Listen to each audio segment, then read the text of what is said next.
I'll try not to cuss because we're live on. But we'll cuss after 30 seconds. So I be like frickin' frack for 30 seconds. I signed up for. I'm trying to get fiber internet. Right. Guy comes out, like the install guy comes out, and he's like, "Man, I can't do this. You don't have a conduit running like from the vault to your house." Okay. Like, WTF? Right. Like you would know this. Well, no, I mean, I had a suspicion because when the house was first built, none of the, like, you punch in your address and none of the fiber places said like you're good for it.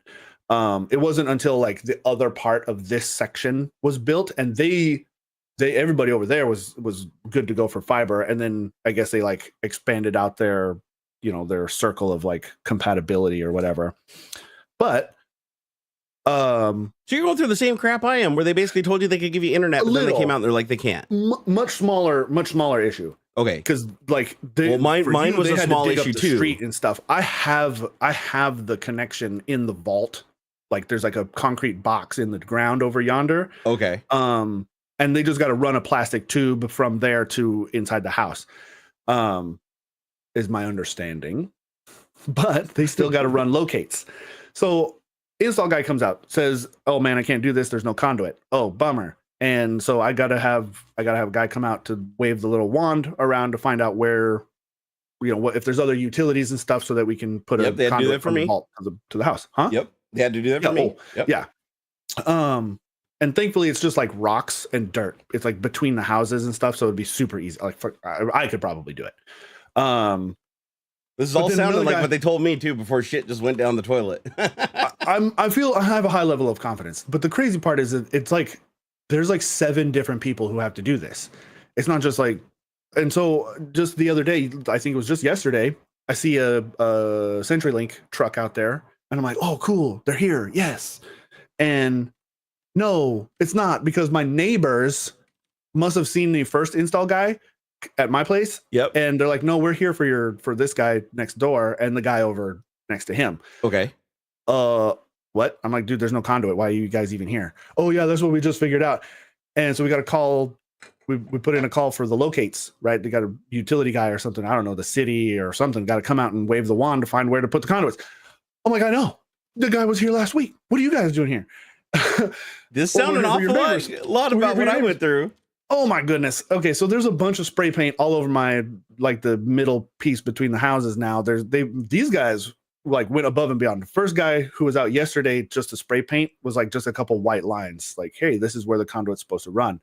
Whoever was out the other day, whatever. The timeline's mixed up. Whatever. The guys who were here for my neighbors, they like circled the water vaults in blue. They sprayed like red all over, saying like this what is it? TV is right here, and then something CTL is like over there. Like these guys, I don't think they were the locate guys, but maybe they were.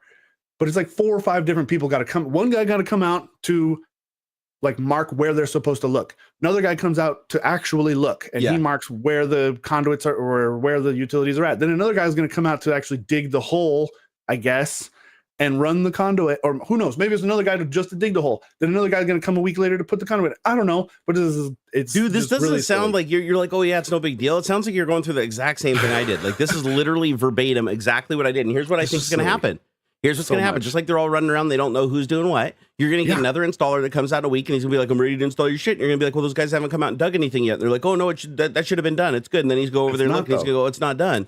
Then he's going to go, "Okay." And then what'll happen is then the people come out to dig the hole, and they'll be like, "Oh, we can't dig the hole because the markings got washed away and they're in the wrong spot." So then they'll have to schedule another guy to come out and do it. Well, they're scheduling that. Another installer will show up within a couple of days and be like, "I'm ready to install, buddy." They'll wake you up at like 8 o'clock in the morning. I had 7 installs that were not scheduled, where somebody just knocked on my door early in the morning and was like, "Yeah, I'm ready to install your internet." Are we actually live? Because there's nothing on your YouTube channel right now. Is there? Nothing? Nope. Uh-oh. That's not good. What are you talking about? It says live. It says live. I'm looking at youtube.com Barnacules 1, and there's no live at the top like there usually is. Okay, hold on. Let me see here. It says I'm live. Let me go to the link that it gave me. Let's see. Hit play. Hold on. It shows we're live. Is anybody in here though? Nobody's in here. Okay, this is weird.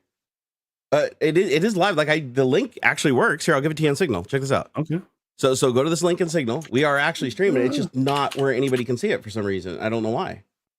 And I'm even looking at the dashboard, and the dashboard is showing us streaming with the bitrate and everything. So let me go back into my channel and see if they did something weird. Hey, you guys want to see? It says unlisted.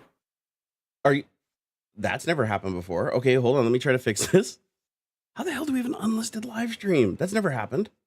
Okay, let me go to library live. Let me try to fix this. Let me do an edit. Like, sorry, under guys. the title, it says unlisted. let me do an edit here. So edit video. Oops. That's Should weird. open up the Wonder how that happened. dashboard. Unlisted is now public. There we go. Save. I've never had that happen before. That's crazy. Yeah, that's really strange.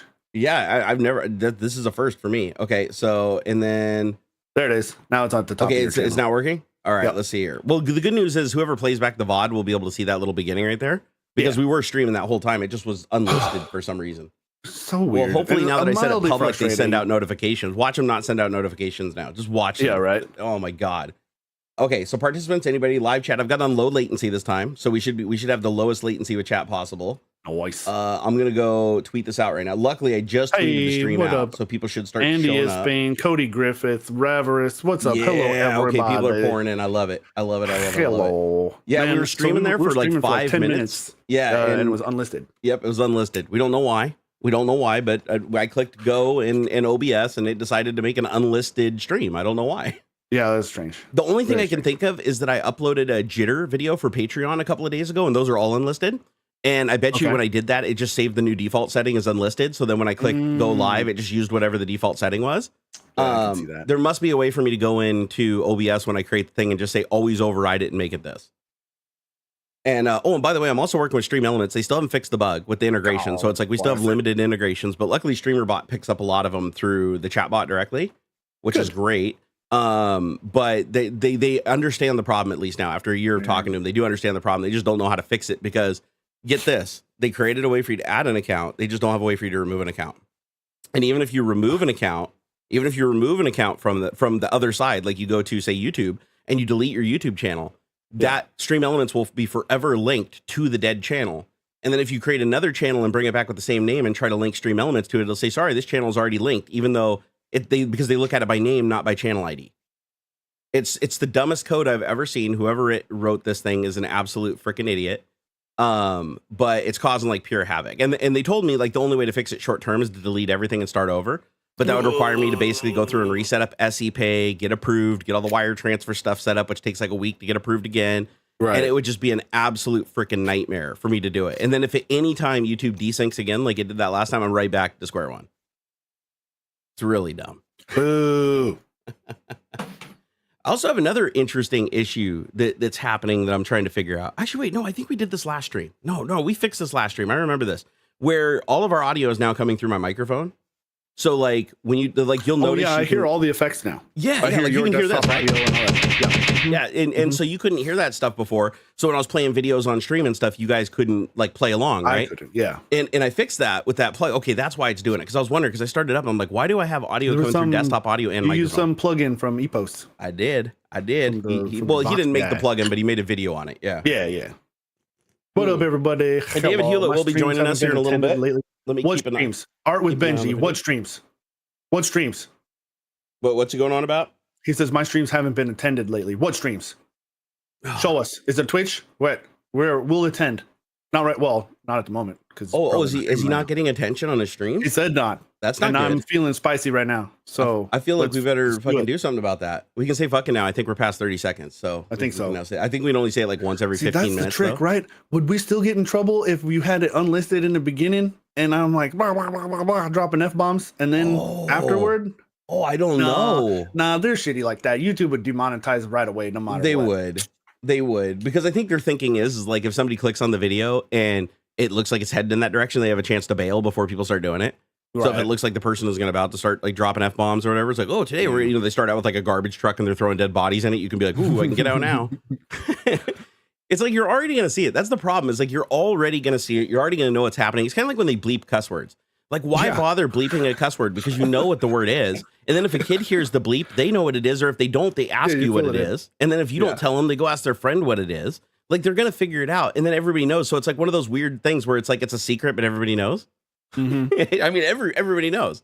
So it's like it's pointless at that point. It serves absolutely no freaking purpose. Here, let me see. The private video surprise. Yeah, I think it's just honestly, I can justify it. I can see where they make the whatever excuse or whatever you want to call it. Because even like a private video, right? You're gonna you might share that, like, because even a private video, anybody with the link can still see it. And you might be sharing that around, and they're probably still gonna run like a pre-roll ad on your video, even though it's private. And that's part of why they don't want people's ads running, and then suddenly you're like fucking dicks and shit and sucking ass, motherfucker. That's actually right very after true. like an ad for Disney. You know, that would actually be pretty funny. What if somebody did that just to spite him, just to like try to play by the letter of the rules? How funny would it be if you just spent like the first 30 seconds of the video going, hello, and today we're going to talk about Disney princesses and how their wardrobe. And then it's at 31 seconds, just like, and you start playing like, you know, My Dangling in the background by Chuck Berry and followed up with some NWA, F the Police. I think I just saw a message come in. Needs hot stuff. When we starting? I've got a birthday. We whoa, man.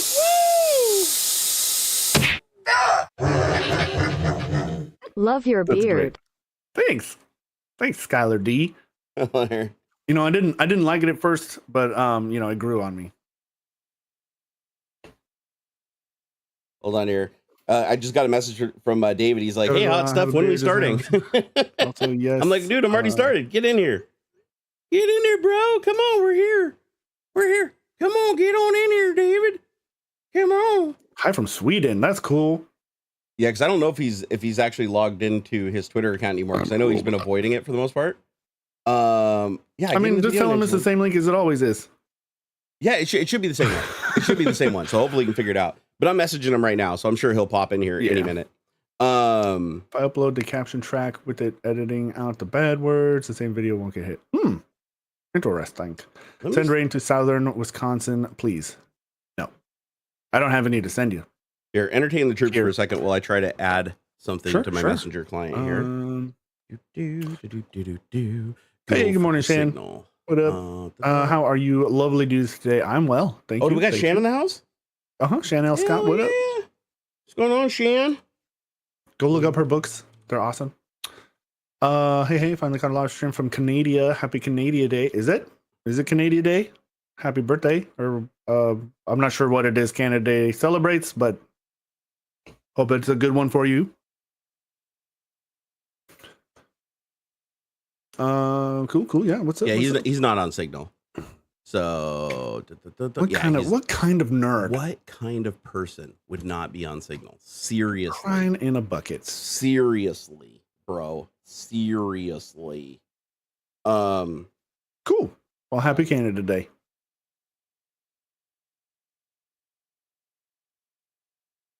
Hedge, hemst, McKay. I know that I did not pronounce any of that correctly. I was just fucking around. Here, let me know. What is Signal? End-to-end encrypted messaging app, similar to WhatsApp, but not owned by Meta. All right, David's trying to get in here. He's fighting through his technology to get in here. Because what we normally do is we group communicate over Twitch DM, but then he left Twitter DM, but then he left Twitter because Twitter was becoming a cesspool, and I don't blame him a bit.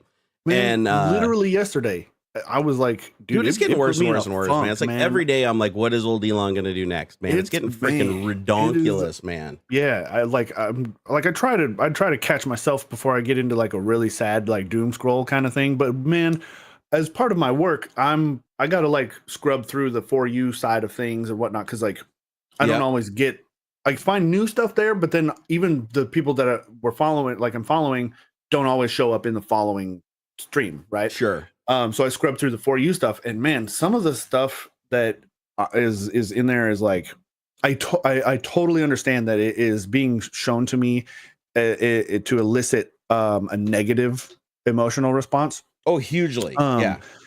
But holy cow, man. Some of the crap that was showing up in there, I was like, there's no way I follow this person. Like I would look at it in like 1 second, I'd be like, there's no freaking way I would follow this person. And I go look, and sure enough, I don't. You know, and I'm like, Elon put it out there that like that's deliberate. Like, I know. If you interact with a lot of this type of content, we're deliberately going to show you like alternative viewpoints or like contradictory content on purpose.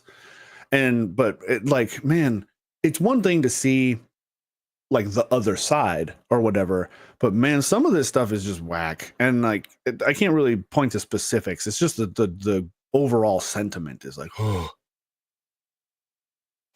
and yeah. So now, like an hour ago, here's what he says. Mr. Muskie, to address extreme levels of data scraping and system manipulation, we've applied the following temporary limits.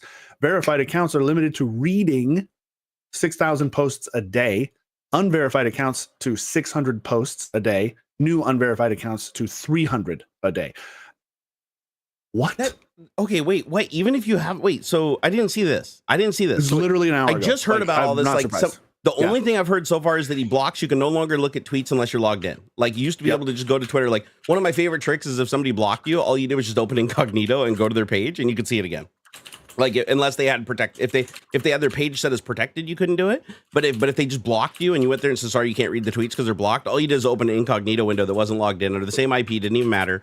Go to Twitter and you could read the tweets. You could read any tweet, right? You could even write a script that would go and pull up a tweet in the console just by screen scraping without even logging in.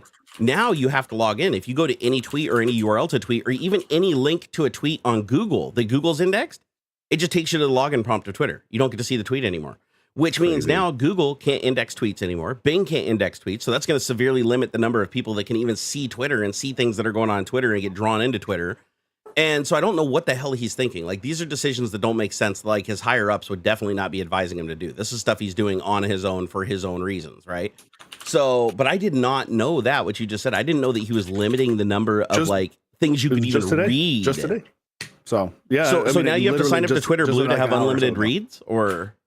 Huh? So do you have to, if you sign up for Twitter Blue, do you get unlimited reads? Is that Verified the thing? Says 6,000 a day. Well, is Verified the same as Blue? Yeah. Okay. All right. I didn't know, because I know that he killed the verification program, but I guess Verified it would be Blue, right? So 6,000 a day. Yeah. I mean, that sounds like a lot. Like, I don't think I've ever, well, I don't know if I've ever hit that limit. I guess we're going to find out, right? Because now that's where I'm at. I'm like, I'm pretty sure I'll hit 600. Like, just scrolling, like casually scrolling, I'm going to see 600 tweets. Outrageous. Yeah, I'm going to say, like, it loads them all. Like, as you're scrolling to get to the ones you want, like, if each one of those counts as a tweet, it's like every time I mouse down, that's like 20. It's like 20, 40, 60, 80. Like, you're going to burn through 6,000 in no time.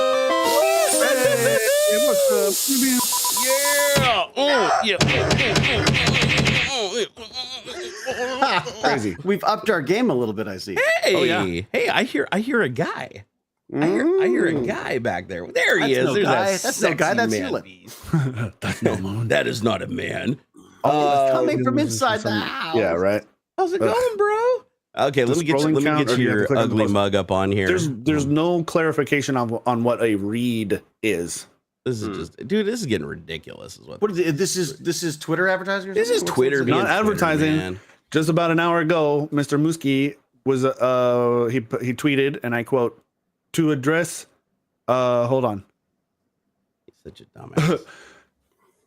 To quote, to address extreme levels of data scraping and system manipulation, we've applied the following temporary limits. Verified accounts are limited to reading 6,000 posts a day. Unverified accounts to 600 posts a day. New unverified accounts to 300 a day. Oh, sorry, I'm getting blasted. Oh, the suffering I go through. Oh, what the hell?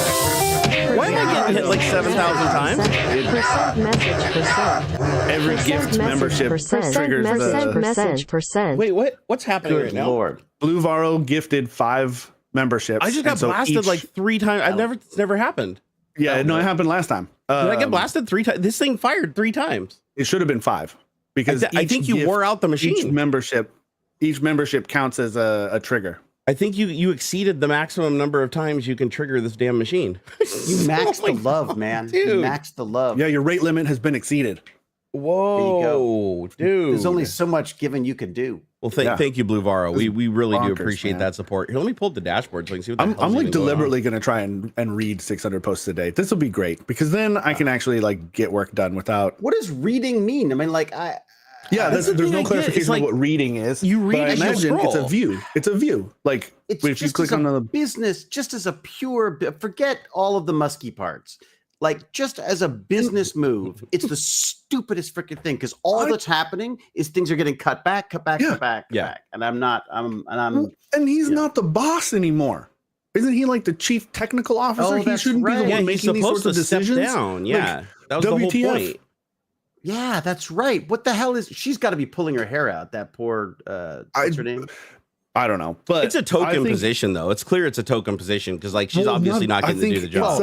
They've done this kind of thing before. Musk, for God's sake, it's like there's no one's.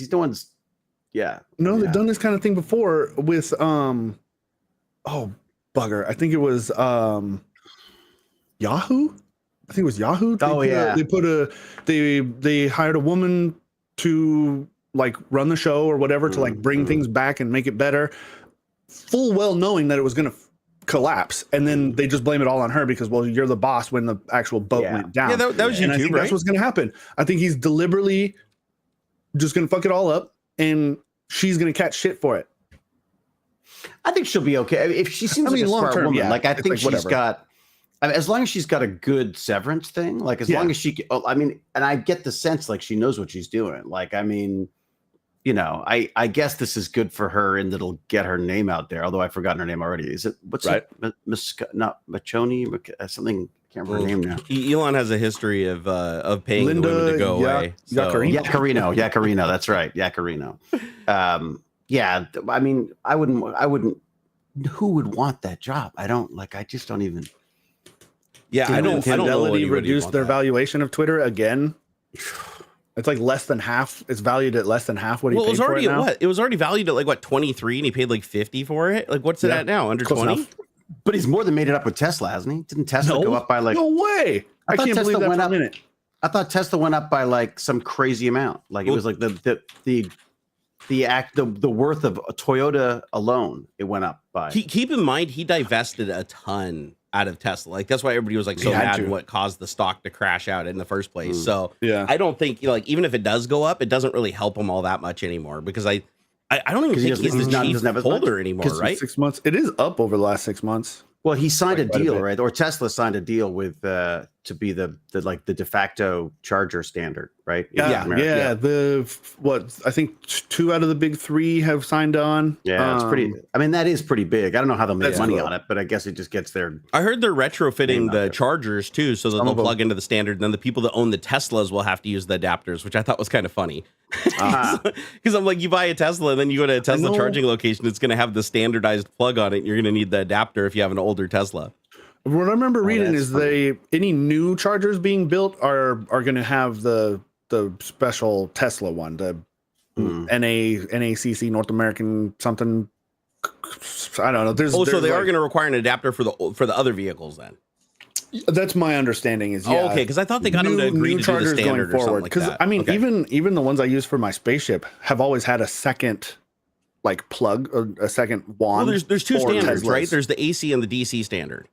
So the two plug one on the bottom is the DC. Styles. That's the fast charging DC one that just bypasses your BMS and just pumps DC right into the battery. Okay. And then the top one is the AC charger, which uses like your charging system in your car does all the negotiating. So like the one that uses the 2 prongs apparently is like the fastest way you can charge your car, but like not a lot of charging places support it. It's like rare to find that one apparently to set up too, isn't it? Yeah, I think it. Well, yeah, because you have to be able to push a crap load of current, right? And then everything coming into the power station's AC, so they have to convert that to DC, high amp DC, to then push it into the car.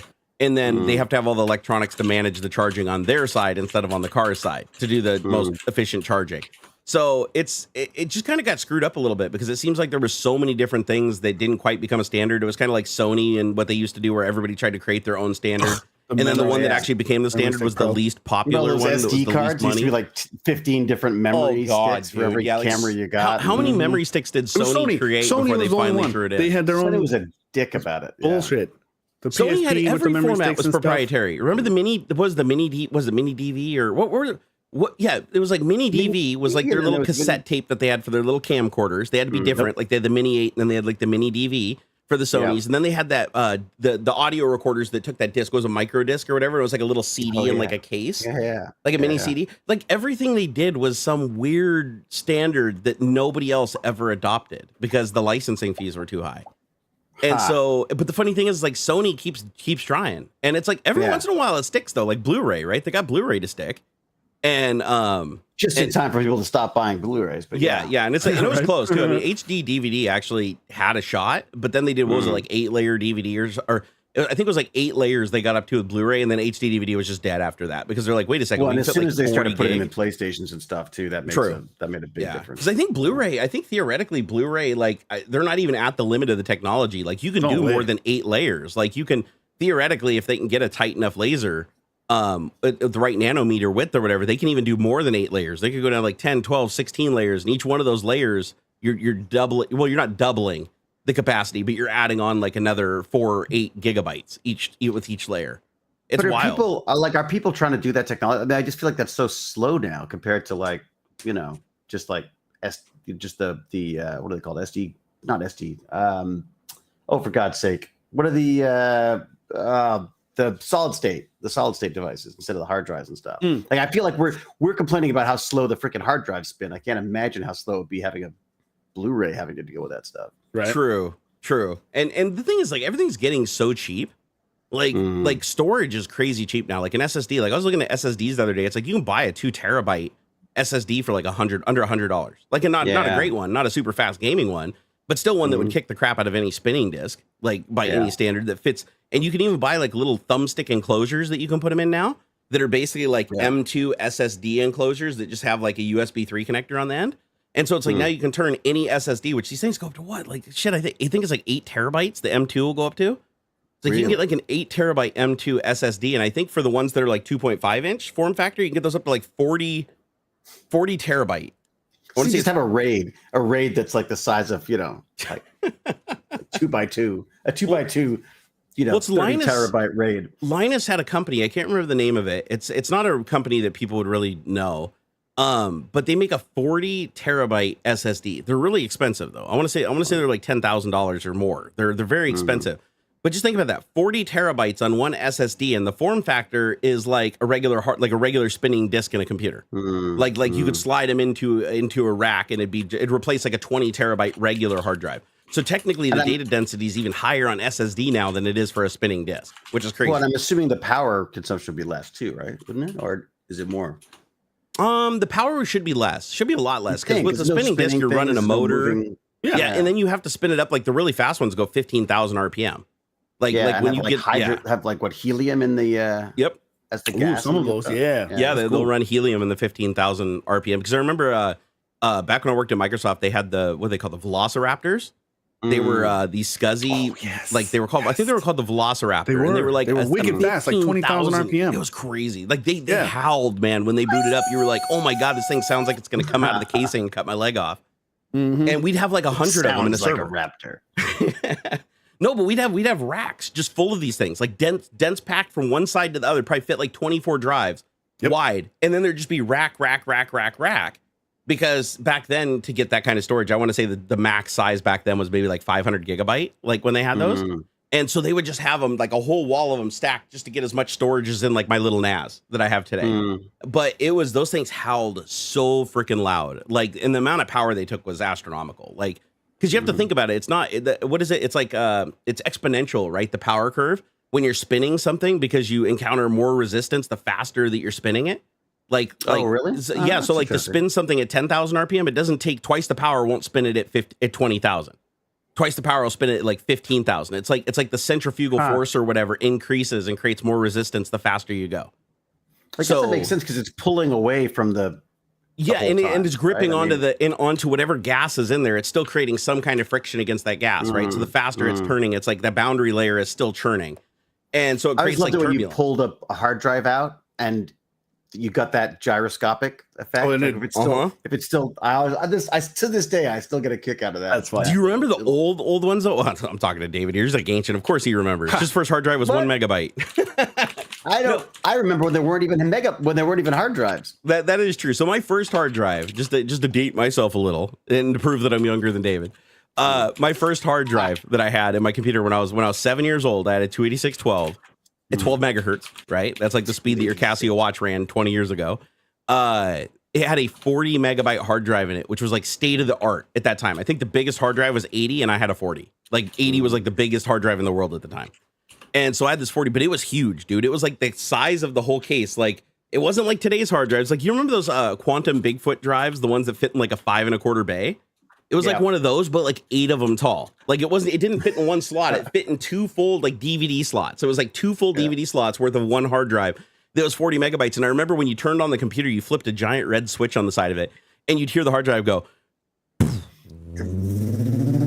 Yeah. I mean, it took like a good 30 seconds. Then it'd be like, you'd hear click, click, click, click, click, click, click, click, click. Like you could hear every byte of data reading off the damn thing.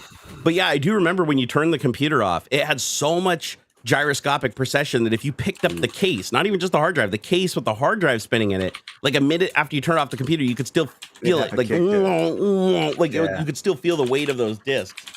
Because I think those discs were they're like platinum coated or something and like chromoly steel or something. They're really heavy. Like if you've ever taken the discs, the platters out of a hard drive, they are ridiculously heavy. Like they make them out of an incredibly dense material. I don't know if that's just because it holds the magnetism better or what the deal is. But it still blows my mind that they could do technology like that back even in like the 80s and 70s, right? I mean, they had hard drives in the 70s. They were just these giant platter things that looked like they were 4 times the size of a record. And a dude had to go into a clean room with a hat on and like swap them out, right? In the big record player. I have a picture of myself with one of them, these giant freaking discs, and they weigh a ton. And they're just like giant records, really. I mean, it's such weirdly, weirdly simple technology, really. It's still just reading and writing from a spinning disc, like a record player or something. So do you remember the comical floppies, like the ones that were like not the 5 1/4 floppies, like we all know, not the actual floppy disks that were actually did I say dicks? Actual floppy dicks. I remember floppy dicks. Do you remember the ones where I forget what the standard was, but they were like 8 inches. They weren't 5 inches. They were like 8 inches. They were like this big.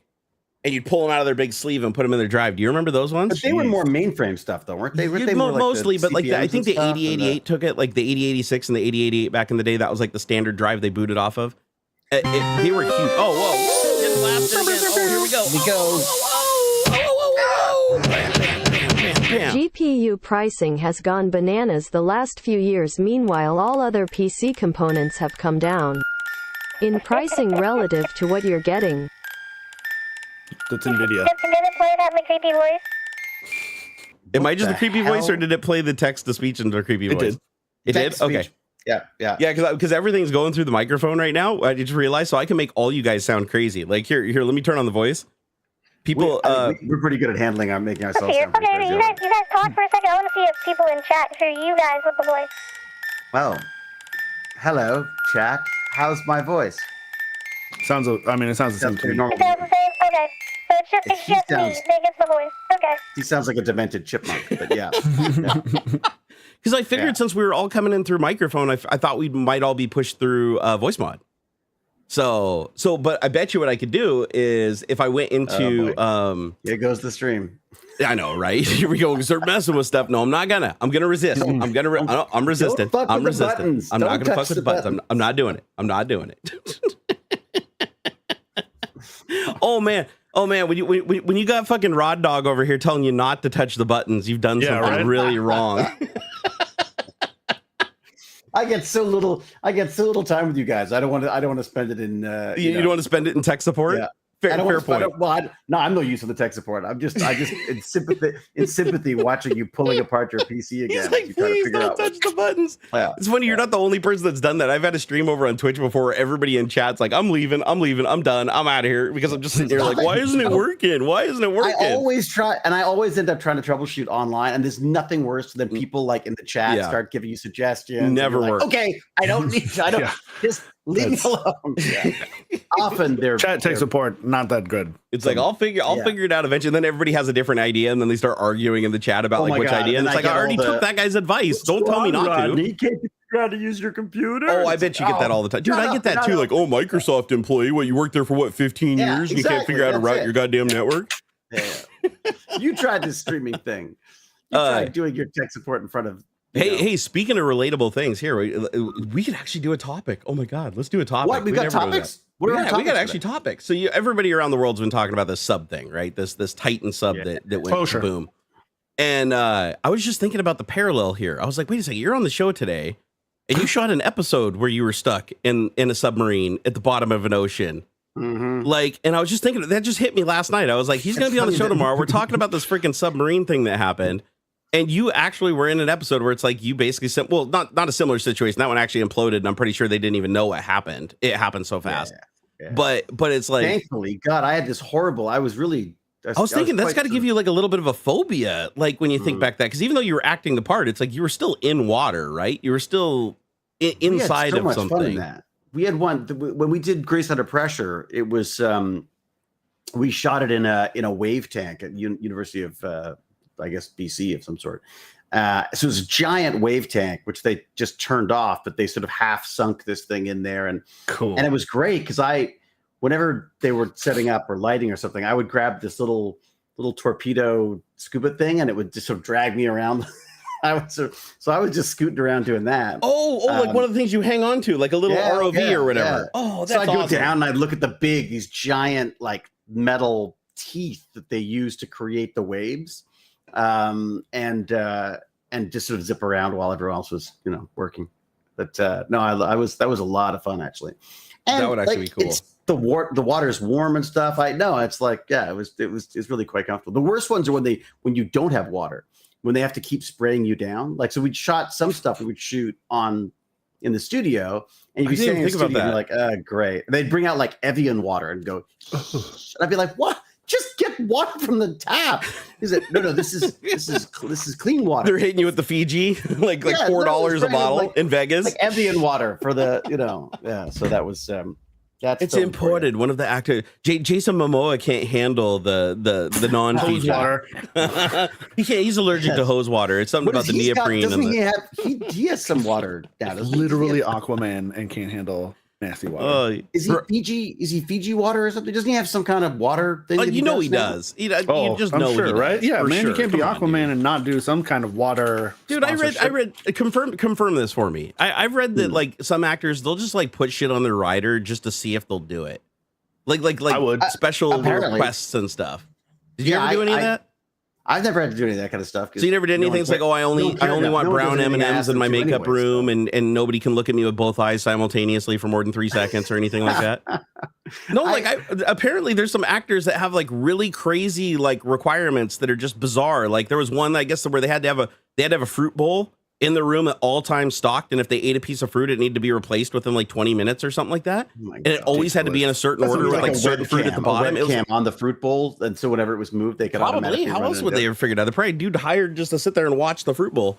But I'm like, that's weird. They always negotiate about trailers and stuff. That's always the big thing for us. Is always like, where are you staying while you're shooting?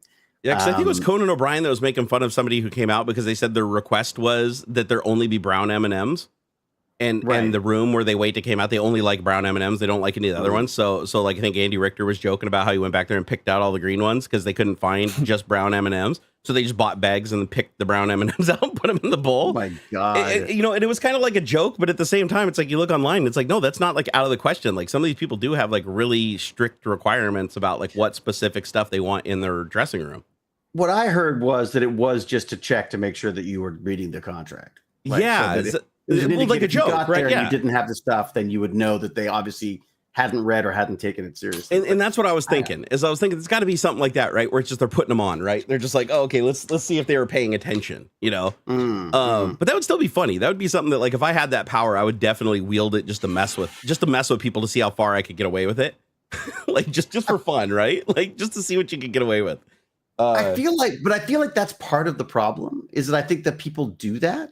And then it just becomes norm, right? Like it just becomes the norm for them. Like if people are constantly, making sure everything's okay with you and everything fine. And, I think you tend to start going like, yeah, you know what? It's not me, right? It's like, like there should just be brown M&Ms. I mean, that's not that difficult. You know what I mean? There's always that. And there's always someone to go like, no, you're right. That's not unreasonable at all. You know what I mean? So yeah, no, I guess it's fair. Oh, whoa, we're getting in.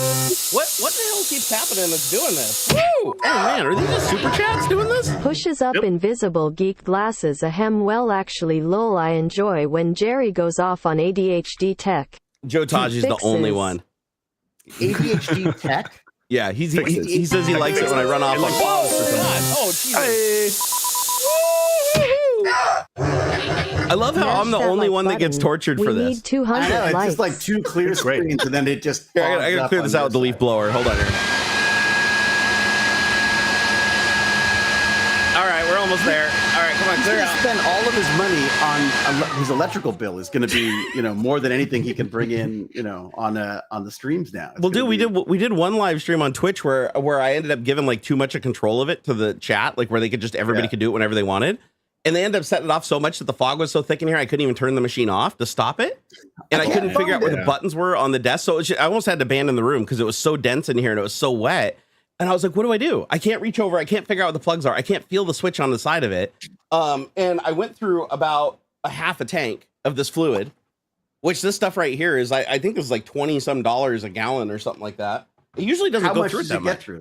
How long does it last for normally? So that right there will probably last for 100 plus activations.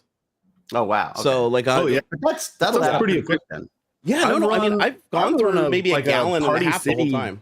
What? I've run like a Party City fog machine on like I think it's like a quarter cup, whatever, like the recommended, you fill up the hopper.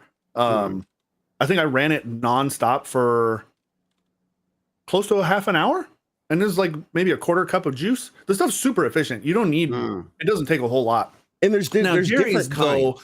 I was what going to say, Jerry Jerry's has- got to keep kicking in. His is like a fucking concert level. Yeah, this is one that you'd have at an actual like concert venue. You'd have one on either side. 15 minutes. Like it's heavy duty. So yours probably to heats fill a a lot. concert hall. So I have to use a special fluid, and I have to be very careful not to grab the wrong bottle because I do have all the different fluids. Because of course, Adam, right? Adam gave me all the different fluids. So this right here, this is quick blast. This is basically, this stuff mimics CO2. So it comes out, and as long as the humidity in the room doesn't get too high, it'll basically dissipate at the same rate that CO2 will. However, Man, it's got to be a limit. You got to put a amount Upgrading limit my on that. NOS this weekend I used from to have an 14 amount limit on TB it. to 19 TB. YouTube taking 30% of these $2. I know I got to figure out how to like chill this out a little bit. Hold on here. So It's got to be $5 or more. what is Did they take 30%? They do. They But- rob us blind. Yeah. Interesting. So Twitch has now their own like hyper chat thing, right? Where you can pay to have your message like pinned to the top of the chat scroll for really? X amount of time.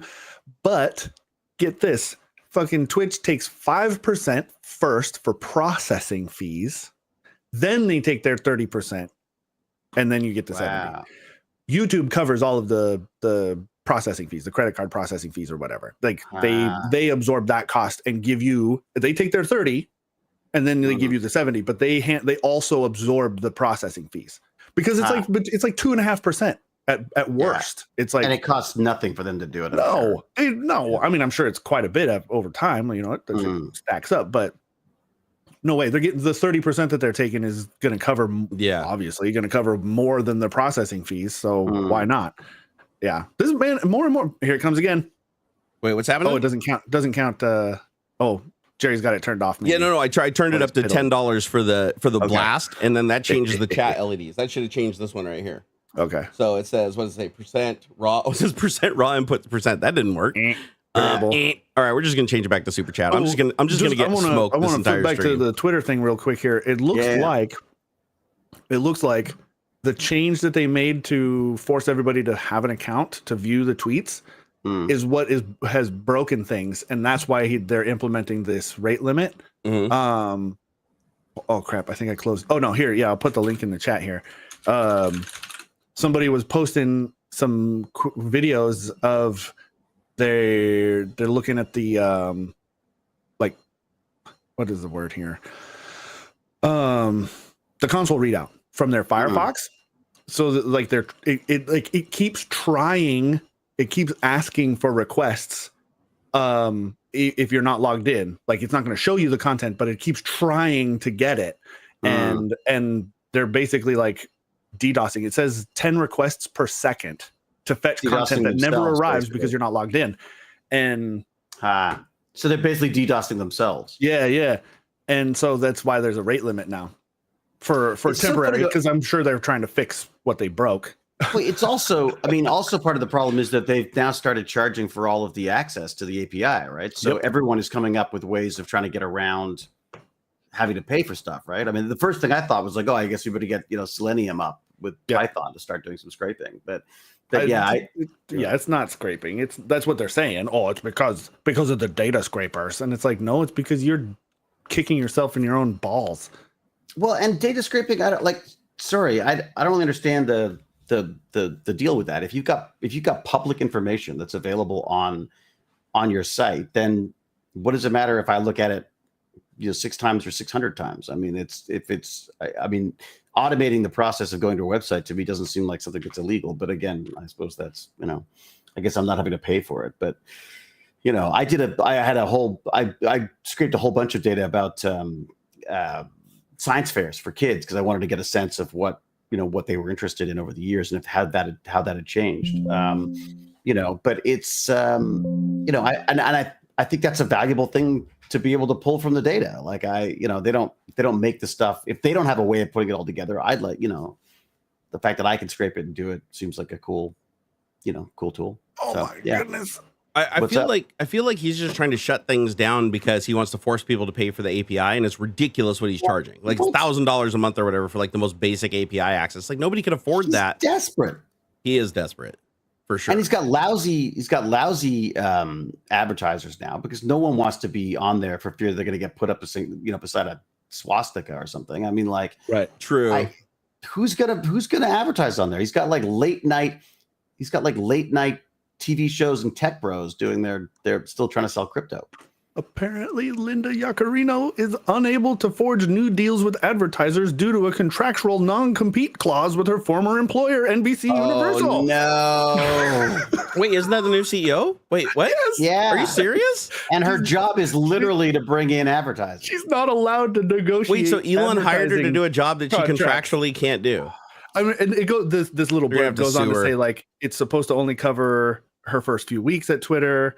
And then NBC might not be able to enforce it anyway because it's weird and blah, blah, blah. And it's not clear when it officially expires and stuff. But it's like, for crying out loud, what a bunch of goobers. Well, it's like that Tucker Carlson thing where they were talking about they wanted to get Tucker Carlson on as a show on TikTok, on Twitter. On Twitter, yeah. And then how's that going? And then he's like, he's got a contract. He can't.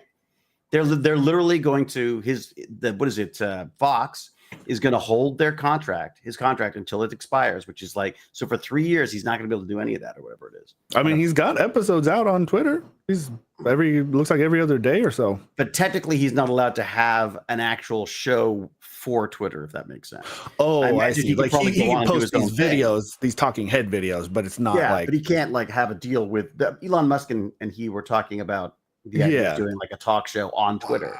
And they were like, Fox is like, no, I don't think so. And we're paying you $3 million to shut the fuck up. And, basically. It's so crazy.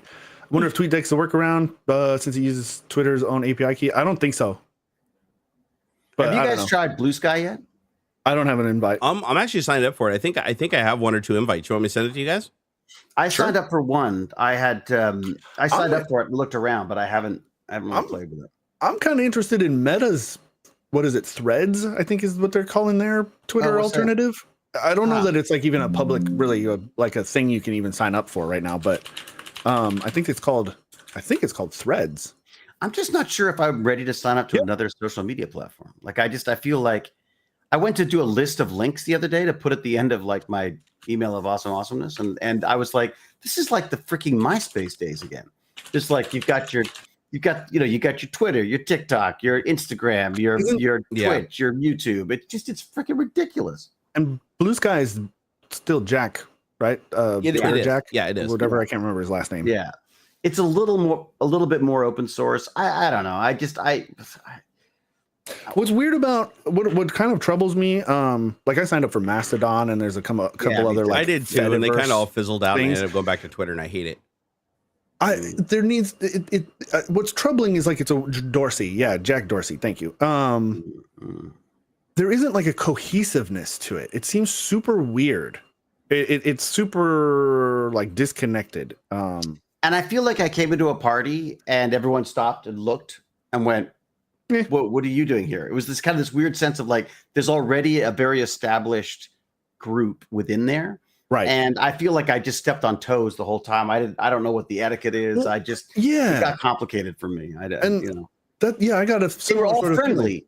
They were friendly, but I just felt like, you know. And like the way I like, maybe it's because I don't really understand, but it's like it seems very siloed. Like when I signed up for Mastodon, it was like, oh, you're gonna join this like little block or this server or something, and like it says like, oh, it can communicate with these other servers or whatever, but it's like there's only like 1,100 people or 1,100 whatever on this particular server. So like I don't know. It just doesn't.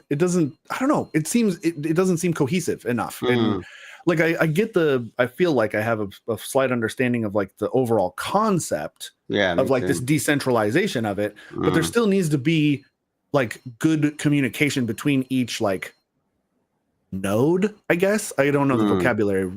Yeah, I feel like it's there. Like I feel like the platform seems great.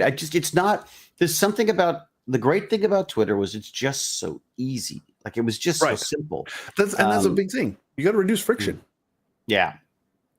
Yeah. If there's a learning curve, I do not have time to learn another platform. Right. I just don't feel like or the energy. Or at least make it smooth. Make it smooth to learn. Like walk me through it a little bit. I don't mind. I can learn. You know. I mean, TikTok is pretty freaking great. I've got to say. I mean, I don't love it as a platform, but I do. But as a content creation tool, I wish I'd spent my time on that instead of Twitter at this point. Because my wife was super addicted to TikTok, and then she just like quit it cold turkey and uninstalled it off her phone. Yeah. And I asked her why. I was like, "Why did you change?" She's like, "Oh, I was just running out of space on my phone or whatever, and I just got rid of it." And I was like, "Oh, what? like you're on it like 8 hours a day." I think it was just she just didn't have the time for it anymore, and she could find what she wanted. She said that most of the people she watched cross posted to Instagram, so she just started using Instagram instead of TikTok. Yeah, and the thing is, go ahead. I find Instagrams like scrolling through reels or whatever. Yeah, is not as good. It's not, and you can tell they're trying. They're trying to steal. Like everybody is trying to steal the best of everybody. Like I'm seeing the same thing. Like, just see Twitch now on Twitch. There's super chats on Twitch now. Yeah, that's what I was saying. The hyper chats, right? Yeah, it's like this is like a direct ripoff. Like the way it shows it in the chat, the way it puts it up at the top, the way they literally lifted their HTML code like directly to mimic the feature. And it's so that they can intercept 30% of the tip, or the 70-30 split or more for the what? They are also taking 5% of processing fee off the top, then 30% of that. That's stupid, man. And the thing is, people will use that by default because they make it easier for them to use it. Yeah. So I've noticed during my live streams, like more people are using that. But the thing is that doesn't fire all the actions that Stream Elements does and all the other stuff does. I've seen people set the bottom for hyper chat to like $100 to discourage people from using it. Oh, I didn't know you could do that because it's so whack, huh? Oh shit! I don't know. It's in your settings somewhere. I didn't know that. I'm totally doing that. I'm gonna make a note for that. At this point, I'm disconnected from Twitch. Like I only ever do my driving streams because like Stream Elements is already set up for it on my phone and stuff. I think when I really start seriously getting back into live streaming, I'm gonna do it on YouTube.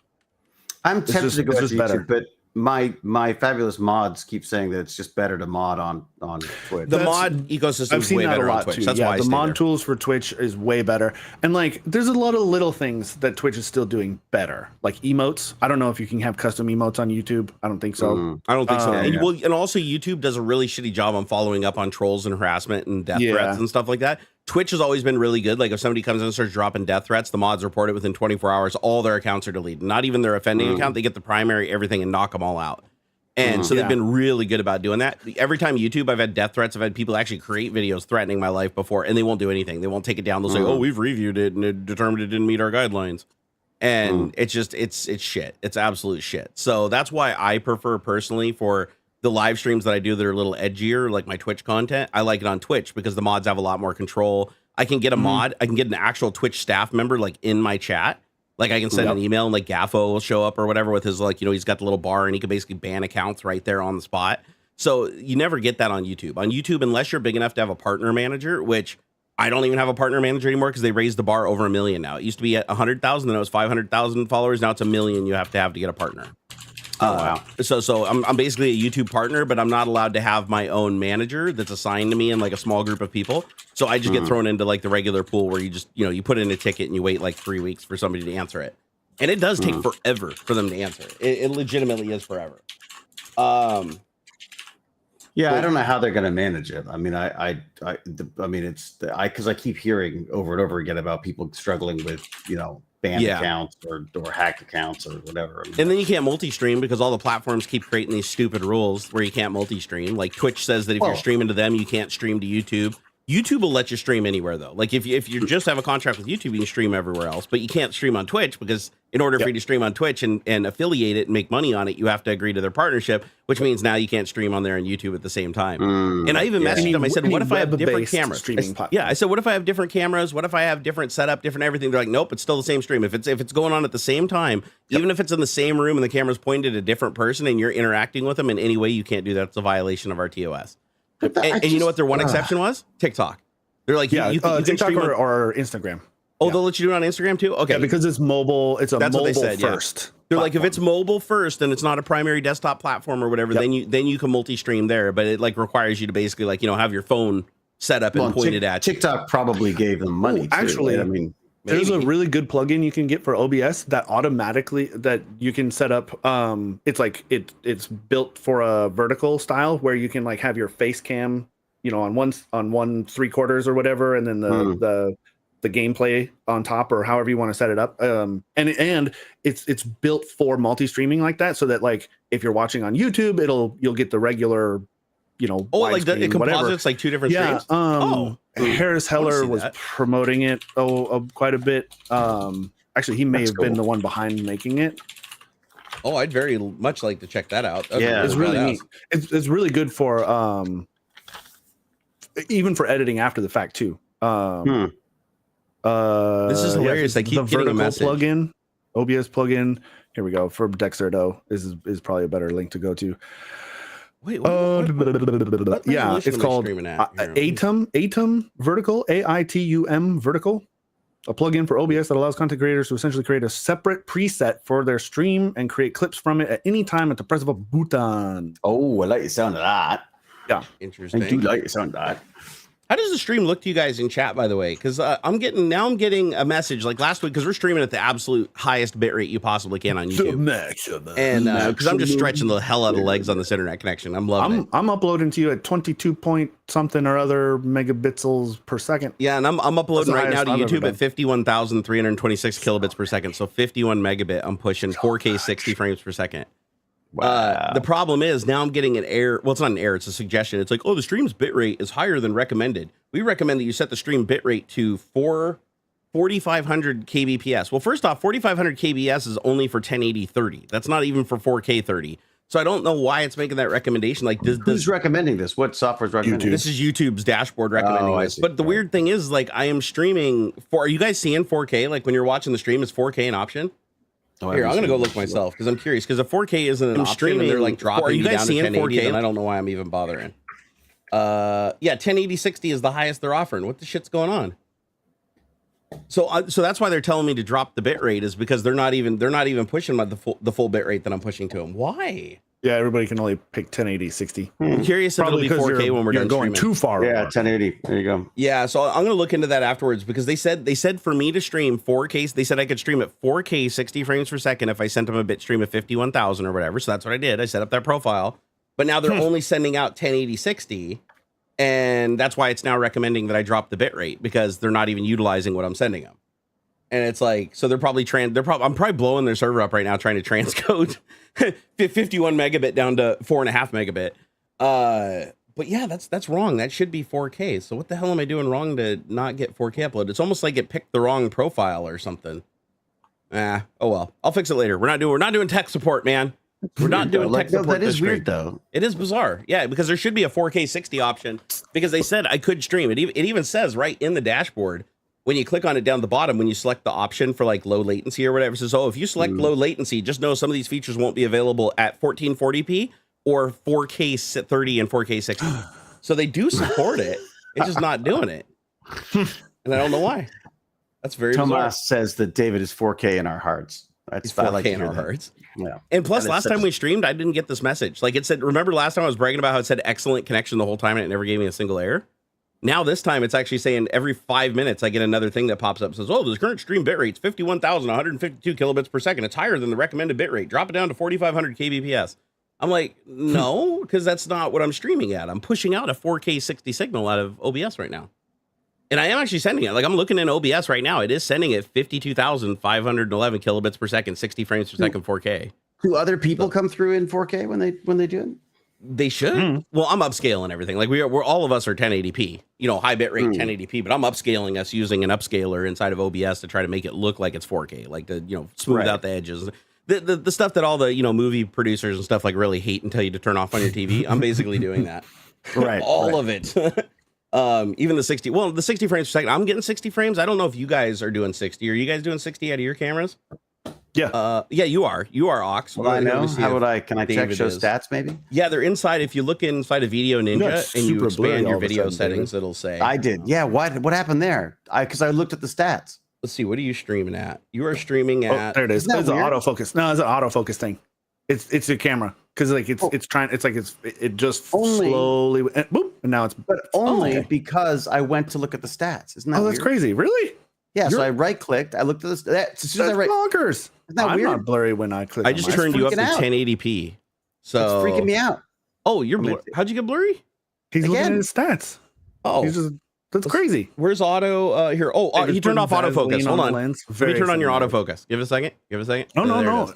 It's just when I go to stats. It's just whenever I look at the stats, for some reason it resets. And then it wigs it out. Oh, and it wigs it out. It totally freaks out. It's like, because it's like weird. I don't know no stats. That is so weird. Yeah, so I can adjust all of your guys' stuff from here. I don't know if you know that or not, but I have like full control over your cameras and audio and everything as the director. It's kind of creepy that Video does this because like right now, like watch, I can play with your focus right now, Dave. Like your physical focus on your camera. Watch this. Oh wow! Yeah, see, I'm racking the focus on your camera. Now, is that actually playing with my camera, or is it actually doing? I can actually change I can change which. If you had 3 cameras hooked to your computer right now, I could pick which camera was broadcasting. I've got a couple. So give it a go. So here, like, look, let's see. Okay, so you have you have an HD Pro webcam, a C920. Let's switch to that. Yeah, see what we get here. Hold on here. Request. I think you might have to like answer a request. I have to allow for this one. You do, but once you do, I have control of that camera, that specific camera. I'll give you okay. Let's see if it works. Okay, there we go. So we got Squirrel Cam there. Outside. So and then if I go to which one was used the USB video device, right? Okay, let me request that one back. It's actually the Stargate. Yeah, the Stargate. And then I've got to watch the window because it's. Hey, David, did you ever meet the crew of City TV HBO show Lex? David, did you ever meet the crew of City TV HBO show Lex? Or watch the show? That was a little sexy. That show. Lex was like sexy Lex. That's right. It was, wasn't it? That's right. It was. No, I didn't. I think they were on before Stargate. Long before. I think so. Yeah, right along the same as.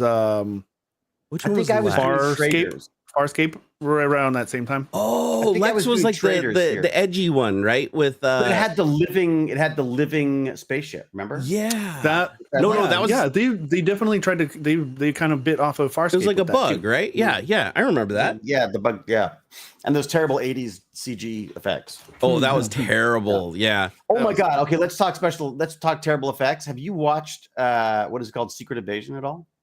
A little, yeah. I've been watching it. I saw that first title, episode. the opening title sequence. Yeah, that dates the moment they made it. Like it looks like AI. It's an AI. That title sequence is all AI.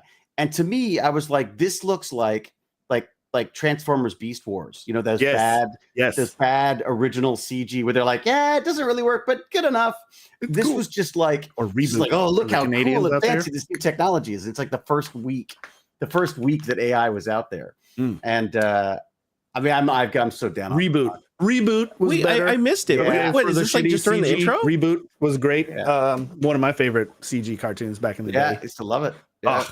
No, hold on. Back to Secret Invasion because I've been watching Secret Invasion. So where is this? Where do I look to see this? It's just the title sequence. Yeah. So just the title sequence has some AI junk in it, right? It's all AI generated. It's cheesy. It looks like AI from about I guess I must have hit skip or something when it says, "Hey, do you want to skip the intro?" I'll watch it next time because I've been watching the show. I've been loving the show. Like I think the show's great. So it's okay so far. I've only just watched the first episode. I can't stand it. Serious? It's okay. Yeah. It's okay.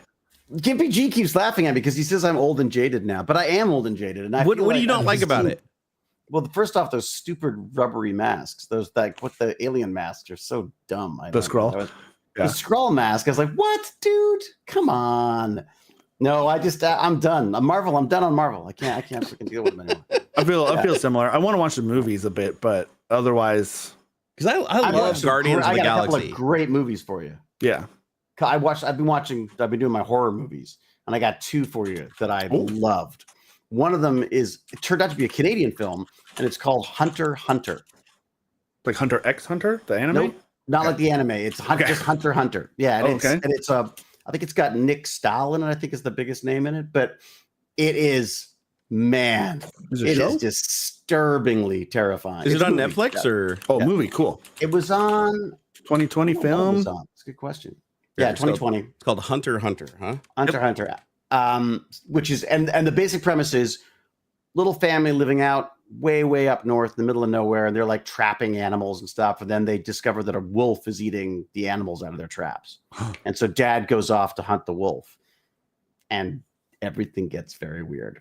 Cool. I'm checking this out. It's pretty great, and it's slow. It's a slow burn, but man, Jane was like, "Stop moving," because I was watching it late at night. She's like, "Why do you keep doing that?" I'm like, "No."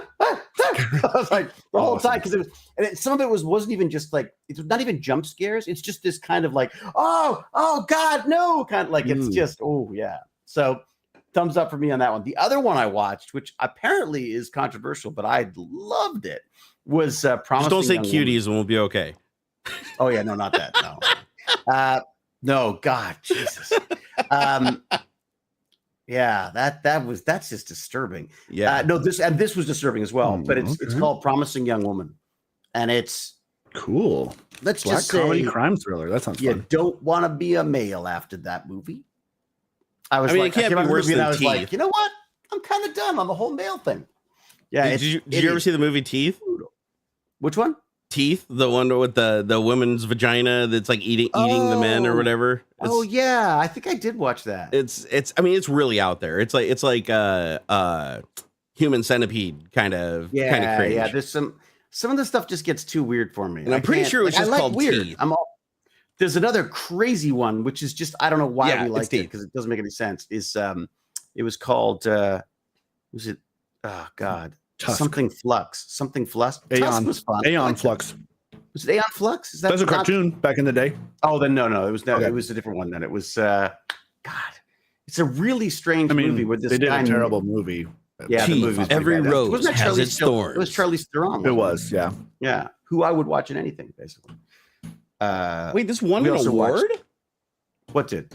The Teeth. How the hell does this win an award of anything? Everything wins. Everything wins. The something. most alarming cautionary tale for men since Fatal Attraction. What? What? Check for teeth first. I mean, what's the lesson to be learned on that? Oh my one? god! In the logo is literally a rose with a bunch of thorns sticking out of like the front of it, like the front of the flower, like to kind of give you an idea what's going on there. Was it made by a man or a woman? That's the next question. That's what I just guess a woman, but we'll see, because I don't know what man would be like so sadomasochistic that he'd be like, I'm gonna make a movie about getting my wing chomped off. You've never ever seen anything like this. Watch with an open mind and closed legs. Unforgettable. That's literally what it says on one of the reviews. But that's like, that sounds like a Midnight Madness film to me. Like, that's one of those like fun, crazy. I'm going to Fantasia next month, the end of next month, which is like Fantasia Film Festival, which is just this amazing Montreal film festival. They have anime, they have horror, they have fantasy, they have like, animation stuff. And but a lot of it is just a bunch of film nerds like myself sitting in a theater going like, yeah, or whatever, like, because either it's so stupid or it's so fun or it's so brilliantly done, there were just a lot of great little films came out of that. What's the festival where they said if there's a standing ovation, you basically lost? I don't think it's Cannes. What's the? If you get a standing ovation, there's a film festival where apparently like you get like a standing ovation for being cringe, like the cringiest. The Razzies. Is it the Razzies? Really? Is that what it is? Razzies? Yeah, like there's one where it's like if everybody stands up and they're like, "Woo!" You're like the best. Like you ruined it. Like you might as well just quit. That makes sense. I didn't know that was how it worked, but that certainly makes sense. As like a juxtaposition to where like Cannes Film Festival, where like everybody gets a standing ovation, and if it's like you got to get more than 10 minutes or something to actually be good. Yeah. Oh no, I heard about that. Yeah, where if you only get a standing ovation for like a couple of minutes, that means you're basically a failure. Like, because everybody gets a standing ovation. So if you don't get one for like 10 plus minutes, you're it's either considered like that's a Sundance or loss. Cannes. Maybe that was, yeah. In I Canada, remember, everyone gets a standing ovation. It's like the whale at Sundance got like 15 minutes or I something. really want to see that movie, by the way. I haven't Me too. seen that yet. I haven't Yeah, I either, gotta and see I hear it's brilliant. Like everybody I know that's seen it said it's absolutely amazing. Like it's actually. I think he's genius. And apparently the ending, like they Brendan didn't Fraser say what got the a ending raw deal. was. Hearing what happened to that poor guy, man, that is awful. He Yeah. was like, he could have been the next like. Oh, you mean kind of Brendan Matt Fraser Damon himself, action the hero actor. kind of thing. Oh, It's yeah. messed up. Yeah, his life Real got messed screwed up. up. All because he just like cackled at an award ceremony, and it became No, a meme. man, he was sexually assaulted No, and then he's tried to sexually stand up to assaulted. the guy, and Yeah. they blacklisted him. Yeah. What? Yeah. Oh yeah. They tried to Yeah. play that whole thing off like it was the awkward thing that he did at the ceremony. It became like a huge meme or whatever, but that wasn't what did him in. It was something else. Nope. Oh Yeah. my What kind of god! butthead has Serious? a gas-powered mower? I'm just being Are stuck. they out there now? Is that what that is? Yeah. I wasn't sure what that. Yeah. And my Nvidia broadcast doesn't work. I've reinstalled it like 7 times, and it doesn't know that I have a camera and microphone plugged in for some reason. So it's like Oh, so it's not doing the auto. it won't even load. Like the program starts and then pops up and says, Oh, okay. "We can't detect your stuff. Please plug it in, or if you keep getting this message, reinstall." And I've cleaned it out. I've reinstalled. I've deleted all everything I can find on it. Dude, I've been trying to play with my CNC machine, this little tiny one, just to do some. I want to do the etching on the coins. I want to do the etch some numbers on the coin. How's that going? Oh my god, I don't know what has happened between the first time I used it and now, but I am having such a pain in the ass trying to get it set up. Are you breaking Just- tools or just not getting it to do what you I've want? snapped. Yeah, I've snapped bits. It's one thing I don't like about CNC machines is like if you get it wrong at all, it's either you don't touch the surface or you touch it too hard and you snap the bit off, and then you're like, well, there goes $5. There goes $5. And then it decides to suddenly home itself by scratching across the coin I'm trying to etch. Oh and then no! jabs a hole in the. Yeah, I know. I've just been like, I mean, I'll get it eventually. I know eventually I'll figure it out. But what I usually do when I was doing back when I was using my Carvey with my little inventor, same type of machine. What I would do is like just use waste wood to test on. So that's what I've been doing. Yeah, and then once I get it like right where it's working perfectly with the waste wood, then I put in whatever I'm actually going to be using that's the same dimensions, and then usually I don't have a problem. I thought I had it, but for some reason I've set the home. I've done all this. Yeah, I've done everything. I've gone in and changed the code for the GRB stuff, and for some reason, AuxxZillary just wants to take that bit and just jam it through everything that I've got on there. So I'm still trying to figure that out. I may just go to some simpler software. Like I may just use I think I might just end up printing it with, or actually doing the cuts with GRB candle. Okay. You know that. But I need an editing tool for it that's gonna output to that. So I wonder if you just uninstalled and reinstalled the program that you're using, the AuxxZillary or whatever it is. Because I've tried it like because it sounds like you got like bad G code in there or something. Like there's just some bad commands. That's what I don't understand. Like that's exactly what I thought. I was like, oh, it'll just be one of the setups for the. Did you try creating a new project and just importing the cuts to see if maybe I should try it. I haven't done that. Because what I'm wondering is like if your project, like somewhere in the menus or something, usually there's some place where you can say run this G code before this or run this toolpath before this, and you might have like an errant toolpath that's running before you do anything. Right. So if you just start a whole new project, be built in the file. Right. Yes, yeah. That's very smart. Yeah, because with CNC you have like multiple passes. That's the weird thing is like with 3D printing, it's just all one pass, right? Unless you're switching colors and stuff. But with a CNC machine, you have to be able to change tooling. So what you usually do is you set up one pass, then you set up another pass, and you set up another pass, and then the machine just runs the first pass, tells you to change the tool, and then you change the tool, re-level it, re-home it, because it might be a different length, and then it does the next pass, and then you swap the tool back, and you keep going back for it until you get like the final product you want. Most people who are just engraving will just use one tool, right? And just run the whole thing with one tool. That's what I'm going to do. That's what I want to do. But what's hard to do sometimes is like if you go in there and you put in letters and stuff like that, if you accidentally have one that's selected to the wrong tool, and it's like going through and cutting, it's going to want a tool change at some point. And it might stop for that tool change. And when it does, it'll usually go back to home. And if it's, so you put the new tool in there. So maybe you just have like something in there that's telling it to go back to home when it's not supposed to. Yeah, that does make sense. And it also should be lifting too. Like you should have a place in there where you can set the home code where it goes up to its max height before it travels. And that's what I've set. Weird. So I don't know what the hell. It's a little cheap little SainSmart. It could be a bad sensor too. Like it could be the homing sensor in the actual engraver's busted too. Does it have one of those capacitive touch sensors where it comes down and touches the tool to it? Is that how it gets it, or is there like a physical switch? On a probe? Yeah, it does have a probe. Okay, but it gets the probe height wrong all the time. That's not good. That's gonna fuck up everything. I know, that's it. So I'm like, well, what? So I'll do the probe. It'll test it. It'll go, okay, great, I've got that. And then it goes. It's like, oh, come on. So yeah, that's not good. Yeah, you're gonna waste a lot of material and tools. Damn, I've been putting a lot of like soft cardboard in there instead of hardwood because after a while, even the wood, I'm like, for God's sake, how many pieces of wood? I'm gonna have little scrapings out of it. I know you just got a big pile of sawdust and you're out $100 and still have no coins. It's so frustrating because I've used it before. Like I've carved whole, sign things out of it. And stuff. But for some reason, there's something. I think you're right. That I'll try a new project and see if that. What I would do is just try something completely different, like create a whole new project, and just start from scratch and just write some letters and carve a piece of wood. And if it comes out perfect, then you know something's wrong with that project file. What did you use? What did you use to Carvey, and what software did you use? It was their proprietary software through their website. They basically had a website. Right. I think it was called AuxxZillary. Now that I think about it, so they might even be using the same software. Yeah, is it like online in a browser? It runs on a browser. Yeah, it's browser software. Yep. It's done by Inventables. It's great. Yeah, that's the same software I use. Yeah, it seems fantastic. But for some reason, my little SaintSmart is not picking up the right. It just sounds like maybe the probe is just messed up. Like when it's coming down and it's hitting the probe, the height that it thinks it's at, something's messed up there.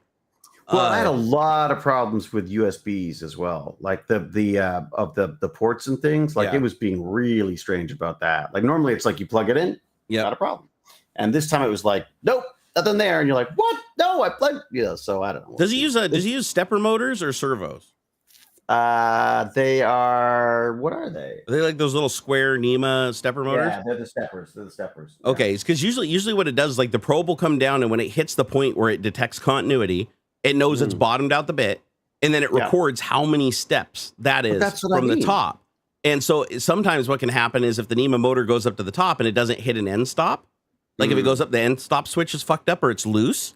What it'll do is it'll go up and either hit the switch too soon or it'll hit the switch too late, and then that'll change the whole height again at the bottom because it's counting how many steps it is from the top down. So like it'll come down and go, this was 900 steps to get to here, and then it'll go, okay, well that's level. That's going to be where the cutting surface is. So then it goes up 900 steps, and it knows that when it comes down on the work, it needs to come down that far again. But if it gets screwed up in some way, and when it goes up, it doesn't go up that exact 900 steps or whatever, it comes down, it's either going to be too high or too low. That's what's so weird about it. It's like I feel like we've set. Yeah, you know what? You're probably right. I've had so many issues with it that chances are that I've completely corrupted that file. That's probably the other thing I was thinking is the belts. Did you check? Are the belts nice and tight on it? Yeah. No, they are okay.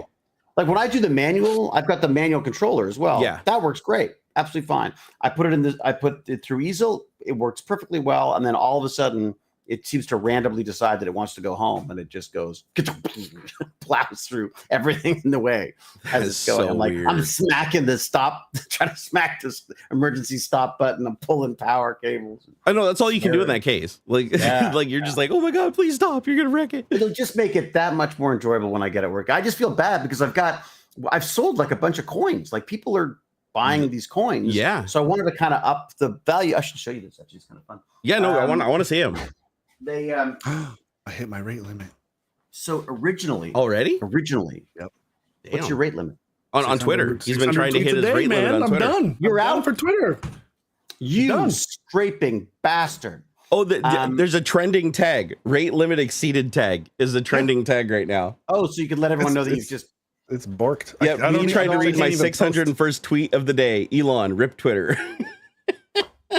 Is that really? Okay, now I want to go on and max mine out too. Dude, so literally just scrolling them is enough to max it out. Scrolling maxes it out? Yeah, so I think so because I went to click on I clicked on a tweet to like read the thread that was going on and that's where it worked. Really? So yeah, I think the scrolling counts. Yep. Oh, dude, this is funny. stupid. Okay. This is like astronomically stupid. This is hilarious though.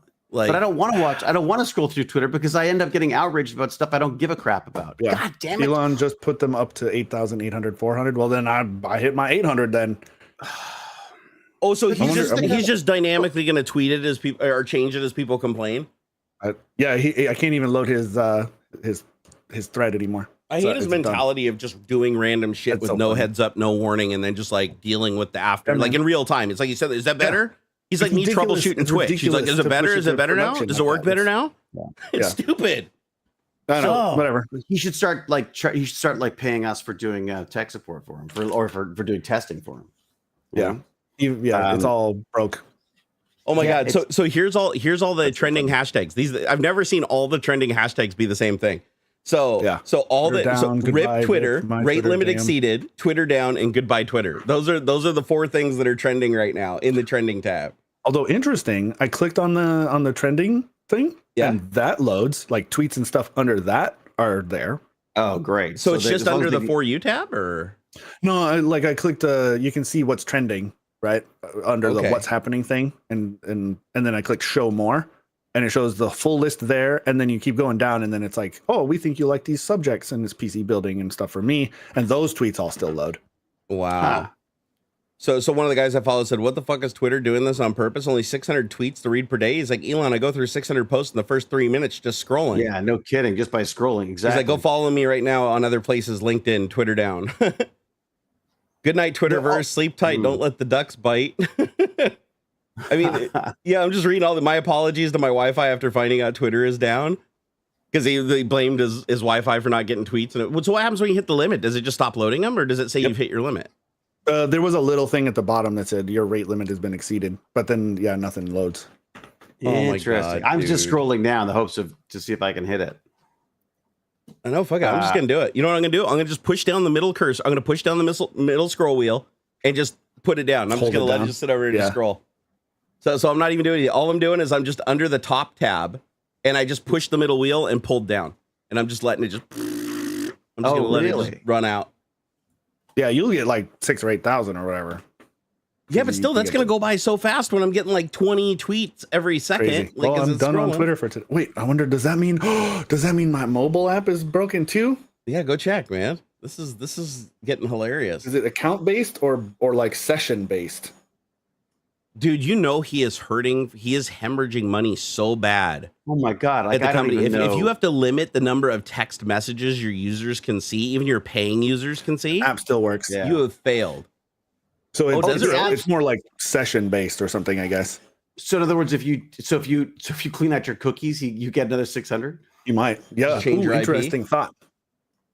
Whatever. I'm sure everybody's going to find a way to work around this. This is stupid. This is just the dumbest thing I've ever heard. When you think Elon Musk, well, I've always known Elon Musk could get dumber, but still. Yeah, the trending in Canada is RIP Twitter, rate limit exceeded, Discord, and Elon. Go here. Funny. Yeah. Well, fuck that. Let's see your coin, David. I want to see your coin. Screw this right, the Twitter coin thing. Shit. Great. So the coin thing. What I was like, I wrote a little letter because I wanted to do a little letter of authenticity, right, to let people know that this is actually, I don't know why. Legit. But I printed it out on the computer and it looked like it was just a letter. And I was like, that was originally how I was going to do it. And then I was like, no, I need to get some nice card stock. And I did an official letter. Oh, that's Check cool. that baby out, huh? And I put a huge, big, chunky space there for the signature as well. And very cool. That's where it all fell apart. Then I came up with, I have my little Python program write random numbers for the 175 coins. But you got to engrave them on the coins, and you can't.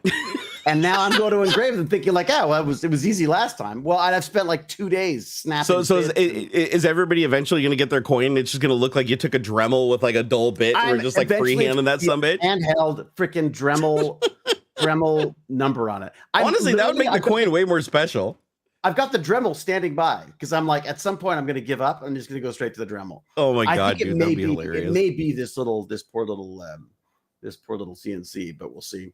More than likely me, but I just, because I don't know, it's a nerdy thing, right? Like I love the idea of like an official looking document, like and having a number. I just thought the number would just be kind of cool because just later on it'd be kind of neat to be able to go like, hey, that's Frank who has number 8629 or something. Yep. Whatever. So anyways, I got to get you guys coins too. I'll send you. Oh God, I'd love to have a coin, man. I'd display that. I'll put that right next to my official metal Jesus challenge coin. Yeah, metal Bronze Jesus. metal I like Jesus that. challenge coin. Where did you get a metal Jesus coin from? From Metal Jesus himself. The Metal I didn't know Jesus. there was- I He's didn't know there a was a retro Metal gamer guy on YouTube. He Oh, does, is he? yeah, he Okay, does all right, retro okay. game reviews and all kinds of stuff. He's actually pretty well known guy up here in Seattle. I just like the feel of coins. There's just something nice Yeah. about the feel of it. You know what I mean? Yeah, And it's got like a weighty. good heft It's like to not it. plastic. It's weighty. Yeah, And no it's like, one's I throwing mean, that out. I mean, unless I've scrolled. So- Like I've already got scratches all over this one. So I printed these. This is 80% You bronze. should totally do those things. So- I'm telling you, man. Here's your And income only right accept there. Bitcoin to buy them. It even Yeah. sounds like metal, you know. And this was even I even polished it in a metal polisher. Oh, really? So, and they're heavy. Oh, like this, these weigh almost like the copper. same. Yeah. So because it's Oh, just wow. bronze. It's all bronze filament. Oh, that is neat. Yeah, and so if I wanted to, I could sinter them. Like my neighbor has a little kiln. I haven't tried yet, but apparently, if you take these and you put them in Is the this kiln, live? it'll burn out the plastic and sinter the metal, and then it'll be Oh, solid metal, really? but it'll get like 20% smaller. So I'd have to print it like 20% Just to oversized. print it to get 20% bigger, and then my wife Yep. did that with these little things. She was But it's making just cool. little I 3D printed necklace something that things. sounds like that. You know, it's like it's metal, and I like that. It just sounds substantial. You know. Yeah, that's my thing too. And it's just like I keep one in my pocket, and I just have it. It's just like it's like a worry stone almost. Who do you Yeah, have I make like those that. coins for you? Like, Hmm? can you say who makes the coins? Like who? Yeah, there's a company in Canada. They're called like Land Sharks or something with a Z. Because that coin has some pretty good detail to it. Like it has multiple colors and stuff on it. Like Oh yeah, no, it's I can't remember what it's made out of. Geocaching supplies. That's it. It's geocaching. That's what they. really. That's how I got onto Coin. them because Oh. I was looking for geocaching stuff because I thought originally I was thinking like, oh, I'll make some little coins I can put in like geocaches. I find it'd be kind of fun to have little Tech Bandits geocache coins, Okay. and they even have Landshark. trackable ones. Had I known that before, I Oh, like may a have little just got QR them. code or something. Yeah, because they could have just printed. So I could have just had them do that. But anyways, yeah, they're amazing. In fact, it makes you want to do more of them. I've got another design that I'm thinking about doing of a cheaper coin that I wouldn't go to all this trouble for. So if people wanted to do that. But in the meantime, while you can, folks, that's it. Where do you There's go only- to like have them make your own coin, or did you have to call them and like work something out? I actually ended up emailing with them. Oh, okay. Because I was gonna say their I'll send you an website email. doesn't have a thing that just says like make your own coins. No, they're called So- something else. I should get they're called like Edley Engineering or something. Oh, It's okay, kind of okay. a So this weird- is like the they've got company a- that sells the end product of what they're making. Yeah, and I they think make they've them in like just got different shapes and shit too. This is they've cool. got beautiful coins. Like they've got absolutely beautiful coins. I wonder how they make these. And Do they actually are these actually like minted China. coins? Like and in China, they get them done in China. They get the box Whoa. arrived from the factory. I guess they do a markup on them or whatever, but they were pretty reasonable. Like you can get like a low print volume of them for like anywhere from like 30 down to like $17, something like that, to $7 around there. Or I think if you got 400 coins, you can get them down to about $7. That's not Canadian. That's not bad. That's And not that's bad. Canadian. That's so like Yeah. 5 US, something like that. $5 Yeah. US. That's not So- bad at all. That's yeah. And it's a Canadian company, so I just kind of No, when you Yo, consider you Canada, can sell a hey. coin, I mean a metal coin. Like I was back when I was selling the Barnacules Nerdgasm metal coins, the ones that I did in the bronze fell, I was selling those for 40 and I sold every one of them. Yeah, man. So the ones that I signed yeah, with I'm the Sharpie on the amazed. back. Like I can't like this is a stack of just the first. Sorry, I put it there. This is like a stack of the first like 30 or so that have come through. I mean, it's kind of nuts. That's so cool, man. Well, it's just it's cool to great. have something like that because it'll last forever, right? It's never going to break Yeah. down. Yeah. It's not plastic. It's not going to get thrown away. Somebody isn't going to look at it and say, "Oh, this is a cheap thing in a drawer." If somebody finds it in a storage unit 100 years after you're dead, they're still going to be like, "This coin means That's what something," I and they're going to mean. want to figure it out, Exactly. right? That's it. Like, when That's you kinda find a why I want coin, number on it. Too, If because I you're feel digging like- through a drawer and you find a coin and it's metal and it looks nice and it's like don't throw it substantial, out. you don't throw it away. Like, Nope. but Yeah. but the opposite's true. Like if you're going through a drawer and you pick out like a plastic coin or a token that looks like it was like for Chuck E. Cheese or something like that, that shit gets tossed. Like Yeah. even though some of those can even be worth a ton of money, right? Like Yeah, in fact, like- they'd probably be worth more later because there are so few of them because people. yeah, do like I knew a exactly guy that, throw them out. growing up. I knew a guy who found these Bakelite coins that were for Coney Island or something like that. Like Oh, way back wow. in the day, they were like these but they felt like they were plastic, but they were Bakelite, and he didn't know. and he found a whole box of them like intact that were never distributed or whatever. They were made for the park. They were never gonna, I don't know if it was Coney Island specifically, but it was one of these really famous like little amusement parks. And he ended up throwing the entire box of coins away, and it turned out that they were incredibly rare circulation, that each coin was like worth like $150 to $300 on eBay. God. And he had probably 1,000 coins in this box, and he chucked it because he thought it was just some tchotchke. That's a horror film thing. And I was like, dude, you literally had like the entire world's supply in your hand. Like you could have sold like 5 of those a week for the rest of your life, you know? That's it though. Like I keep saying this to my son, because he's like, well, that's never going to be worth anything. And I was like, well, anything you say it's never going to be worth anything is probably going to be worth something, because that means everyone thinks the same way. Yeah, then you know what the general rule of thumb is with collectibles? The general rule of thumbs is the cheaper and shittier something is, the more it's worth later on, because it takes so much more to keep it nice. Break it. So like a great example is like toys. If you're a toy collector, so I used to watch you've watched Pawn Stars, right? I think everybody's seen Pawn Stars. Oh yeah. So on Pawn Stars, they'd always come with these toys, and the toys that were always worth the most money were like the toys that kids would just trash, or they were shitty quality and they'd fall apart in the first 5 minutes. The kids would take them out of the box. Dude, so if you could find one intact like 20, 30 years later that was like in original packaging and it wasn't all deteriorated because they stored it in a dry place, shit would be worth like tens of thousands of dollars. Because even though they made a million of them, they all dissolved. Smart to keep any branded like Happy Meal toys. Yep. Oh, well, because even though there's a billion of them in circulation now, it's like they all end up in the garbage. They all end up in a landfill, and after 20 years, they're so deep in the landfill that nobody can dig down far enough to even get to them. Or even if they could, they're so broken up and nasty and gross, like they're not worth anything. So if you have like a pristine example, they're worth a ton of money. Like Beanie Babies is another thing. Beanie Babies were worth a ton of money. Then they were flooded the market. Nobody wanted them. Everybody, they like disappeared. Then they're Nobody back up again. Now they're back again. There you go. Yep, there you Pokemon, go. Right there, man. Exactly. Pokemon. These from the MacD's 25 year Pokemon. whatever. These are booster pack for cards, right? Yeah, anything Pokemon's going to be huge money right now. I got three of these. And do you get them from McDonald's? Yeah, man, I bought 3 Happy Meals for them. Dude, people were literally stabbing each other for Pokemon I didn't know cards. they were coming out with new ones every week, so I have I have 3 1s and a 5. Ha! Did you hear about during the pandemic where people were like stabbing each other at Target like over the Pokemon card? Oh, dude, it was insane. They had to take them off the shelf, like, and put them in the back room because people were physically fist fighting over all of the trading cards. You can't. I hate Magic. You have to go to like customer service. Yeah, they don't even have them on display anymore. Like you have to go ask somebody to get them. I just think Hasbro's ruined Magic the Gathering. They've just like they're lame ass Lord of the Rings cards. Wait, does Hasbro own it now? And Hasbro's Wizards of the Coast. Wizards of the Coast, like, and they're selling. Oh, really? I didn't know they're that. selling collector packs for like $600 and stuff. Now. Yeah, it's it's like, insane. See, they're trying to do the other thing. They're trying to make it cool by creating false scarcity and false value. Like that. Yeah. That never works. Rarely works. They've been on record like during shareholder calls and stuff where the like big boss of Hasbro is like, we need to monetize everything of Wizards of the Coast. Like they're not they want to microtransaction the shit out of Dungeons and Dragons. All of these crossover stuff with Magic the Gathering, all of it is an attempt to just monetize all of the IP that Wizards of the Coast has.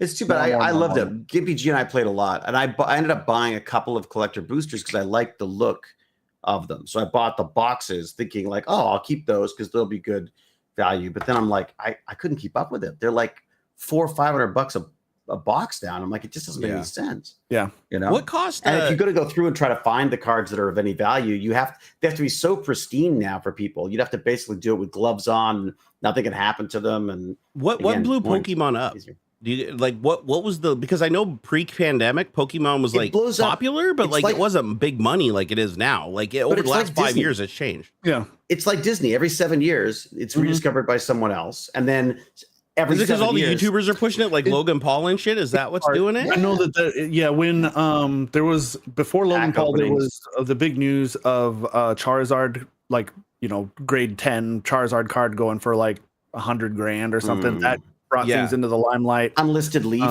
was opening card packs for kids, and then I ended up getting into it because of this getting blasted. You just earned yourself a booster Love pack. everything you all do. Wanted to pay a bit back. Sorry, it's not more. I'm a student. You see, cold sweat smile. In the future, though, thumbs up. You're all awesome. Hey, Thank no, you. We don't appreciate never that so apologize. much. Never apologize. Yeah. Thank you God. for much. Never apologize for giving us money, sending man. us I any at love it. all. Thank Yeah, you. dude, You're the that's greatest great. gift ever. Seriously, just being here is awesome. Seriously, I mean, like, the three of us would talk to each other. We'd probably anyway. be talking Like, anyways. It's true. Yeah, I mean, this But really yeah, is we're just an live. excuse for us all to get together. Oh, I forgot. Where's the smoke? The There's an smoke only audience. happens on $10, 10 or more. Okay, I got to figure Otherwise, out Jerry would die. why the Python script. Okay, so 14.0 and 25.0. What is this? 14.0. Hold on. Oh, that's why. I'm so in love with Python. I like literally love wrote Python. a Use it little for Python everything. program with ChatGPT to do my random numbers for the coins and things. That's I was cool. like, I use it on everything now. It's fantastic. Nice. I think I found the bug every time they do that. It was keeping the green light on, and it's because I had the wrong channel turning off. When I edited it to not have the smoke machine come on, so I deleted the wrong one. There we go. So now that should work. So if they do it again, it'll go green light on and green light off. Because it was like every time the green light kept staying on, I'm like, why? And it's because it was sending the command to turn it on, but it was sending the command to turn the smoke machine off, but the smoke machine's not on. So it was just sending. Hold on, here we go. Nerd. Oh, smoke machine. Thank you so much. Yeah, Catching a scream. You all tornado. The man, the myth, the legend, the one and only 3D printing nerd. Man, When I get really Yes, sir. loud, it like cracks hard. Did you hear that? It was What like was that? check. There's like a little staticky like pop. I wonder if it's just on my side through my mixer board. As long as you guys aren't hearing it, it's fine. Nope. It only happened I'm when I also- got really loud there. For I'm a second. I also was like, deaf. Thanks, I'm Joel. old. well, that's true. That helps. Yeah. You're get a little punch in it. A little music. Yeah. Yeah. There we go. Yeah. Yeah. Put on the creepy ass voice. Or no. What's it? Yeah, I'll put this one. This is a good voice, right? Yeah. Thank you for the money. Well, yeah, money.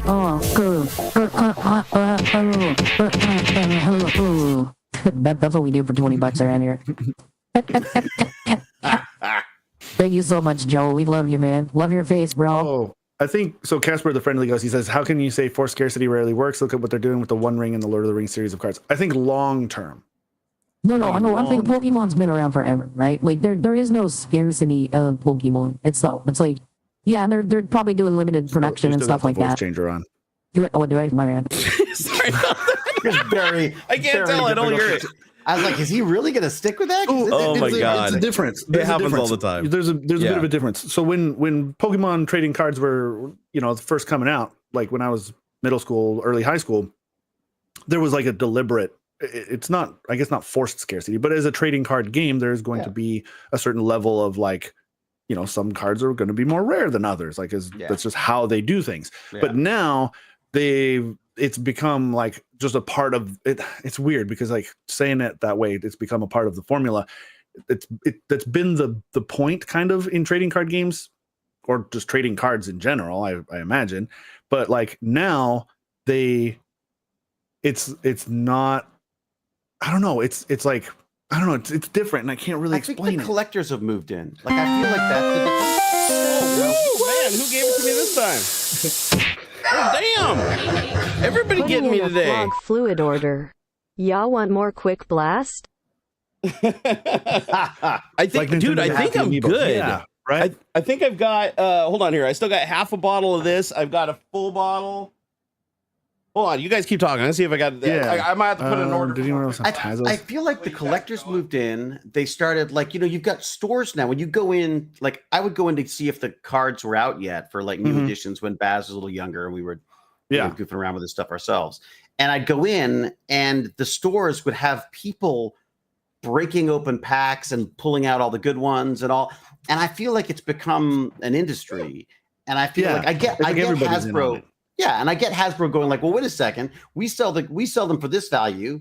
Everyone else is making the money off them. I'm amazed they didn't come up with an NFT for it. I got 2 gallons. I'm good at it. I'm sure they tried and then they probably got blasted for it. But the thing about the Lord of the Rings thing and all of these tie-ins, although admittedly, I must say I do want the entire Transformers collection, but I just can't warrant the cash for it anymore. Like it's just so expensive for cards now.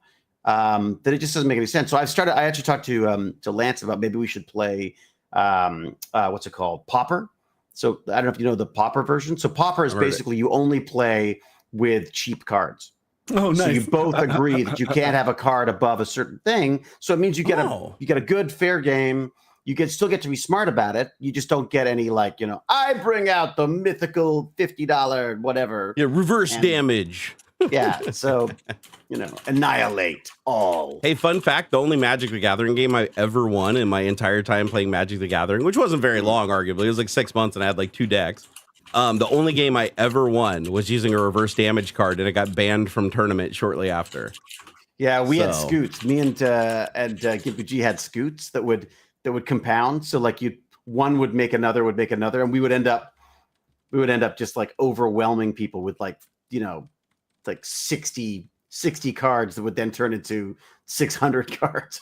And again, they got rid of a lot of them. So yeah, so much fun though. It's honestly, I think it's a more complex game. I think it's one of the most. So I remember somewhere it was like MIT or somewhere saying that it was like one of the most complex games in existence because there's so many rules. There are so many all the card interactions and stuff. Yeah. Wait, for Magic or Pokemon? Lance got really, really good at it. Like it was embarrassing. I just stopped playing against him because he would just crush me. I got him into it. Then he starts crushing me. And so we ended up started playing together. So I was the meat and he was the we're talking about Magic. Okay. Yeah. Yeah. So Magic the Gathering was way too complicated for me. I could never get good at it. Like I wasn't even good against players that were half my age. They were just kicking my ass. That's my son thrashed me at it, but I just enjoyed it. So I love the again, like the coin thing. I'm a tactile guy. I like having the cards. Yeah, like tapping your mana. Yeah. Oh, I love all that stuff. I love all the sort of the there's almost like a ceremony around it that I miss that a lot. Yeah. And I'm frustrated that Hasbro's made it so freaking money. One of the reasons why I struggle with like desktop D&D and games like it, like even Magic even qualifies for this too, is it's like you play against these players, they're like chess players where they can like move 20 cards and tap 20 things and flip a thing down and everything. And you're supposed to keep track of this shit in your head. And then they're like, it's your move. And it's like, I don't even know what happened. Like, I'm still trying to like analyze the field and see like what you did was legal. Like you could literally put down any card and I'm not going to be able to tell you can't do it. Like, but then you like fuck up slightly and they're like, no, you can't do that. You didn't pre-tap your mana before that. This is you had to tap on the last turn before your second turn. And then your uncle has to tap 3 weeks ago and then call you on your birthday. And then you can play that card. It's like, fuck. But what's nice about it though, is once you've got a deck, you can get familiar with that deck. And I mean, you have to change it when the cards, what they move out. But the reality is once you've got a deck, you can get good at using just that one deck. And I gotta say, I find that I get kind of just talking about it makes me want to play more. It's stupid Magic the Gathering. Isn't there like a computer version of Magic the Gathering? Yeah. Like where you, it's great. It's really nice. It's cool. It's really Magic the Gathering Arena? Here's my other problem. You have to pay for that too. Oh god! I mean, so you have to buy digital decks and shit too. Oh, yeah, and that's I'm like, look, if I just bought a deck up in real life, let me scan it in. Like I should be able to use that. But no. I just got a really twisted idea. Let me run this by. We'll have to run this by like our resident intelligent Jim the Evo in chat. He would know. He would know something like this.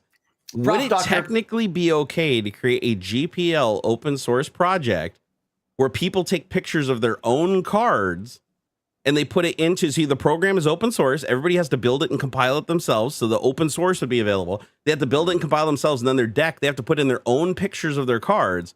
And those pictures remain on their computer, but they're only broadcasted over camera. Like you create a virtual webcam and it's sending a virtual webcam signal, like you holding your card up to the webcam, but it's a picture of the digital card.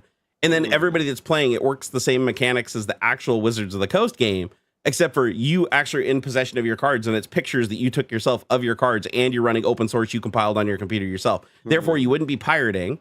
You technically wouldn't be redistributing the content because you're just showing a picture of it, just like you were holding the card up on video, and it is a picture of your real card that you own that you could post a picture of in an Instagram or whatever, and it'd be fine. So I'm wondering if there's enough of a loophole there that if you rigged it up in that mechanic, you're like, you have to build your own source code. You have to take pictures of your own cards for your own library, and they have to be projected as a webcam, like video stream. Like, I wonder if that would prove work. You've got it. Yeah, just basically to prove that you own the cards. Bump into a problem. No, I suppose if you're not selling at that point, I feel like it's just easier to play the fucking game. My only thing. I know by the time you're done, you're like, I could have just spent $20. Damn it! Yeah, it would be 40 hours. I think because like if people are just uploading their own cards and stuff, like whatever they already that would be a problem. Because people already do like proxies if you're just playing like Goofy and stuff. Even in real life, they'll do that where they'll do like a photocopy of a card that they like. Yeah, and they just say like that's going to be I think where you would run into a possible issue is implementing the rules. Yeah, because I don't think that I don't think Magic the Gathering rules I don't think they have a version in the OGL at all. Well, can't you basically read the rules off the cards? Like the cards pretty much say what you can do with them, right? And there is a guidebook. You can go through a whole. Right? You know, there's like you'd have to. I think that'd be where you get hung up is implementing the rules. Like you're gonna have to okay, so it does some sort of OCR thing to read the card and then. But which exists. I was scanning a whole bunch of cards. That technology would be really easy to do. Like you basically take the card, even skewed. It could be like skewed and laying at an angle. Hey, it would media take it. Pipe. Yeah. Gimpy G. Get Gimpy G's Media Pipe AI is working on it. It's got image recognition. I'm still trying to get him to use voice attack, man. He's got to try that out. That is dude, I used that years ago when I was playing Elite Dangerous. It's super rad. I love it. So much fun. I'm gonna be spending $10 really cool. on it. You can do like, and a lot of people do it for like flying games and complicated space stuff or whatever. Yeah. But it is a very robust voice controller. Yeah. You can have it. You can have it run for games. Yeah, or not just games. It'll do anything. Any automation. You can do voice commands and it'll activate a like a macro essentially. I meant to look into that when you mentioned it before. It's really not only that, it can move a joystick, it can move a mouse, it can move a mouse relative to a window, relative to control. Like you can get so granular with the scripting in it. What do you call it? Voice attack? Voice attack. And it has Is it Mac and built PC right or in. just PC? I don't know if it's actually on anything other than PC, but it might be. But no, I was showing it because cool. the cool thing is like even if you can't. It's 4:00. Holy crap! I gotta go. You gotta go, man. Get out of here. Run. I got my friend's 60th birthday. So he's younger than you. Your younger friend. No, just kidding. Wow. Oh, burn on the way out the door. Oh, that hurts. Well, tell him old Barnacules says hi. He has no idea who I am. Unfortunately, he actually does look younger than I do, but that's beside the point. Oh, yeah. My job is now to go and make him feel old, and it's all on Zoom anyways. So I can put a filter on and look like a freaking anime girl. Right on, man. All right, lovely to see you guys. I'm sorry I couldn't stay for longer. No, it's okay, man. Take it easy, man. Take it easy. Crawling myself back to my tech talk. Dude, I'm just so happy you're here, man. I'm elated. Oh God, likewise. Go have fun. Tell your friend happy birthday, your young friend happy birthday. Love to you, lads. Love to you all.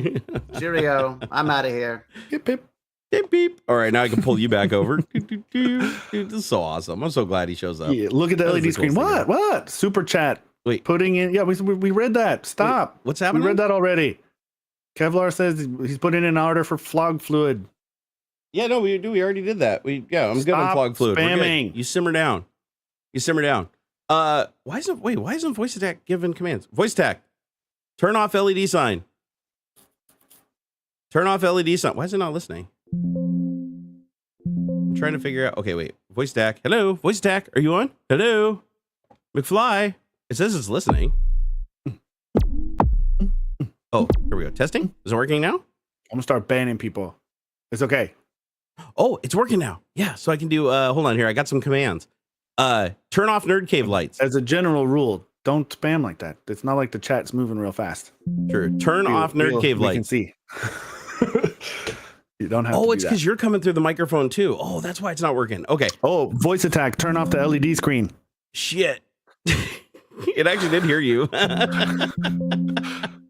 Here, say it really clear. Say turn off LEDs, or no, say turn off LED sign. Do I have to preface it with voice attack? No. Oh, turn off LED sign. Oh, so close. Try again. One more time. Turn off LED sign. There it is. Come on, turn off, damn it. Yes, you did it. Turn on LED sign. There it is. You just, dude, look at you. You're controlling my shit. That's fun. Now That's weird. say turn off turn off Nerd Cave lights. Oh no. Wait, what's weird is it doesn't understand me, but it understands you. So there must be something wrong with the microphone stack because it's picking you up, but it's not picking me up. Yeah. Turn off Nerd Cave lights.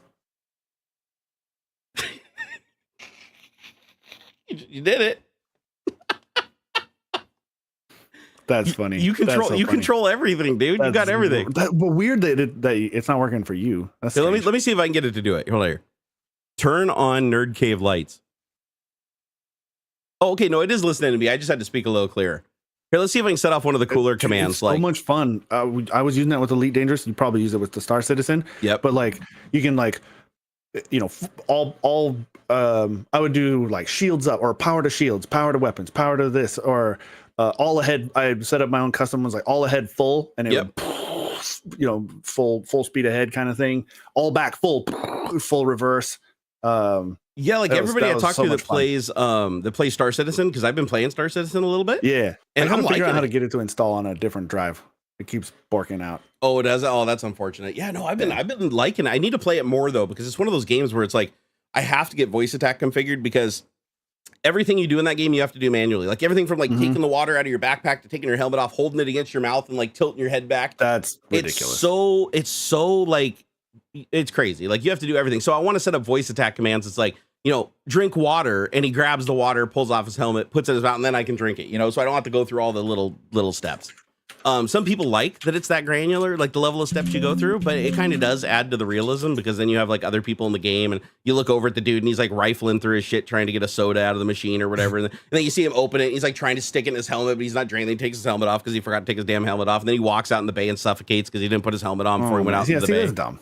So yeah, some people don't like it, but I guess it's for me. I'm like, I just want to set up voice commands where I can like, I guess it makes you feel more like you're in a simulation though. Like when you play a simulation, it was really fun. You got to know what you're doing. You feel accomplished. Everything I did in that game, I felt accomplished. Like I played for 3 hours, and all I effectively did was get in a ship, take off, jump out of my ship, and like fly around with space packs, like around a bunch of people meeting out in the middle of space. And then we like flew back and landed successfully, and I felt like more accomplished than anything I've ever done in any other game in my life. And it was because everything was a thing. Like I had to ask for permission to dock. They sent me to like a specific dock. I had to line up on it and go inside. I had to like power my ship down, close the hangar, make sure it was pressurized, open up the back of my shship, get out, power everything down. Like it was such an event. And then if you forget shit, like you don't power your ship down, it's just sitting out there burning fuel. Like, you just leave your ship on the pad or whatever, and it's just running. You forgot to shut it down. So it's like little things like that are pretty wild, And I like it. But yeah, voice command seems to be like the trick for doing a lot of the stuff in that game. Oh yeah, like there's entire things out there where, and the thing is you have to spell things wrong sometimes. Like it doesn't understand, like it will not understand cuss words kind of because phonetic. of the TTS. Yeah. Oh, what's going on here? Hey Joel, thank you, man. Hugging face. Do you know a good hugging face text to speech model where you can tweak the voice accent and speaking rate? Not really. I don't know any hugging face things that do that. I know there's some online TTS models. I don't know if they're API accessible though that I've used for text to speech. I know that voice attack has like a whole text to speech thing built into it, but I usually just spell things like fucked up, like to get it to understand me. Like for instance, it wouldn't allow me to say fuck. So I had to spell things wrong. Let's see if I can get this command to fire. Let's hear. Fuck you, Cortana. You're a dirty piece of shit. See, it didn't get it. But here, let me try one more time. Fuck you, Cortana. You're a dirty piece of shit. See, it still didn't get it. But you have to figure out like what it hears and then put that in as the command. And then once it figures it out and it gets it once, then it'll like keep increasing the weight on it. So it's easier and easier for it to get it next time. And that's one of the things I like about voice attacks. It's like once you train it and you go through and you do the voice training, you keep saying the thing over and over and over again, it gets a lot better at understanding it and not screwing it up. Like you might have to say it 10 times to get it to where it finally understands what you mean and fire the command. But then if you say it again exactly the same way, and then you can start getting a little looser with it, and it'll still go, oh, I bet you meant to do this. And it's only $10, I think, and they give you like 20 commands right off the bat for like free. But yeah, I haven't done a ton with it. All I've done is like the Nerd Cave Light thing, the LED sign thing. I did a thing for Gimpy G that was actually pretty funny. Did you see the video I posted on Twitter?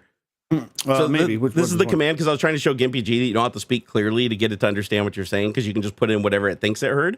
Oh, so even if Gimpy said something, it was completely like, salad, sandwich, whatever, it would still do it. So I just put in a command here. Let me see if I can get it on the first try. Let me back up because I think I might be too hot, and that's why it's having a hard time picking me up. All right, here we go. No gate prawns, husband sandals, 4 gay amp antique horn. Because you're using voice attack, I know what you meant to say was navigate to Pornhub and search for gay amputee porn, and don't worry, I've got your back, Lance.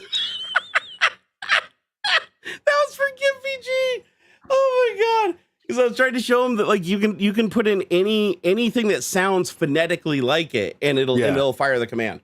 Man, and you can do multiples too. Like, I put in like 3 different versions of Shields Up or something like that. Yep. Because just in case, because sometimes I'm sloppy with my speechifying, and so and I haven't played with some of the features, but like there's like a thing like where you can do normal recognition, you can do restricted continuous speech, you can do continuous speech. Like I guess with continuous speech, if it just finds the words anywhere in what you're saying, it does it. Oh, I mean, I'm sure, dude. I last played with voice attack. Jesus, probably 10 years ago. Or ish. I was still in California, I think, last I was playing with it.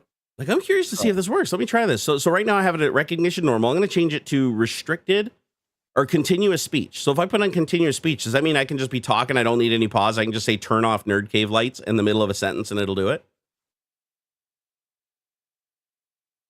Apparently not. Nope. Testing, turn off Nerd Cave lights. No, it still says it did say turn off Nerd Cave lights, but it said unrecognized. Maybe I have to do restricted. Let me try restricted continuous speech. Testing, turn off Nerd Cave lights. Testing, turn off Nerd Cave lights. No, it still says it is getting the words right. It just says unrecognized, but there is a way to configure it because I've seen videos on YouTube of them doing it where it'll pick the commands out of your natural speech. So instead of like saying, hey, fire up thrusters, and then you have to wait for like a second to say the next command. You can literally just be like, fire up thrusters, photon torpedoes, fire cannons. It'll any place where those words are in the sentence, it'll fire those respective commands in those orders. And that would be the better way to do it if you're playing a game, because it kind of sucks if you're like lift landing gear and then you got to wait a little while and then be like arm guns and wait a little while. It'd be a lot easier if you could just be like power up ship, arm guns, panel to sea, move this to this, take off, flight, and it's just like do and doing it all. You know, kind of like you're talking to the Enterprise. And that's how I want to set it up. But I got to figure out exactly like which things to do.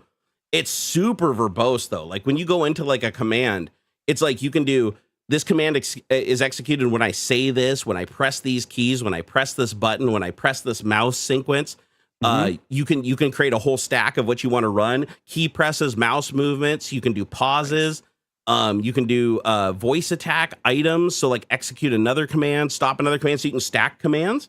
So if you wanted to, like, let's say you could say fire missile, or you could say fire all my missiles, and fire all my missiles would just call a whole bunch of fire missile, right? So that they would just stack up. And so you can build a stack from the simplest command, like which is like fire a single pew, and then you can fire multiple pews, and then fire all the pews, and you can just keep building the commands, and it's kind of like recursive, right? And so I want to work on that. And you'd also do like full text to speech inside of it. So you can do that's what I was doing with the thing where it was speaking earlier. You can do text to speech so that it'll reply back. And apparently you can even use variables. Like there's like variables and stuff that you can put in there where it's like you could have the game output like statistics to a text file, create a Python script that would pull that out. And then you could actually have a command that would pull that out and then TTS it to you. So you could be like, what are my shields? What are my shields? Or how much ammo do I have left? And it'll tell you because it's pulling that from the game and giving it to voice command. So I was like, this has got a lot of potential. But lately I've been having some problems with it understanding me with the Rode and the microphone, which is weird because this should be like the optimal setup for understanding me with voice.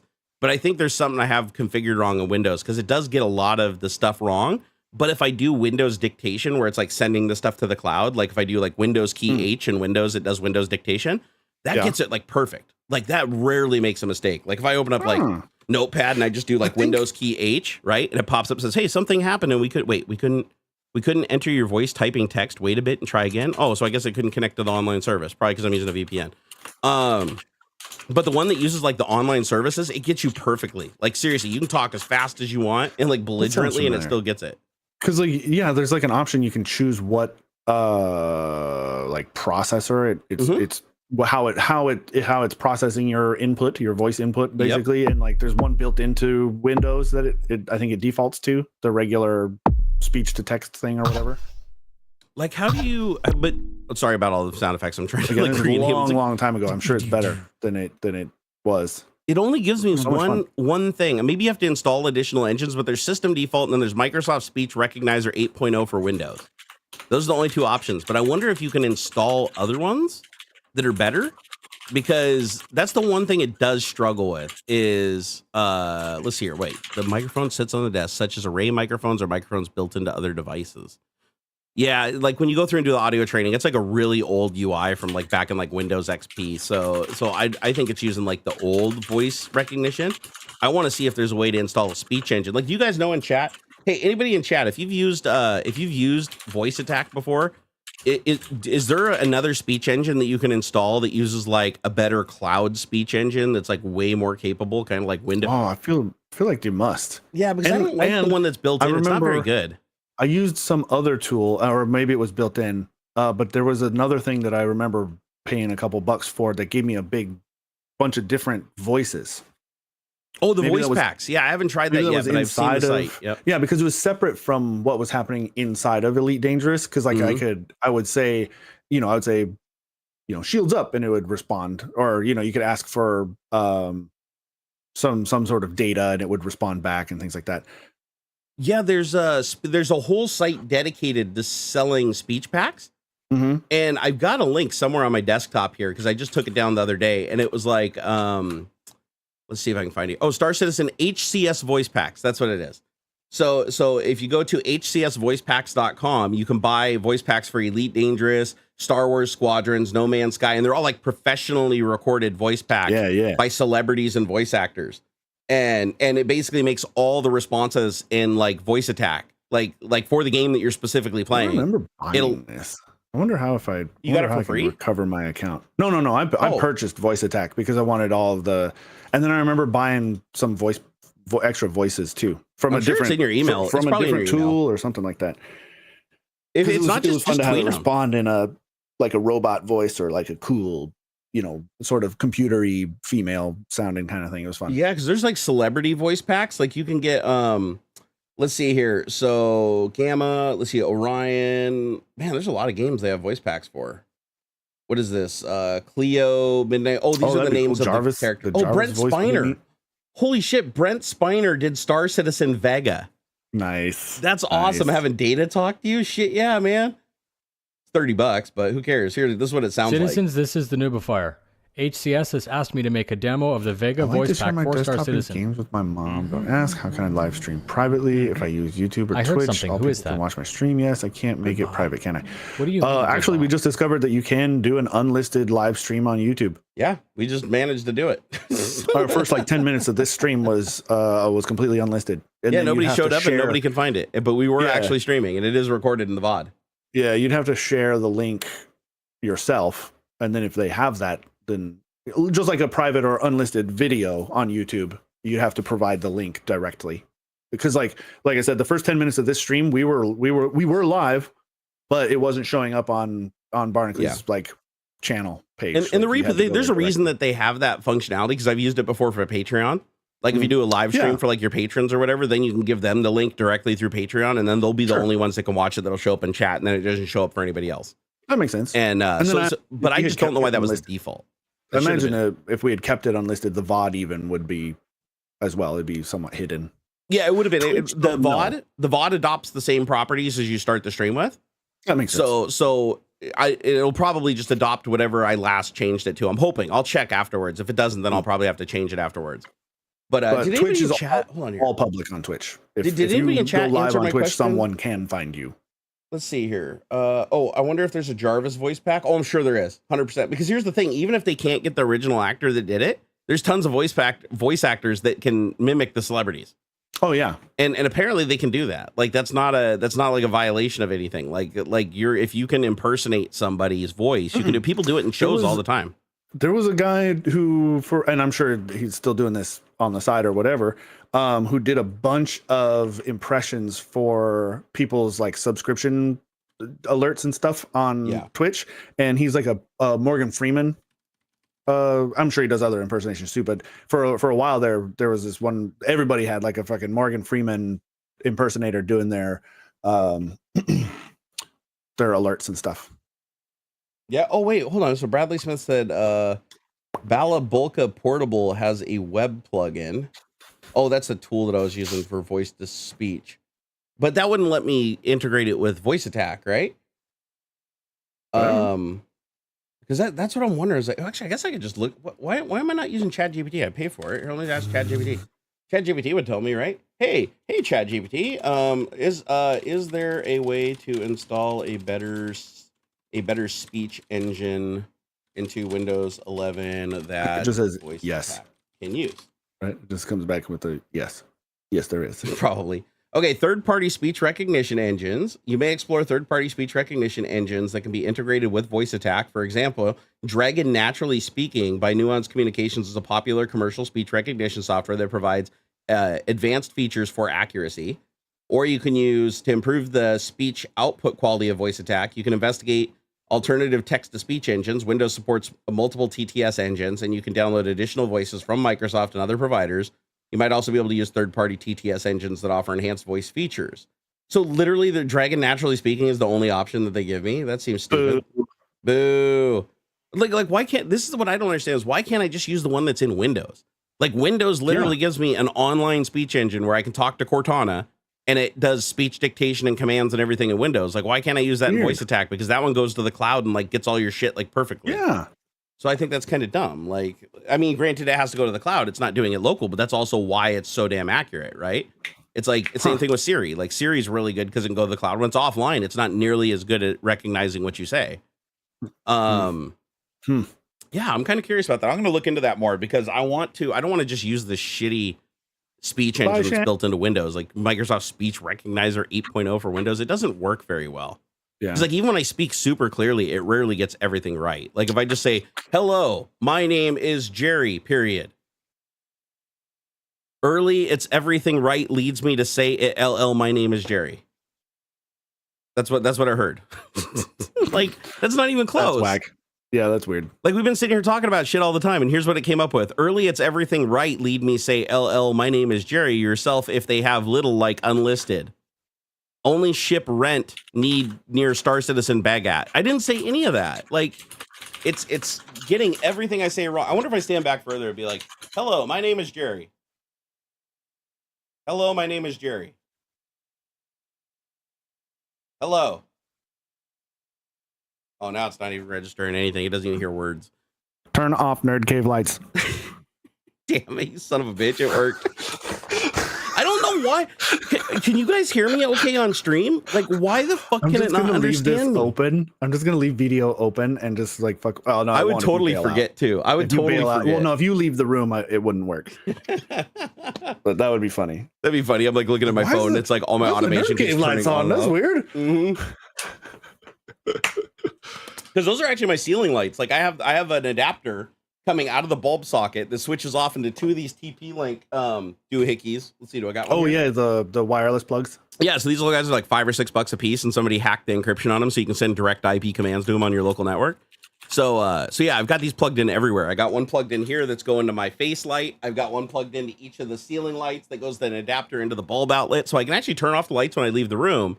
Or if I leave the switch on, then I can control them with my voice. Or with I can also control them from the actual Stream Deck. So I have a Stream Deck here on my desk. It doesn't remember the state. I have to write an additional thing to do that as a plugin.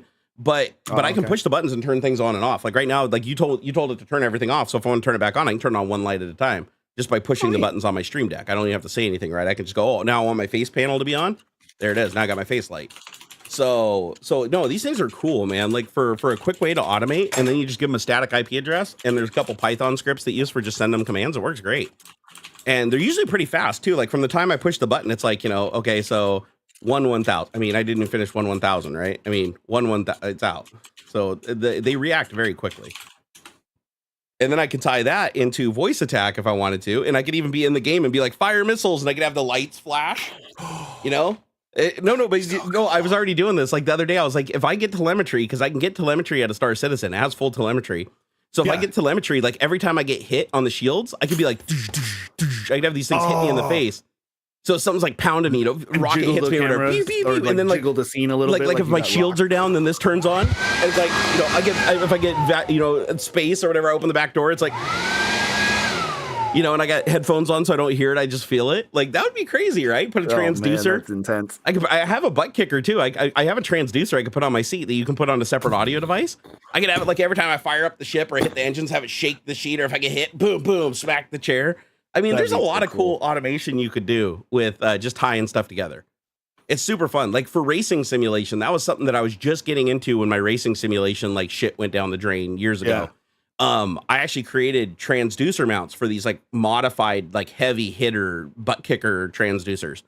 And I had a thing for my racing sim that put 2 on the front and 2 on the back. And I actually had software that would actually make them be the brakes. So they could actually simulate engine, like the engine vibration of the front of the car. Like you could feel it positional across the four axes. Sure, yeah. And it would also simulate the shifter. Like I had a transducer on the shifter. So when you shifted, it would actually clunk the transmission into gear. You could actually feel the engagement of the gear. And then if you shifted without the clutch, it would grind. It would go until you pushed in the clutch and put it back into gear.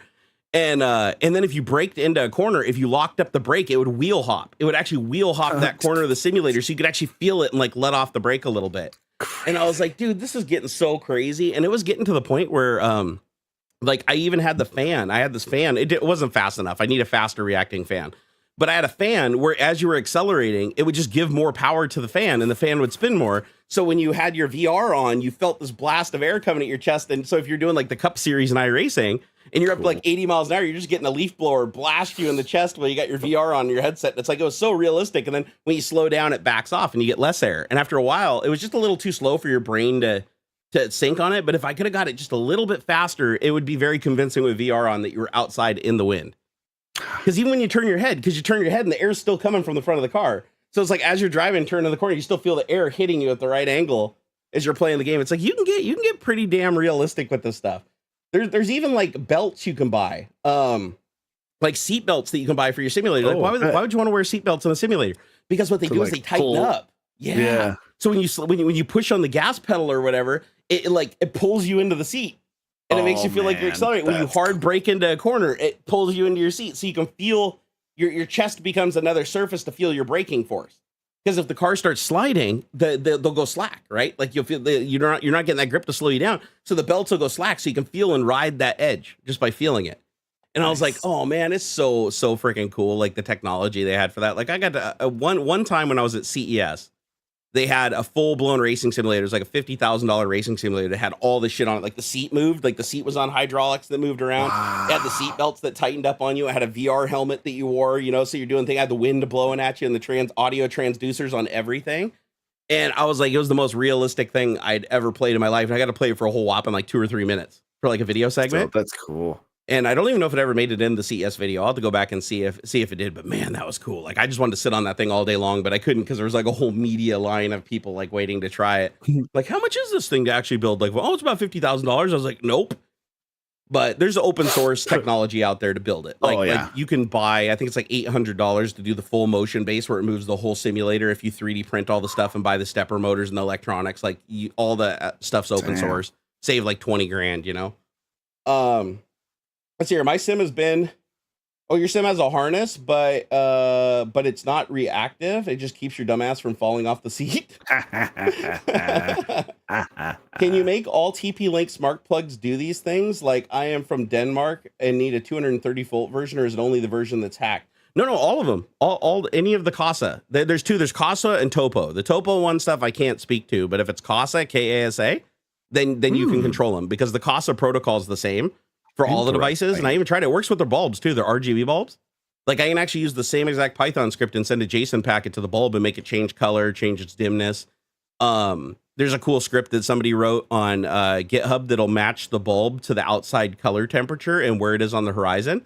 So you can basically put bulbs in your room and it'll match the color temperature and the light amount outside. Isn't that cool? So like as the sun's like setting, like let's say you're on an inner room of the house where you don't have a lot of sunlight, you can have the bulbs in the room match the color temperature of like the sunrise and the sunset, and then the color will get brighter and brighter and brighter, and it'll get whiter and whiter and whiter. And then as it sets on the horizon towards it gets night, it goes down to like 5%, and then you get a sunset in your room.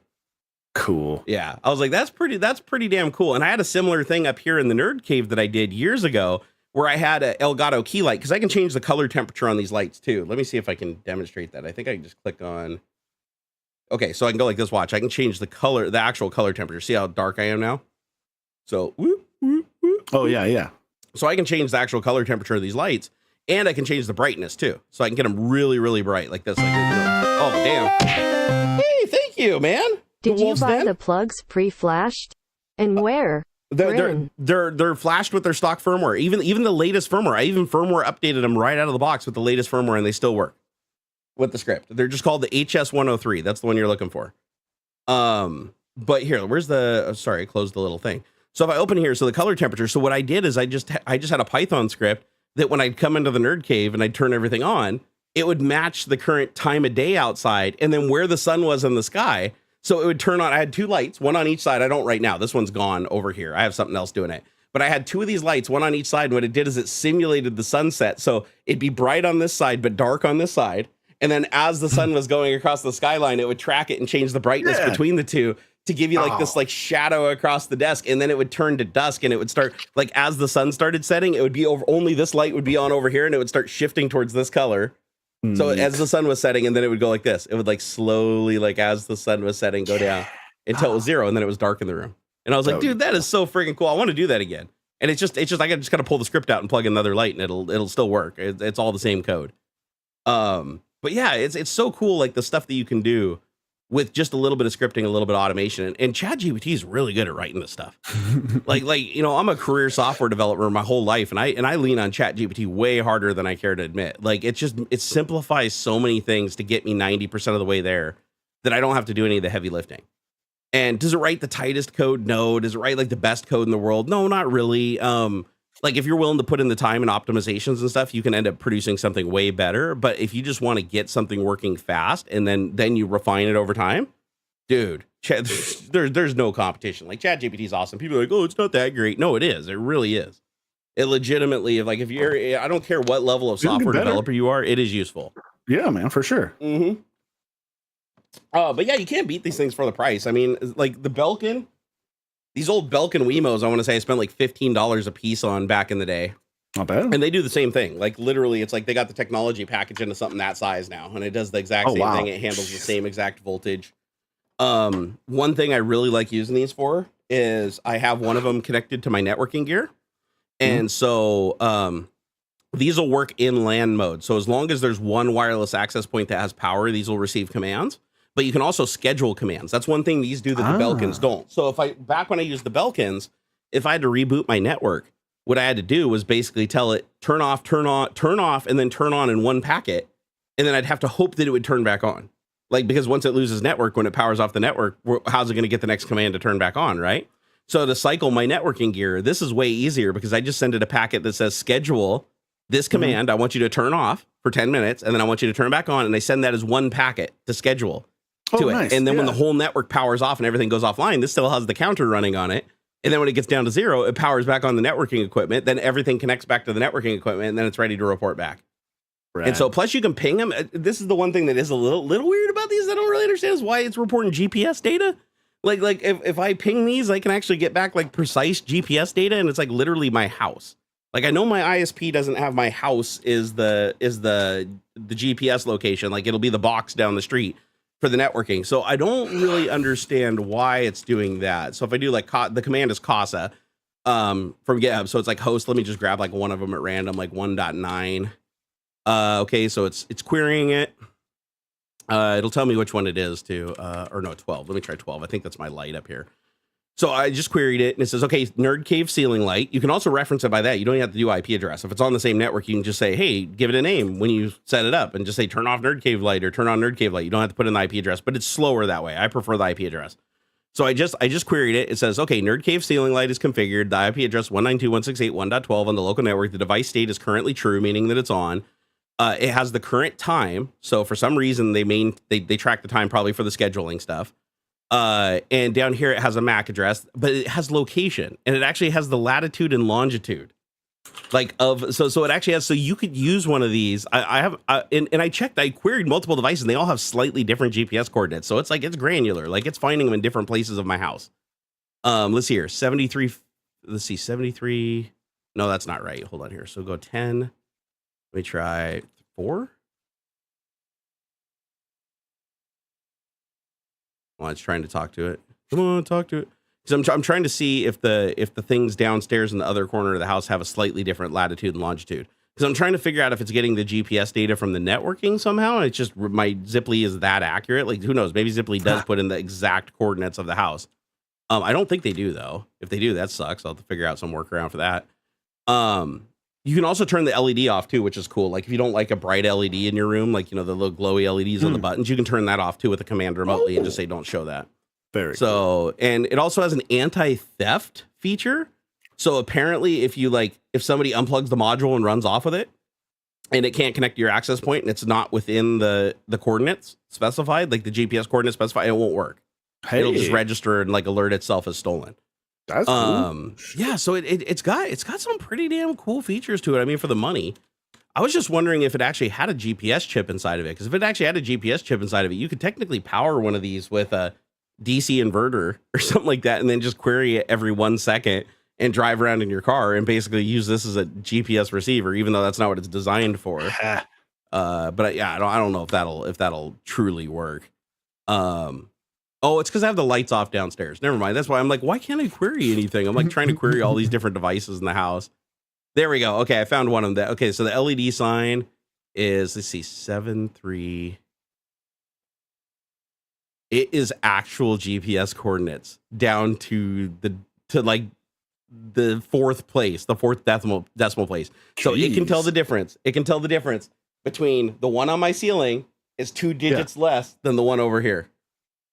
Wow. So these are actually reporting live GPS coordinates. 3D space. Yeah. Even. Jeez. That's crazy. Because I thought maybe it was reporting the same one, but no, I'm looking at two of them side by side right now. So let's see, that's 73. Hold on here, 73.58, and that one is 73.55. So yeah, no, it's actually picking up longitude and latitude within feet. So I could take this and just like plug it into, you know, an RV AC inverter and then just like ping the damn thing over the internet and figure out where the hell it is at all times. That's kind of interesting. So I wonder if that's the anti-theft feature, because I haven't looked into it yet. I wonder if, like, once it's registered to your network, if somebody steals it and plugs it in somewhere else, I wonder if it reports to your app over the internet and says, hey, I'm powered on. I know where I'm at. So you know where to go pick it up. It's just crazy. Really, a $6 device, and it has an actual GPS inside of it. Like, technology is getting way too cheap, dude. Like, does it have a microphone too? That's probably something I gotta be worried about. Comes out of China. It even tells you the last time it was powered on, last time it was powered off. It gives you the list of the last commands it received. Like, it's way more granular than the Belkin stuff. So highly recommend these. Nice. If you guys want to link to them, I've got a link on my Twitter. If you go to go buy them, they sell them in 2 and 4 packs. They're always on sale on Amazon. Some people don't like them. Like some people prefer like Zigbee or Philips, but Zigbee and Philips is really expensive. They require hubs. They use a proprietary protocol. The thing I like about these is they just connect to the network like a Wi-Fi device. Like if you have 100 of these things, they will each have 100 IPs on your network, and they will have 100 host names. Like they're literally directly addressable as an IP device. You don't have to connect to a Zigbee hub and then send a command to the Zigbee hub that then gets forwarded or relayed to the device. And I prefer that. However, there are some downsides to it. The downside is you're not going to get the real-time communication that you'll get with like a Zigbee, where you plug it into HDMI, or with Philips, where you plug an HDMI to the hub and you get like the light moving in sequence with video and audio and stuff like that. You're not going to get that kind of granularity with these guys, the Casa stuff. But for the price, it's like if you just need a switch that'll turn on and off, you know, relatively quickly when you tell it to, like, you know, turn the light off, turn the light on, it does the job. And if you want something that's scriptable with Python, so you can plug it into Stream Deck and plug it into your MIDI controller and have a macro or a foot pedal that turns it on and off, that's awesome. Like, it just works great. They don't have, the one thing they don't have though that Belkin had that I thought was cool is like these, you can actually get one that you can tell it the percentage to turn on. I don't think these ones on. I think these are just the switches, but I have one of these that allows you to ramp it. Like you can go between, so like if you have a fan connected to it, just like I do down here with my rheostat, and like turn the fan up and down. And so like if you wanted to do the leaf blower effect, like what I'm doing right here, like that, these would allow you to do that. Like if you had the one, but they're way more expensive, the ones that have that feature. And even though these are hacked also, they're a lot harder to mess with because the packet that you have to send them is like malformed and really broken. Like it's not just a traditional JSON packet. So you have to like do some pretty bad hackery shit to get this working. And then apparently I wrote a library. On GitHub, I actually have a library for controlling these Belkin guys over IP, but it only works in Windows 7. They fixed a bug in the networking stack in Windows 8 that does something to the packet that I still haven't figured out how to fix. So I can only operate these under like Windows 7 or less. And so it's like stupid little shit like that is why I retired these and replaced them with the TP links. But anyways, that's enough about that. I just want people to know I'm pretty excited about automation. I love automation. I'm an automation whore. Yeah, man, I want to do more with like NFC tags and stuff too. Where like, oh, if I beep my phone over like a programmed little disc, it'll turn my lights on, or you know, whatever, that kind of stuff. Yeah, totally. Let's see here. Copy.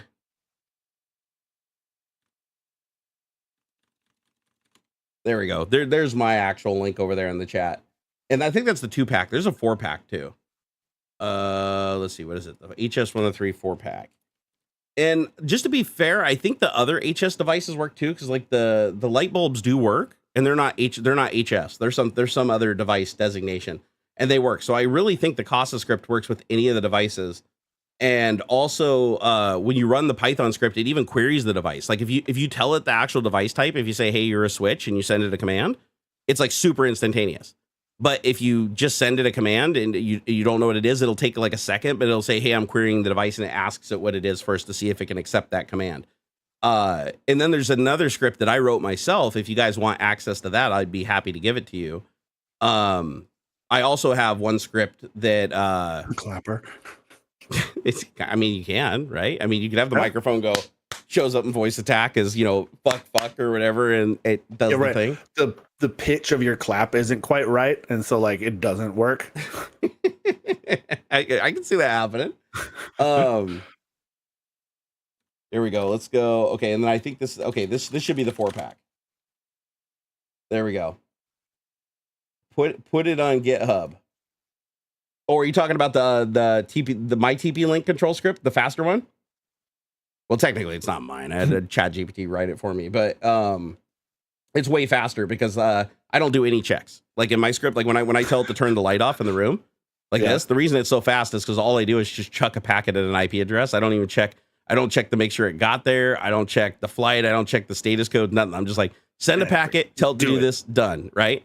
If you use the unofficial official Casa library on GitHub, the one that has all the functionality in it, that one, when you send a command, it takes like a moment for it to work. So like if I drop out to the command line and I use the official one, I have to do like Casa space -- host and then put in like the IP address, which I think 11 is like one of them. Just say on. Let's see. So okay, turning on. That's the right light. So let's see, 12 on. Okay, 1,000, 2 1,000. Okay, so it took 2 1,000 to do that, right? These affiliate links, or I can do this. They better be. Yeah, they are affiliate. You bet your ass they're affiliate. Okay, links. I'm like, damn it, Jerry. You better be. No, they're absolutely 100% affiliate links. 100%. Are you kidding me? Come on. Anything I post on Amazon is going to be an affiliate link. Shit, go get NordVPN too while you're at it. Yeah. By the way, speaking of NordVPN, I don't know what the shit they did to their Seattle servers, but my God, I did a speed test on my Ziply fiber.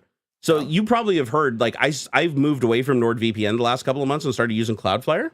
Right. And Cloudflare Zero Trust, I was paying $5 for it a month for the Warp Plus or whatever plan. So they give you like way more bandwidth.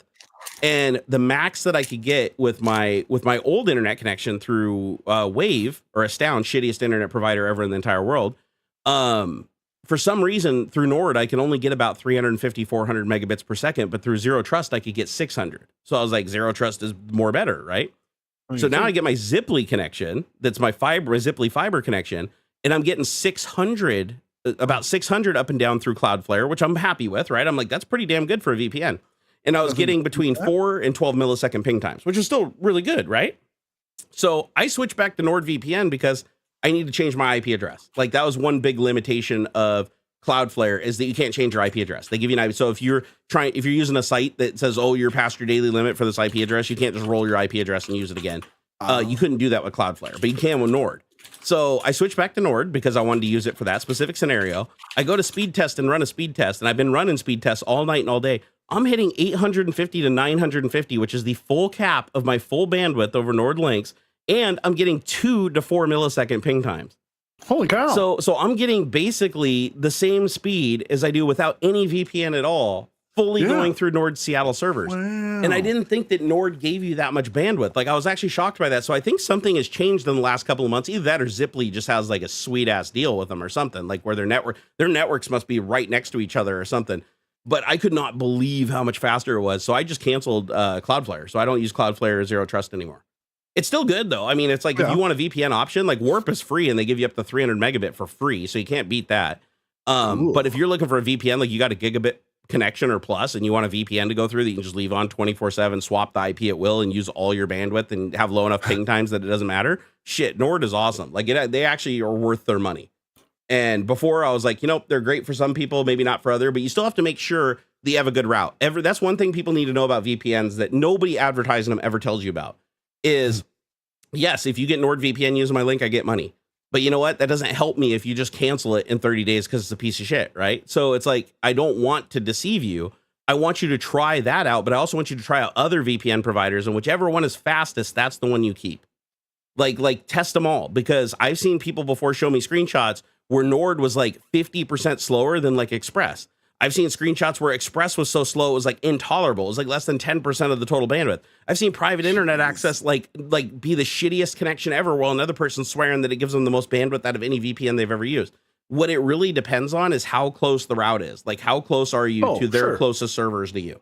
And when it comes to Nord, their Seattle servers are right next to Ziply's. Like, seriously, they have to be in the same fucking building. So if you're a Ziply fiber customer, or you're another fiber customer that's going through that same backbone or whatever, wherever Nord has a data center, you're probably going to get like rip and speed through them. But if you sign up for them and you find out you're only getting like half of your bandwidth and your ping times suck, just cancel it. Just cancel it and get your money back. It's not worth keeping if that's the case.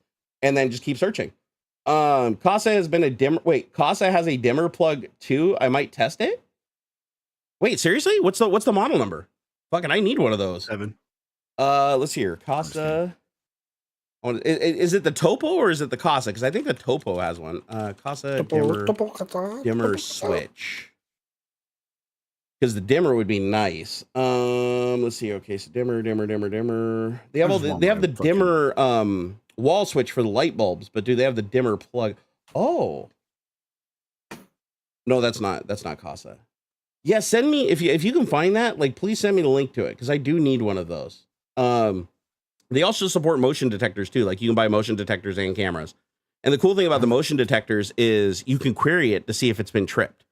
So you can pull it. So if you wanted to create like a script or something, you could be like, hey, has this motion sensor been tripped since the last time I asked you? And it'll say yes. And so you could use that to trigger, like, walk into the room, the motion sensor trips, your computer pulls it every 5 seconds and goes, oh, wait a second, I saw something move in the room. I'm going to turn on the cameras and turn on all the lights and get everything up, do like a Jarvis thing. That would be kind of cool. Let's see here. Okay, so I got the link. Let's see here. Smart outdoor Casa outdoor smart dimmer plug. Oh, and it's an outdoor sealed one. Oh, ooh, shit, even yeah, better, brother. Yeah, hey man, why is there 200 plus people here and only 65 likes? Yeah, come on, man. Smash that like button. Come on. Tell your mom. Are we worth a little bit of likes here? Oh, here, I'll prime the pump a little. Okay, here, let's go. There we go. Oh yeah. Come on. Give us that like.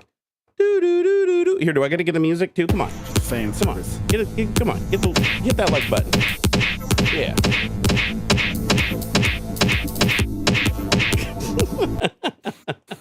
Whoa. What do we got to do? A little bit. What do we got to do? I mean, do I got to turn on the ball? Wait, starts out sexy like this. Ooh. You're like, hey, how's it going? Why'd you hit that leg button right now? I like that. Yeah. 98.9 smooth jazz. We're coming at you live with Tech Yeah. Talk. Yeah. You want me to sound like a robot? I just need a good script. Hold on, where's my ChatGPT? Yeah, I need it. Well, I need to figure out how to get you to do the actual voice, like get it to feed you through the voice effects thing. Wait, I still got a voice on, don't I? Damn it! Hold on. Can we turn it off? I always forget when I have a voice on, because I need to have like a thing literally flash up in the corner of the screen. It's like a top level window that gets my attention. It's like, you have a voice enabled, disable it. Because even when I do my Twitch stream, people are always having to type bang alert to get it to make a noise in my headphones so that I know that I've got a voice on. So the problem with this dimmer plug is it's $30. My God. So a regular indoor, well, I guess because it's outdoor too, right? It's weatherproof and it's got like the little cover for the thing. Okay, so I guess that kind of justifies the cost a little bit. But $30? What? Screw that shit. Wait, hold on. Okay, so 2-socket old version is $27. 1-socket. Oh, there's a 1-socket version that's $16. Okay. Oh, but that's not a dimmer. So the dimmer's $29. Fuck. I want one, but I don't got $30. I'm not. At 98.9 Smooth Jazz, we understand that life can be fast-paced and hectic. That's why we've curated a collection of timeless classics and contemporary gems to create the perfect blend of smooth jazz. Whether you're unwinding after a long day or simply seeking some inspiration, our hand-picked selection will captivate your senses and help you find your inner harmony. I gave you a little backtrack on that. I hope you could hear that. It was good. I just picked one. It said demon radio voice, and I just played the background and stayed quiet. 98.9 Smooth Jazz, your passport to a world of musical bliss. Tune in now and let the smoothness take over. Oh yeah! Did you have ChatGPT write that, or did you? Yeah. There's more. There's way more. It's like a whole. It's like a whole commercial. It's 4 or 5 paragraphs. It's so cool. Give me something to read, and it's great. Sounded Hogwarty. Sure, wait, the outdoor plug can only do 4 amps. Music. That is super low. That'd be 4 amps would be, so it'd be 120, 110 times 4. Because so it's for like your outdoor lights and stuff. Sure, you know, it's not. Yeah, you can run a leaf blower with it. Yeah, you're not trying to power a laser I run a leaf blower with. Well, granted, I'm sure that thing was like $100. I bought one of those DJ studio light potentiometers that controls like 4 separate circuits, and it's got like ins and outs, and you set up DMX. And that's how I'm able to do this. Like where I push the light a little bit, it just gives it a little bit of light or a lot of light. That's like all controlled through like voltage. And then like my fan, I can turn up my leaf blower just a little, like you can kind of hear it there, or I can turn it up like just a little more, or a little more, or a little more, or a little more, or a little more, a little more, you know. But I think at like full chooch, it's like 1400 watts or something like that. It sucks quite a bit. So I had to get a really like burly, like studio grade potentiometer. I think I got it on sale though. I don't think I paid full price for it. Sounded Hogwarty to me. Oh, rude. Background music. Yeah. Oh, the music. Oh, I thought you were talking about your radio voice. I was like, no, it didn't sound like that to me. I don't know. Do I have I haven't heard enough British recently to do a good impression. I don't think. Oh, did you know there's Scottish a pretty TTS? well. So there's a TTS or text to speech built into voice mod now. So you can just type in anything you want. I think up to 200 characters, and it'll like create a voice for you, and then you can map that to a trigger. So like if I wanted to create a button that says, smash that like button, motherfuckers, like you mean it, or don't even bother showing up. Goddamn, what is wrong with you? You kiss your mama with that mouth. Made on automated lawn care machines. Oh yeah. Yeah. I'm gonna pick a. It makes sense though. Like look at the iRobot stuff, the Roomba stuff. Yeah, it's instantly translatable over to like a robot lawnmower. There's a company that made one that's pretty good. Yeah. There's a company that just made one. It's really expensive though. I don't know why they're like $800, but there's a company that did make an electric one now that actually goes back to its charging pad and charges itself, and it'll go out and like use just cameras and like figure out where the edge of your lawn is and like not run into shit or kill your dog. That way my newborn won't know I'm stealing his power. That's funny. He's a neighbor. That's funny though. My newborn, like your little baby is gonna judge you for stealing power. Maybe when he's older. Yeah. Why is this taking so damn long to generate? This is almost useless. Like you'd want it to be like you type it in, you just want it to work immediately. Because I've been doing like voice synthesis stuff lately, and I found a thing on the dark web. Ooh, Tor. I found a thing that had like 1 million celebrity voices built into it that you can impersonate by just typing in text, and some of them were actually pretty good. Let's see if this smash that like button, motherfuckers, like you mean it or don't even bother showing up. God damn, what is wrong with you? You kiss your mama with that mouth. That's actually, I mean, that's not a bad voice, right? It says add voice effect to your audio. What? Astronaut banana. Oh, so I can stack a voice effect on top of the voice, so I can do like magic chords. Here, I got to see if this works. So apparently, voice mod lets you do text to speech as a certain number of voices. Smash that like button, motherfuckers, like you mean it or don't even bother showing up. God damn, what is wrong with you? That's neat. You kiss your mama with that mouth. That's pretty cool. So I can add that to my soundboard now. So I'm going to add that to my soundboard. So add, and let's see. And I think that'll give me a button. So now I can just click this button and map it like anywhere to my Stream Deck or whatever. Smash that like button. Yeah, and it just does it. Motherfuckers, like you mean it or don't even bother showing up. God damn. Smash that's so cool. That like button. Smash. Well, how do I stop it? Smash. Well, it's got to go run through the whole thing, right? I think I can hit stop sounds. What is this one? I take a look at my enormous penis and my troubles start melting away. Oh wait, I don't think I can play that on YouTube because it's copyright. I played that on Twitch the other night. I just randomly found this in a library on Voice Mod, and then I found out later that Voice Mod doesn't, like, why do they have a library of sounds you can't use? Voice Mod is a program designed for live streamers, and they basically have a huge library that anybody can upload music to. And it's just all copyrighted shit. The whole library is. And they don't put anywhere where you can see it. That's like, oh, don't you have to go on their Discord server and like read it in the rules. And so I didn't know that. So I was like, I clicked on this when we were searching for something in the soundboard. I think I typed in penis and this popped up and I clicked on it. I was like, oh my God, this is hilarious. And I just started playing it on stream. They never did actually DMCA it though. So I don't know if they ever put it into the system or anything like that. Also, I noticed that the green light has been stuck on over here. Have you noticed it didn't that? turn off, right? What the fuck's going on with that? Why is my code so rickety these days? Did that fix it? No. Wait, is that it? No. Oh, hold on. Is this it? Oh, okay. For some reason, it keeps getting stuck at like 3%. Here, hold on.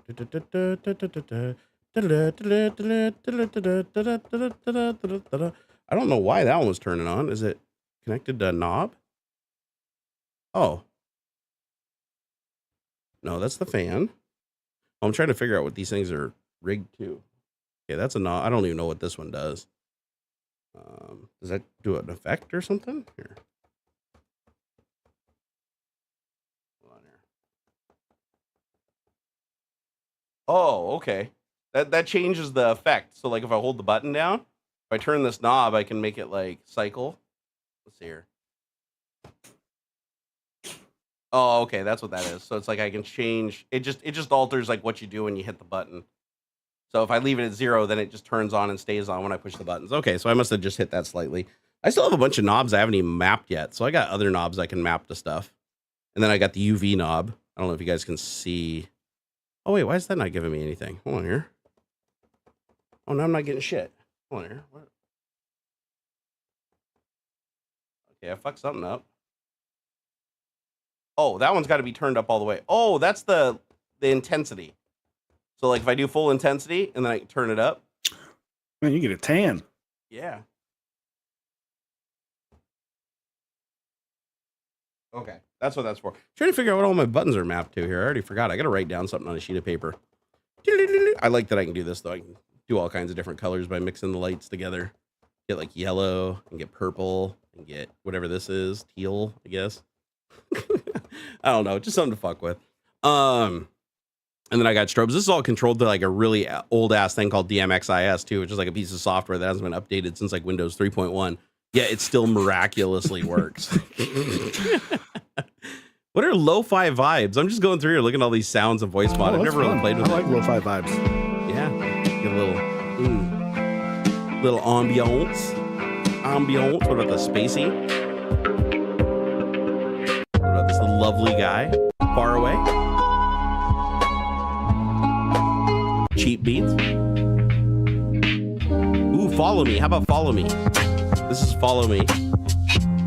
You know, yeah. BG. Dragon Dream. So I think these are just audio loops that they just give you. Yeah, like nice background stuff for you. Yeah. And then you can play that with like sound topics, like, please. Jogo, we have 4 minutes before the show. There's no more. You just calm your tits down, Jogo. You just calm them little titties. Although I guess we can talk for 5 minutes about topics. Whatever, man. It's all falling apart. Everything sucks. Yeah. Everything is trash and breaking. Yep. Twitch is screwing up. Twitter's screwing up. Everybody's fucking gravitational up. Waves. Yeah. Physicists found some cool gravitational waves. That's pretty tight. TikTok. There's some fucking. Pardon my French. Where'd it go? Oh, you don't have to pardon your French here, sir. This is okay. So this kind of twisted my brain a little bit. BuzzFeed of all fucking places is like the ones breaking this. There is some leaked audio, like confirming for sure that the Chinese government has had or continues to have access to USA TikTok data. That's an odd thing to say. Like they're talking about it. You sure about this? So there may be an honest to goodness federal ban of TikTok. You sure about this? It's a little different. Oh, actually, this may be old news, but I guess that somehow or another they're dragging this back up because maybe they're not following the rules like they're supposed to. The article that I'm seeing on BuzzFeed is old, but like literally like a year ago, old. But if for some reason it's back in the news cycle again, so there's that. And then a couple days ago, I want to say either yesterday or day before that, fucking low frequency gravitational waves from supermassive black holes merging. Super cool stuff. It's like a background radiation, little bitty gravity waves. I love space shit. Space shit is awesome. Apparently, big deal.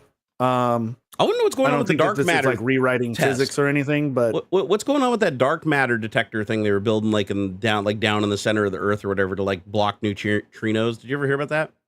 It's been going on. There's like 2 or 3 different. It's like way down in like some salt mine. They said it was the only way. They had to put it so deep because it's like the only place on Earth where the neutrinos don't even only the neutrinos get there. Like nothing else does.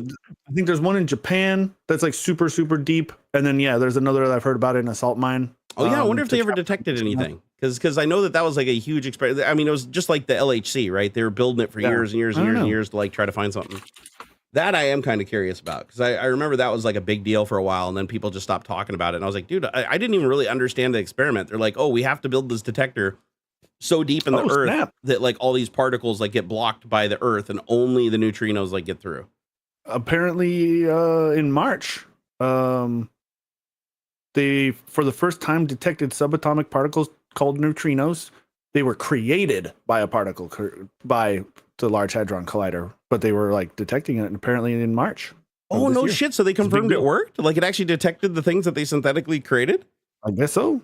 Oh, that's baller. And then there's cool. I'm seeing some mention of a thing called IceCube, which is the largest neutrino detector, I guess. Maybe. It's buried deep under the ice in Antarctica. I just think it's fascinating that people come up with these ideas. Like for like detection of like deep space shit that like you can't detect on the surface. Like you need so much Earth between you and it's got to be like hard rock and stuff like that. It's got to be like it's got to be a very specific composition, a very specific depth to block everything that you don't want. Otherwise, it just gets lost in a sea of noise and you can't detect it. Super cool stuff. I did want to talk about that sub a little bit though. That's something I definitely did want to talk about because how the fuck did that guy get away with that shit? And only now are people like, oh my God. Like apparently now all this shit's coming out, like videos and old interviews and even the whole construction video saying from like, safety is a waste of money and like we're fine. Hey, thank you for topics. I crave structure. Okay, he's rewarding us for topics, so we Thank can you give him a for little topics. I crave structure. Okay, I'll give you a little structure. So the submarine. Apparently, there's a YouTube video just came out today. I just watched it before the stream this morning, where a dude who went down on the second dive in Titan. So this is like I guess it did like 13 dives or something total before it imploded. He went down on the second dive with him, and it was the first dive he took people with him. He was like a personal friend of Stockton Rush. And he said when he went down it, he said the whole thing made sounds that were as loud as like a 22 rifle gunshot. And he said it made those sounds all the way from 300 feet all the way down to depth. Yep. And he said that it was coming from like specific parts of the hull and he could feel it. And he wrote him a letter and he shows the letters like during this YouTube video or talks about him. And he's like, the letters literally say like, dude, the whole time down, that was clearly the hull was compressing. And that wasn't the sound of compression. That was the sound of giving. Like there was things breaking and snapping. And then he said, as they were surfacing and coming up, even when they were sitting at a stop at 300 feet, it was still pinging and making noises, which means that stored up energy was still releasing when it was stagnant sitting, which means that the carbon fiber had bubbles in it. Like there's bubbles in the carbon fiber that were expanding and it was causing the fibers to break. And so he sent him a message, said, you cannot take people down on this. Like after the second dive, he's like, dude, the hull is going to fail. Like your hull is dying every time you take it down. And he refused to listen to him and he basically blew him off. And there was a bunch of other people, I guess like one of his own employees called him out and said, listen, this isn't working. Our safety mechanism isn't sufficient because the safety mechanism that he touted that said that it would detect if the hull was failing, it would only detect if the hull failure was imminent, which you can't do anything about it. What good does it to have a test that's like, you're about to die? Like that doesn't do any fucking good at all. Right. So, and apparently for the other big thing that I didn't even know this was a thing. But the carbon fiber that he bought to build the fucking thing out of was expired. It was like this pre-preg carbon fiber that was expired that wasn't supposed to be used. It was literally rejected from the aerospace industry and sold to him because it couldn't even be used in airplane construction by Boeing. So Boeing didn't help him build the sub. They just sold him expired carbon fiber cheap, right? Because he didn't tell him what he was going to use it for. And so, and not only that, he laid it up wet, which you're not supposed to do apparently when you create a pressure vessel. Like he was literally putting the epoxy on in open atmosphere and not curing in an autoclave, which means that it was forming all shitloads of bubbles like inside of the carbon fiber. Like this is all shit. The guy is supposed to be an aerospace engineer, and he made like every fucking mistake you possibly could creating this thing. Like the only way that this would have even been remotely viable is if it was built with the pre-preg carbon fiber in a crisscross pattern and cured in an autoclave. And even then it still wouldn't be a secure seal between it and the titanium end caps. So the thing collapsed because of his negligence. Like this 100%. Is all 100% his negligence. And I cannot believe that like all these people spoke up. He fired an employee. There was several lawsuits. He even sued some people that worked for his company that he fired and then spoke out vocally to the media about the shit that was going on. Like he did so much stuff to suppress this thing. And it's only now when it finally pops and blows up and like kills a bunch of billionaires. Now everybody's like, oh my God, I can't believe this happened. But the craziest thing about it is that all the similarities to Titanic. It's like 100 years later, a guy in interview says he built an unsinkable ship to go visit the unsinkable ship. And they even said, you realize the captain said the same thing about his ship or whatever. And he's like, but mine isn't going to go down. That's exactly what the other captain said. Right. The other captain said, this is an unsinkable ship because it's built out of the best materials. Stockton said the same thing. And no, it was made out of expired ass cheap carbon fiber that he fucking like laid up himself. I mean, it's just so weird. It's just so crazy. And now the thing is sitting like literally like right off the front bow of the Titanic. Of the entire ocean, the debris of this thing, or not all the debris, but the main heavy pieces are just sitting there right off the bow of the Titanic. So it's like, it's just wild to think about that like the Titanic took more people. Like, I mean, this is literally 100 years later. You know, the same thing, like Captain John, a guy who has a big moonless night and missed the iceberg or whatever, full steam ahead. The guy did the same fucking thing and ended up in the same exact position. It's absolutely just staggering. But the controller was intact. I mean, they're going to see what kind of data that they can get back from it. No, the actual like remote. Oh, the Logitech remote still, they bring it back and it's like perfect and still works. You just put it in a bag of rice and it's good to go. No, they did say they recovered the back section, which contained a lot of the telemetry devices, and it looked like it was mostly intact. So they might be able to recover some data off of that back section. But it's just wild that he got away with like so many like mistakes, and he lied. He just straight up lied to everybody. He told everybody that it was pre-preg. He said that it was put together by NASA and Boeing. None of that was true. University of Washington had nothing to do with it. He said like the greatest science and the greatest minds put this together. No. And not only that, but even the fucking people that built the sub, his own people that built the sub, even said that his porthole that he had built for his other submarine was they would only rate that thing with the titanium, you know, with it inlaid in titanium. They only rate it to 1,300 feet or whatever. And or was it? Yeah, I think it was 1,300 meters. They said that they were rated for, and they even said, listen, we can build you one that actually will make it to 4,000 meters. Like we can certify one to 4,000 meters. We just have to build you one. He was so broke and out of money, and that's what it turns out. That's what it's looking like. Is he was strapped for cash? Like apparently the fucker was like going broke, and he was offering like discount tickets and taking anybody down. He was even like giving YouTubers like free rides and like told Mr. Beast he could go on it. Another YouTuber was supposed to go down, but they had to abort, and the very next group that went down died. So it almost took a YouTuber with them, like this famous YouTuber and his girlfriend. And it's like, so he was doing everything he possibly could to like just make money to like keep himself going while he was telling everybody else that he's like super fucking rich and super successful and everything. It sucks. So I don't think anybody's gonna be able to squeeze any blood out of that turnip. Like even if they, fully negligent, there's nothing there. It's gonna be five wrongful death suits. They're gonna completely tear him apart. 100%. Yeah, he's donezo, man. His family unfortunately CEO got smushed. So he got smushed. Like I heard they were still advertising rides and stuff, and it's just ridiculous. They're like deleting videos. Like apparently the company has been like doing a mass cover up like as fast as they can. But of course on the internet, everybody backs everything up, right? Oh yeah, man. So like one of the sites just went to like one of the media companies was like, oh, we went to their site and all the videos were taken down off their YouTube channel, but we went to Internet Archive and here they all are. And one of the videos was him literally walking through and being like, oh yeah, the carbon fiber. Yeah, we just got this. He's even bragging about it. He's like, yeah, we got this carbon fiber to discount. Yeah, we just lay the epoxy down and we lay the carbon fiber over it. And the guy's like, wait, don't you have to put that in an autoclave or something like that? Like the airplane? Oh no, that's overrated. You don't need that for that. That's just for aerospace. You don't need it for submarines. Like this guy knew nothing. This guy was a fucking idiot. And apparently he was flying around in an airplane he built too. So I'm surprised the airplane didn't kill him. Because airplanes are easy.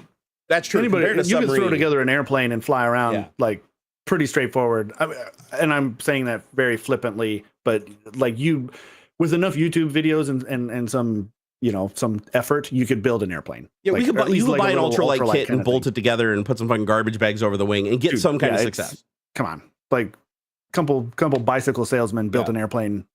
You know, dude, it is harder to go to the bottom of the ocean than it is to go into the deepest fucking space. Like, because of the pressures involved. Like we've talked about that with the vacuum thing, right? Being sucked out of an airplane and whatnot. Yeah. The lack of pressure, isn't just gonna, you know. Well, the difference between sea level and deep space is 1 atmosphere of pressure.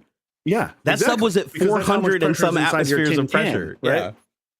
But like imagine if space, dude, you go 300 feet, just 300 feet down, you're having trouble. Like you're getting smushed pretty good. Like not death, but like because you got those like free divers and stuff who go pretty deep. Those guys are superhuman, dude. That's insane.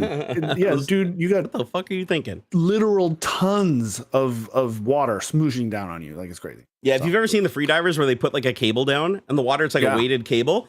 And then they just like loosely hang on to it and just they like pull themselves down slowly, and then they get to a point where they just start sinking.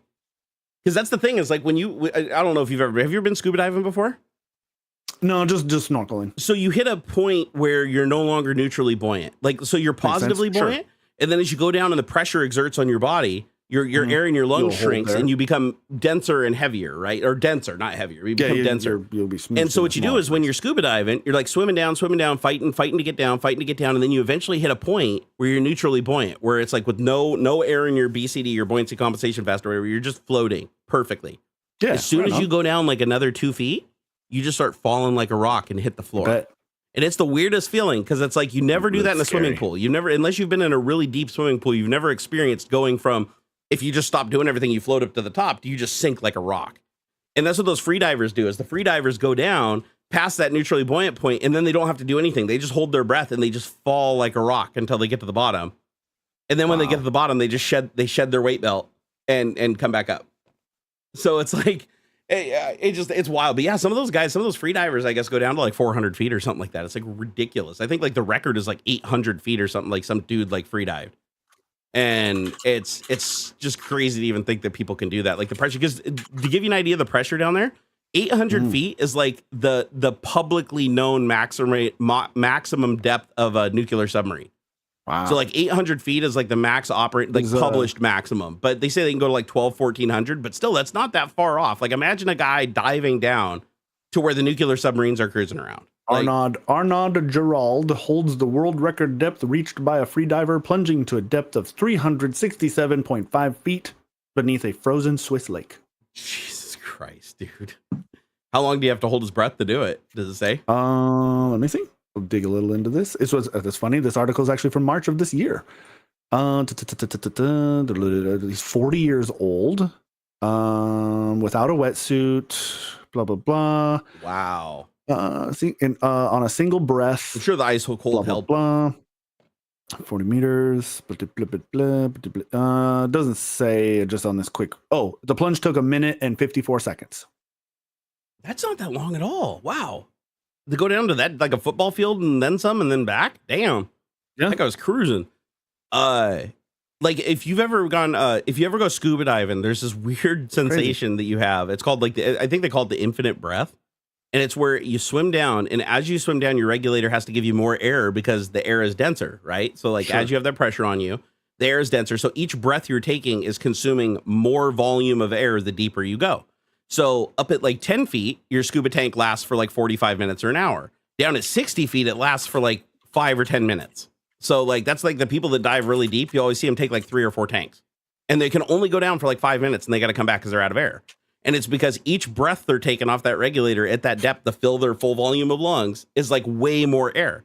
But what that also means is if you hold your breath and swim up, like if you take in a lung full of air and you hold your breath and swim up, you'll blow your lungs out in like 3 feet. Yeah, that makes sense. So you have to right? Yeah, the whole time the number one rule in scuba diving that they just like burn into your brain is you're always breathing.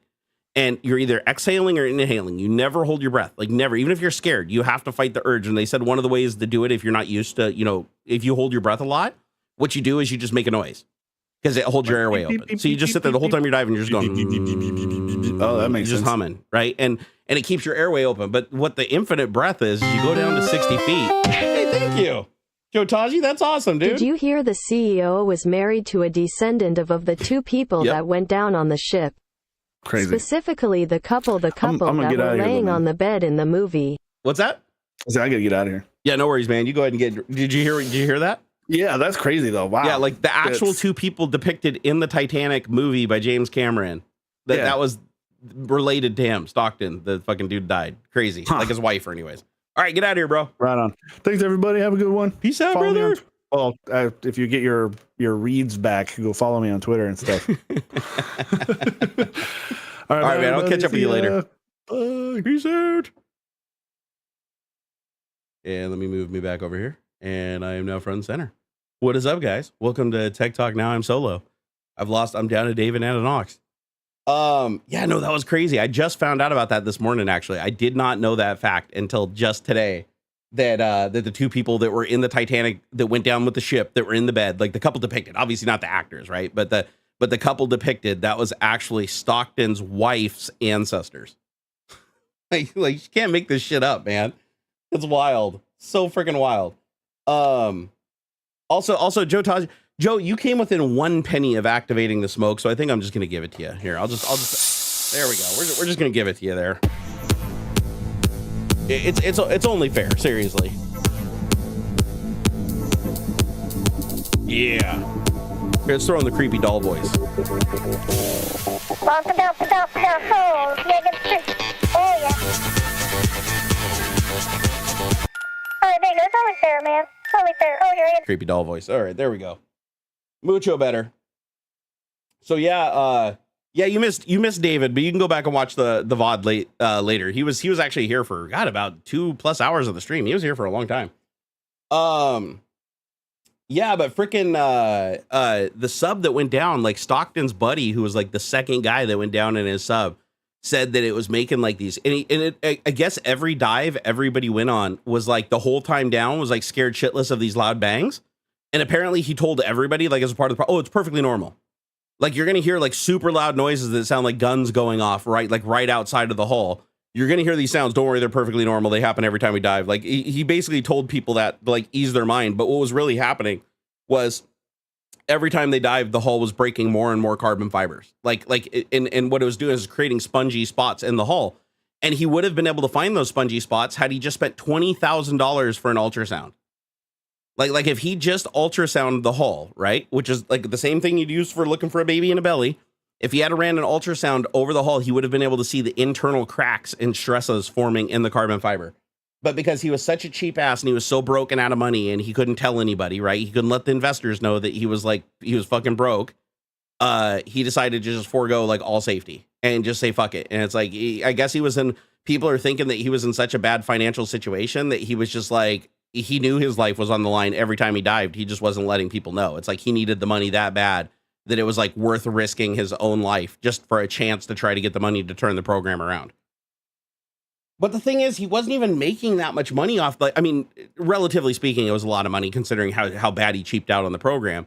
But apparently, like the last dive that he did, that he killed all the customers, those customers only paid like half price. Like most of the customers that are on the show only paid $150,000 a ticket, not the $250. He offered them all deals. Like one of the guys, apparently he offered him like a fucking 2-for-1. So it's like, he wasn't even getting the full value of taking people down. And then the previous book trip that he had with the YouTubers that ended up getting aborted, he comped their trip. Like the YouTuber and his girlfriend, like $500,000 worth of shit. He just comped a YouTuber to like take him down so they put a video on their YouTube channel because he needed the advertisement. That's how bad it was, you know? Freaking terrible, man. It's so unfair. It's so unfair.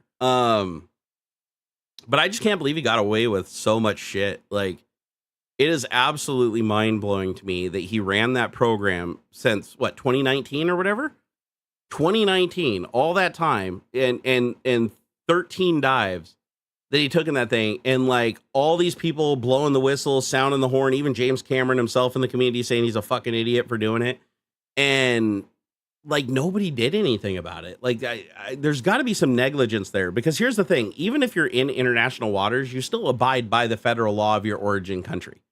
Like a lot of people think it's like in the movies where it's like a free for all. Like as soon as you go off of you go 20 miles out past the ocean, you're in international waters, or 200 miles or wherever the boundaries are, right? They think once you're out there that you can just do whatever you want. And it's like, no, you can't, right? It's like once you're out of that boundary, you no longer are bound by your state law, but you're still bound by your federal laws. And like, for instance, you can't just like, go get, like underage sex workers and like take them out into the freaking ocean or whatever and do whatever you want with them. And then come back and be like, oh no, I'm good. I did that out in international waters. Everything's fine. It's like, no, even if you go to another country, you still have to abide by your federal laws of your origin country first.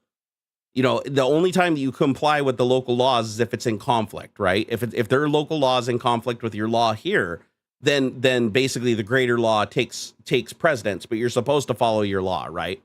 So, so even though he was technically in international waters when they were diving the Titanic, he still should be held responsible 100% for lying to those people and misleading them to their deaths in a craft that everybody knew was going to fail. Like it wasn't a matter of if, it was a matter of when. And the fact that he wasn't doing any checks on it, he was like literally doing no ultrasounds on the hull or anything each time it dived, even though it was making all of those compression noises and cracking noises. Like it was taking damage every time it went down. It was becoming less and less capable of holding the depth each time.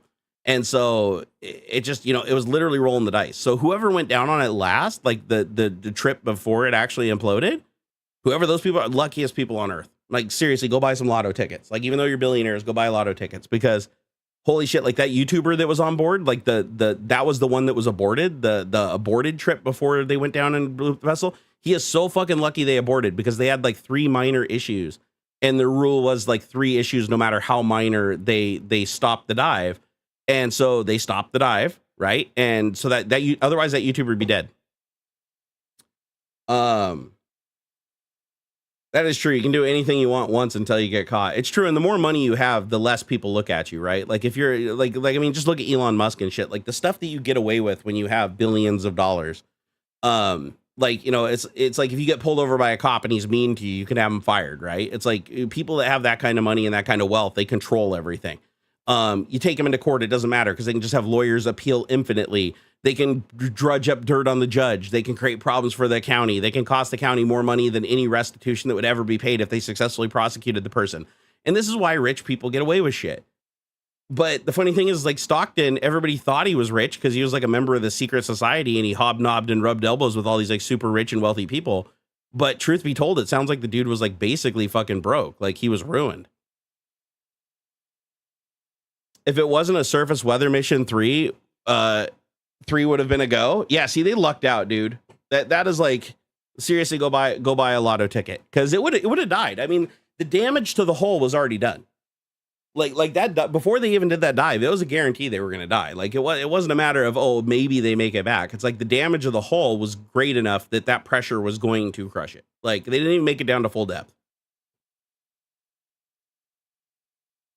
So stupid, man. It's such a needless waste of life.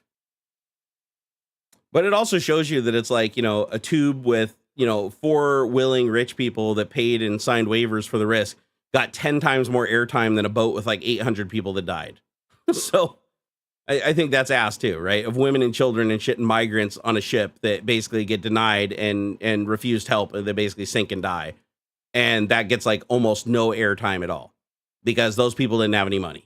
It's like, and it's the truth. That's just how the world works, and it's kind of sad. It's really, really sad. The cruise industry is a prime example. I mean, there's been some pretty bad cruise accidents too. I'm not going to say like anywhere there's been, like super mass casualties that I can think of, but I don't know. I guess there was the Costa, Costa or whatever the fuck it is. That was like a pretty bad one. I think a lot of people got injured. I don't know if anybody died, but I know a lot of people got like severely injured on that one. The photo and video of the Titanic are already there. Don't know why people are so fascinated to see it in person. I think it's just a matter of exclusivity. I think it's just a matter of like just being in the vicinity of it, knowing that other people can't, right? Like to rich people, exclusivity is everything. It's like you want to have an experience that nobody else has. You want to be able to go to your friend who's another billionaire and be like, oh, have you dived down and see the Titanic yet? Only like 100 people in the world have ever done it. I think it's that exclusivity that makes people want to do it. Because think about it, like if it was just a tube that just like if it was a tube that you were cramped in and you were just looking at the LCD screen, it just like flew up on a hot air balloon like 100,000 feet or whatever. Would it be that interesting to billionaires? Probably not. If it only costs like a couple $100, like even if it was the same exact vehicle and it was still going up to where it was like low pressure or whatever, it's like the whole reason to do it is exclusivity because of the cost. Seriously, if it was like $20 to go down, like the rich people wouldn't even want to. They would like if they just had 1,000 of these tubes and it was safe and everybody was going down for $20 a pop. Like you'd never see the rich people even do it because they'd think it was beneath them. They left from Canadian waters, so Canada and U.S. officials are investigating. Both Canada Transportation Safety Board is involved. Oh yeah, and India is going to get involved too because all three countries are members of a treaty that says that when you're in international waters, you have to abide by your country of origin. So if it's found that, you know, by him killing those Indian nationals that owned like a rather large company in India and were like huge Indian tax paying citizens, my guess is India is going to want their pound of flesh too. But the question is like, where are they going to get anything? Stockton was broke. The company was broke. The employees are all going to be disbanded. The company's gone. Like, where are they going to get money from? Right? They're not going to get it from the investors. The investors are just going to be suing them just like everybody else. You know, it's just sad, man. Yeah, we talked about the Twitter limit earlier. Elon's being a dipshit. Like, Elon doesn't know what the fuck he's doing. He's just broke, and he knows he. You know what? I think we're seeing Elon. Elon is another Stockton Rush. He knows that he's in dangerous waters. He knows that his paper money looks big, but his actual accessible money is getting smaller and smaller and smaller. And Twitter's valuation keeps going down. And Twitter's investors that came on board are not happy.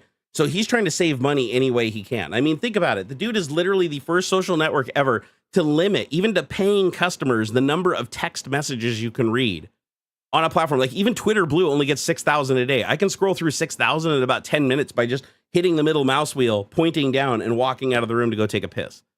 So just think about that. Like he is making really, really stupid decisions to try to save money. Like it's to the point now where he knows he can't make enough money off of advertisers and he knows he can't get the value of the company back. So now he's just trying to cut costs any way he can. Fire employees, cut down on bandwidth use, cut down on storage. Like, I mean, if he's going after that low hanging fruit to get gains, he's really up against a wall. Hey, Donnie, you have a good one, man. He said he must go now, though. Jerry, happy birthday, Canada. Belated happy birthday, America. Oh, thank you. Yeah, we only got a couple days for 4th of July. I don't think we have any plans either. We're just going to be hanging out here. And Bally at Brand, I know you're still in here. I'm actually not feeling so great today, bro. I'm going to see about tomorrow, but I might have to cancel on tomorrow because I didn't get any sleep. I didn't even go to sleep last night. I stayed up through the whole night, and I'm starting to feel like I'm getting hives on my face, and I'm getting that nausea again. So unfortunately, my body just does what it does when it wants to do it. So maybe we can do a reschedule, or I'll hit you up on Patreon and we'll find some other way to get that to me. But we will get on a video call or something soon. I do promise you that much. But I think tomorrow I'm probably gonna have to rest because I'm not feeling great. Yeah, the hives. This happened to me on a stream about a week ago, and I'm already feeling the nausea. And this happened last time, and I ended up getting like really, really sick. So I don't know what it is. It just happens very randomly. I don't know if it's like a liver thing, because my liver is fucked up and we're trying to figure out what it is. I got to go do a blood test on Tuesday to finally get my liver enzymes checked for like the 5th time now. I've gone and have my blood drawn, and it was like, oh, our liver enzyme person wasn't in that day. It's like, that's the whole reason I came to get my blood drawn. And he didn't even run the test. Then every time I come in, I have to pay $100 out of pocket because of the stupid copay. It's like, oh my God, it's getting scary, man. I'm worried what they're going to find. He said, no worries, bro. I could definitely ship. The mic stand might be too heavy to ship. Down to reschedule if you want. Pretty much available all next week except for the 4th. Yeah, let's see if we can reschedule. I'm not in any super hurry or anything, dude. But yeah, I mean, even the mic, if you mail it out, that's fine too, because I still got this stand that I can stick it on and I can aim it at my face. Because this is probably what I'll end up using anyways. Because I was thinking about the arm and I'm like, where am I gonna put it? Like I've got solid wall of monitors here, so I can't put it up over the monitors. I guess if I put it up on the ceiling and pulled it down like this, it would still be blocking the screen. I guess I could put it over here and mount it on this. So I'm trying to think of like, is there a way that I could mount it where I could get it out of the way and then pull it over when I needed it, where it's not in the way of everything else? Because that's kind of why I've been using this mic stand.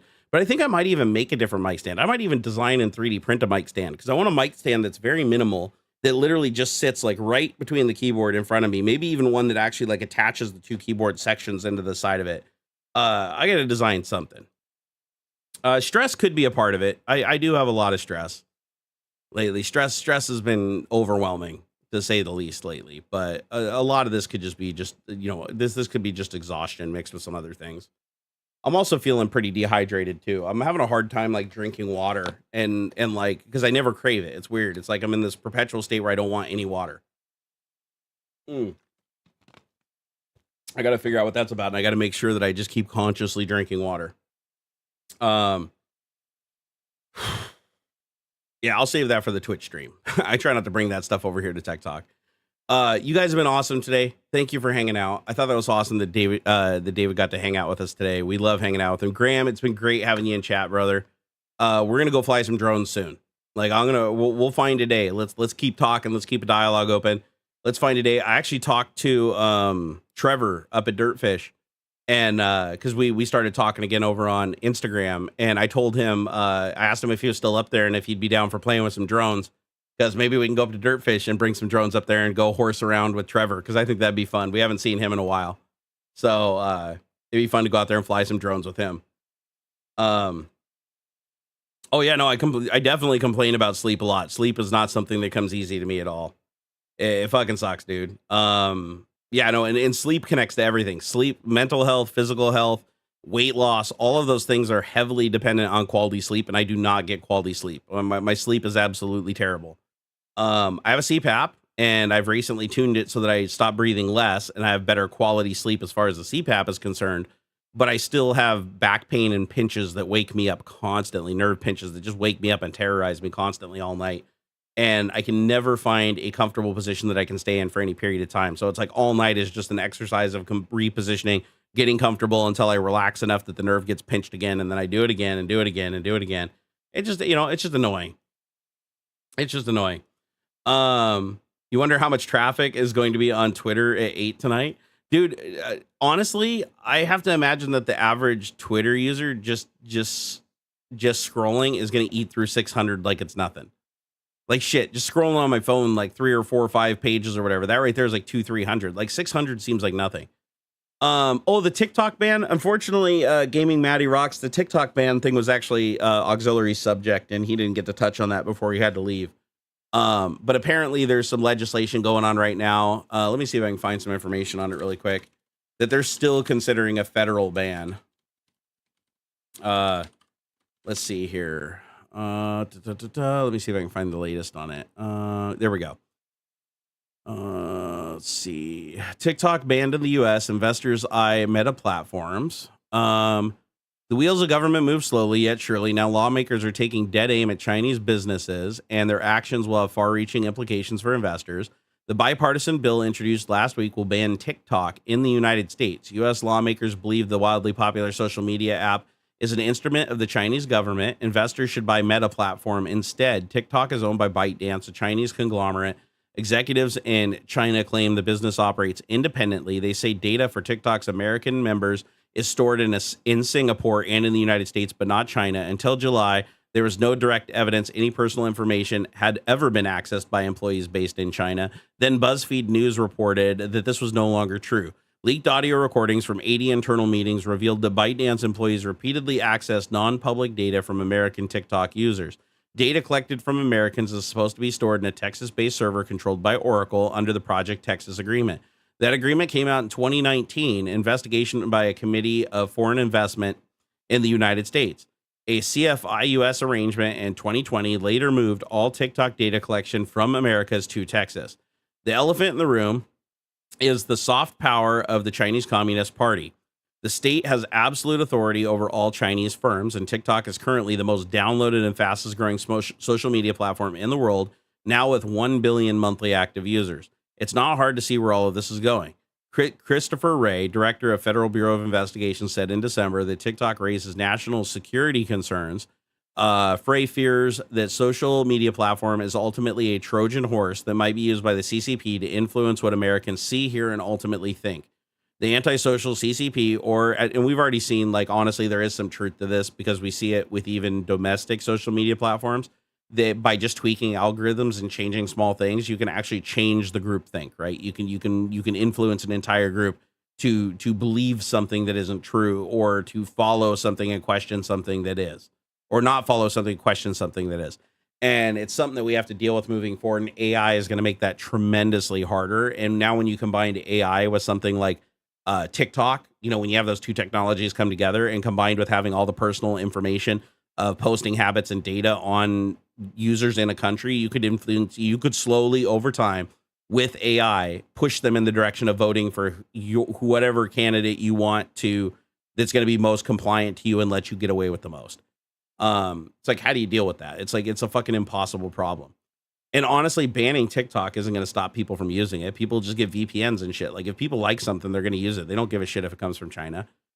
The antisocial CCP are averting the national threat of the internet surveillance, oppression, and censorship and influence of algorithmic learning by Chinese Communist Party Act is a bill sponsored by Senator Marco Rubio, Mike Gallagher, and Raja Krishnamurthy. The legislation seeks to restrict ByteDance and TikTok from influencing Americans by banning the software.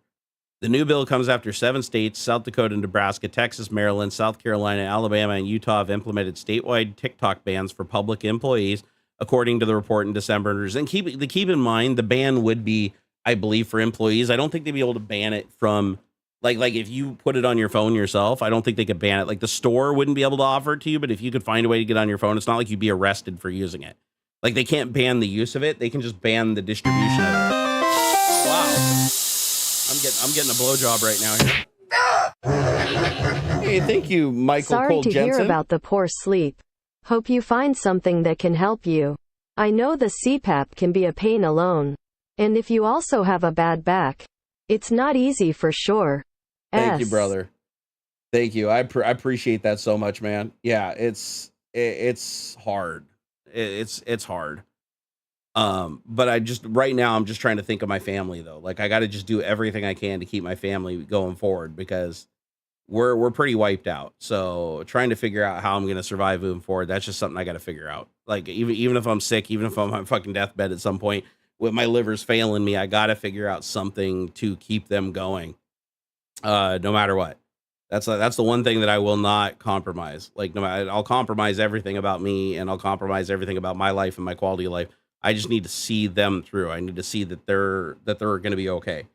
Then I'll worry about me. Then I'll worry about me. So yeah, it sounds like they're moving forward. Now, who knows if the bill's going to get enough traction to do this, but considering how many states are jumping on board with it, it's not impossible that this could be passed at a federal level. Now the idea that they're trying to push people to Meta, that's a little sus, because even though Meta is domestic and the data is domestic, Chinese companies can still buy data from Meta and they do through intermediates. And Meta has a horrible history of influencing things and using their power to manipulate people into their gain at the expense of those people. And they've also been caught manipulating politics multiple times. So it's like, I get it. China is the enemy, so to speak. And we don't want them getting an upper hand on controlling the politics of the United States. However, it's like, we also don't want like a domestic company doing that either. So to tell people that they should move from TikTok to Meta, it doesn't seem like that much of an improvement. I think the better messaging would be like, we need domestic companies to create startups that are more fair, that are built on a set of ruling and oversight from a government agency or something that doesn't allow them to do these fucking things, and make sure that they're not manipulating their users and they are allowing their users to freely communicate and choose who they. This is my biggest problem that I have with social media as a whole. Is social media used to be simple. Social media used to be simple. You followed people that you wanted to see what they said. That was that simple. And then people followed you that wanted to hear what you said, right? That was how the whole system worked. And then there would be a chronological order of posts of everybody, and just whoever happens to be online at that time, they happen to see whatever's there or whatever they search for. If the words are in what you say, they find it. That was the simple internet, and that's how the internet should have worked, because that's without influence. That you search for what you want to find. You see what is there at any given time, right? That you're there, and you're looking at the people that you want to look at, and you're discovering the people based on, nobody has an upper hand, right? It's just everybody is just there, and they either get discovered, or if they're not well liked, then they just get shunned. The problem is that's not how it works anymore. Every social network, it doesn't matter, Twitter, Instagram, every single fucking one of them, it's the same thing. The only one that's even remotely close to honest is Discord, right? And it's more of a chat program than anything. It's like now if you follow somebody, you don't see what that person says. You only see the things that they say that's compatible with the overarching goal of the platform. If you follow somebody and they don't make the platform a lot of money, then they try to divert you to somebody else that's similar to you, but somebody who makes them more money, who plays the game better. If you have a certain political view that's not compatible with the goals of the company, then they hide your post, and then they try to find other people that post similar content to you, but are more agreeable to their situation. And then they slowly put that content in front of you while blinding you to the content you want to see and you want to follow. And the problem is most people don't realize it because it's such a subtle thing that happens over time. And there's nothing really there showing you what was taken out of your view to put the other thing in your view, or why they swapped that thing out in the first place. So to you, it looks very organic, but it's very masterfully controlled by an algorithm. And it is on every platform, on Facebook, Twitter, because you could be following the same people on Instagram, Facebook, TikTok, and Twitter. You could be following the same people that are cross-posting 100% of their content, all four of those platforms, and you will see completely different people and different posts. Like not all the posts from any of them, only certain posts from, but depending on what the platform's goal is going to dictate what you're more likely to see or not see. Not that you want to see everything that person posts. And that sucks. That sucks. And what we really need to do is get back to, I mean, hell, Reddit was probably the closest thing we had to that, honestly. Not Discord, but Reddit. But now even Reddit's, cutting off API access and regulating things and doing all kinds of shit. And they're going to do the same thing, right? They're going to create feeds that are composed of the things that help Reddit further their goal. Everybody is doing this because everybody has figured out that controlling people is the key to getting their money. Like if you want to get people's money, you get them to buy shit. And if they buy shit, and you take your cut, right? You're either the person selling the shit or you're the person helping other people sell the shit to get your money. And so advertisement is the gold rush of the century. And everybody's figured out that, wait a second, if we can slowly take over and control what people see, and we can learn from what they've posted and what they watch and what their spending habits are, and we know when they buy stuff and what they buy and when they're reading things and what they're reading that's close to what they're buying and what's potentially influencing those buys, by analyzing that all through algorithms and these companies sharing data and selling data to each other and shit, you can pretty much figure out exactly, like you can figure out within a good percentage of margin, if you put something in front of somebody in this list, they will buy it. Like if you get it at this time, at this moment, specifically here, the odds of them buying it go up by an astronomical percentage. And so by being able to manipulate things to control that flow of information to get people to do what you want, and it's not necessarily selling goods, it could be services, it could be subscriptions, it could be just your time, just monopolizing your time, because your time is money to these companies, right? Your attention, because everything you're paying attention to and you're sharing and you're retweeting and everything like that, you are actually adding to the system. Because you're a multi-level marketer. We all are. The internet has turned us into multi-level marketing. So I remember I used to say, you had your aunt that sold Shackley, and you had your sister that sold fucking LuLaRoe, and then Pampered Chef and fucking Mary Kay. It's like everybody in your family was an entrepreneur that was working for these conglomerates or whatever. It's like, oh, I'm running my own business and everything. But all they ever did was just sell shit to the other family members. And then the other family member would become a multi-level marketing thing and then sell shit back to them. And at the end of the day, the only person that made any money was like the businesses at the top that were basically convincing you to exploit your family. It's the same thing with social media. It's like now they can look at you and say, okay, here's the people that follow you. Here are the people that interact with you the most. Here are the things that you say that make us more money when you say them. Here's the things that you say that don't make us any money or are counterproductive to our goal that might make people less receptive to us selling them things. So we're going to hide those latter things, but we're going to push the previous things. And then when you push the previous things as the content creator, I'm supposed to look at analytics and go, oh, wow, that post that I did about turtles and how you should buy a turtle or whatever, that did really, really well. And that got a lot of analytics, but the tweet about, this political figure like lying about everything and fucking over America, that got almost no views at all. Oh, well, then I probably should stop posting about that because that's not furthering my goal. It's not making me money. And so the platform is manipulating me into posting more things that make them money by affecting what I can make and what I can do, even though and it's presented as this is the real data, but it's not. It's actually just presented in whatever way gets you to change. And if you don't change, then they just further bury you and they make your content harder to see, and they make it seem as if your audience is no longer interested in what you're doing, when in reality, your audience just can't see what you're doing anymore because from their perspective, you disappeared or you're not posting as much. And it's a sad truth, but it's like, how do you fix that? How do you fix that? Because every company that starts up claims that they're going to do the right thing, and they do in the beginning, right? Because they want to pull people away from the other companies that turn dirty. So they try to be altruistic, but then they realize really quickly that, wait a second, those companies changed because of how much money was on the table.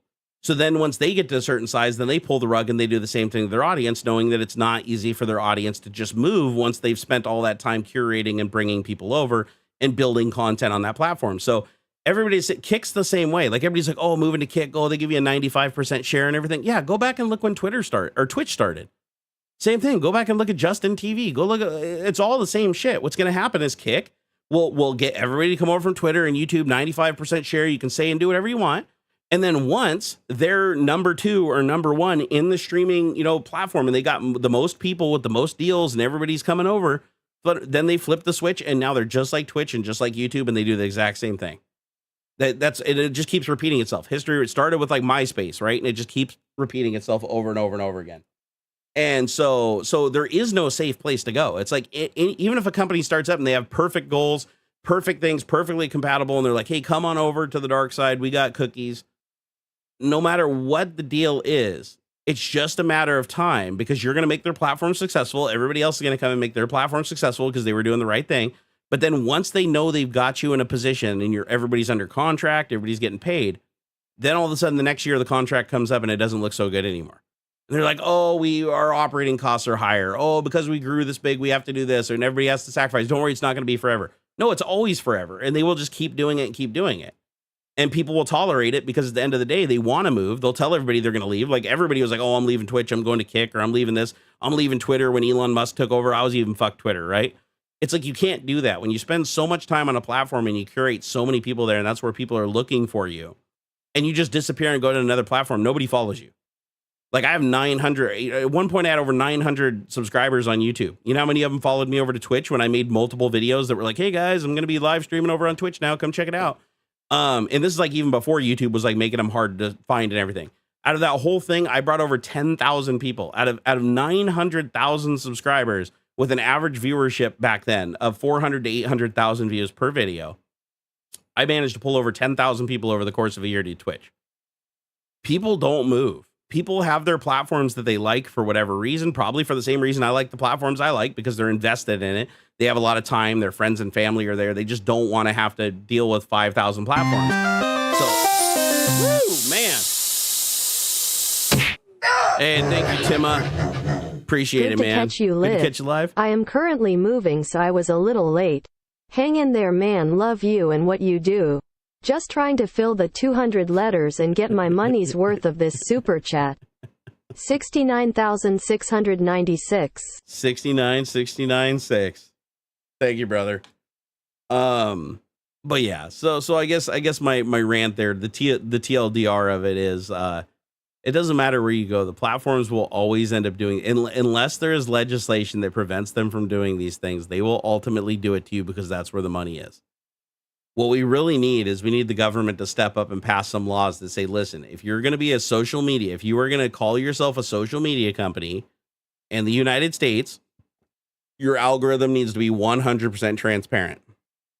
And that should be a fucking requirement of these companies. It should not be considered a trade secret. And you know why it shouldn't be a trade secret? Because if it's a trade secret, that means that they're manipulating you. Because otherwise it wouldn't be a trade secret, because the algorithm would literally be, if you follow somebody, you see everything they post. If you follow 10,000 people, well, then it's the chronological order in which those 10,000 people post that dictate what you see depending on how far you scroll down. It would be that simple. That would be the simplest mechanism that uses the least amount of processing power, uses the least amount of CPU, and gives the users closest to what they want.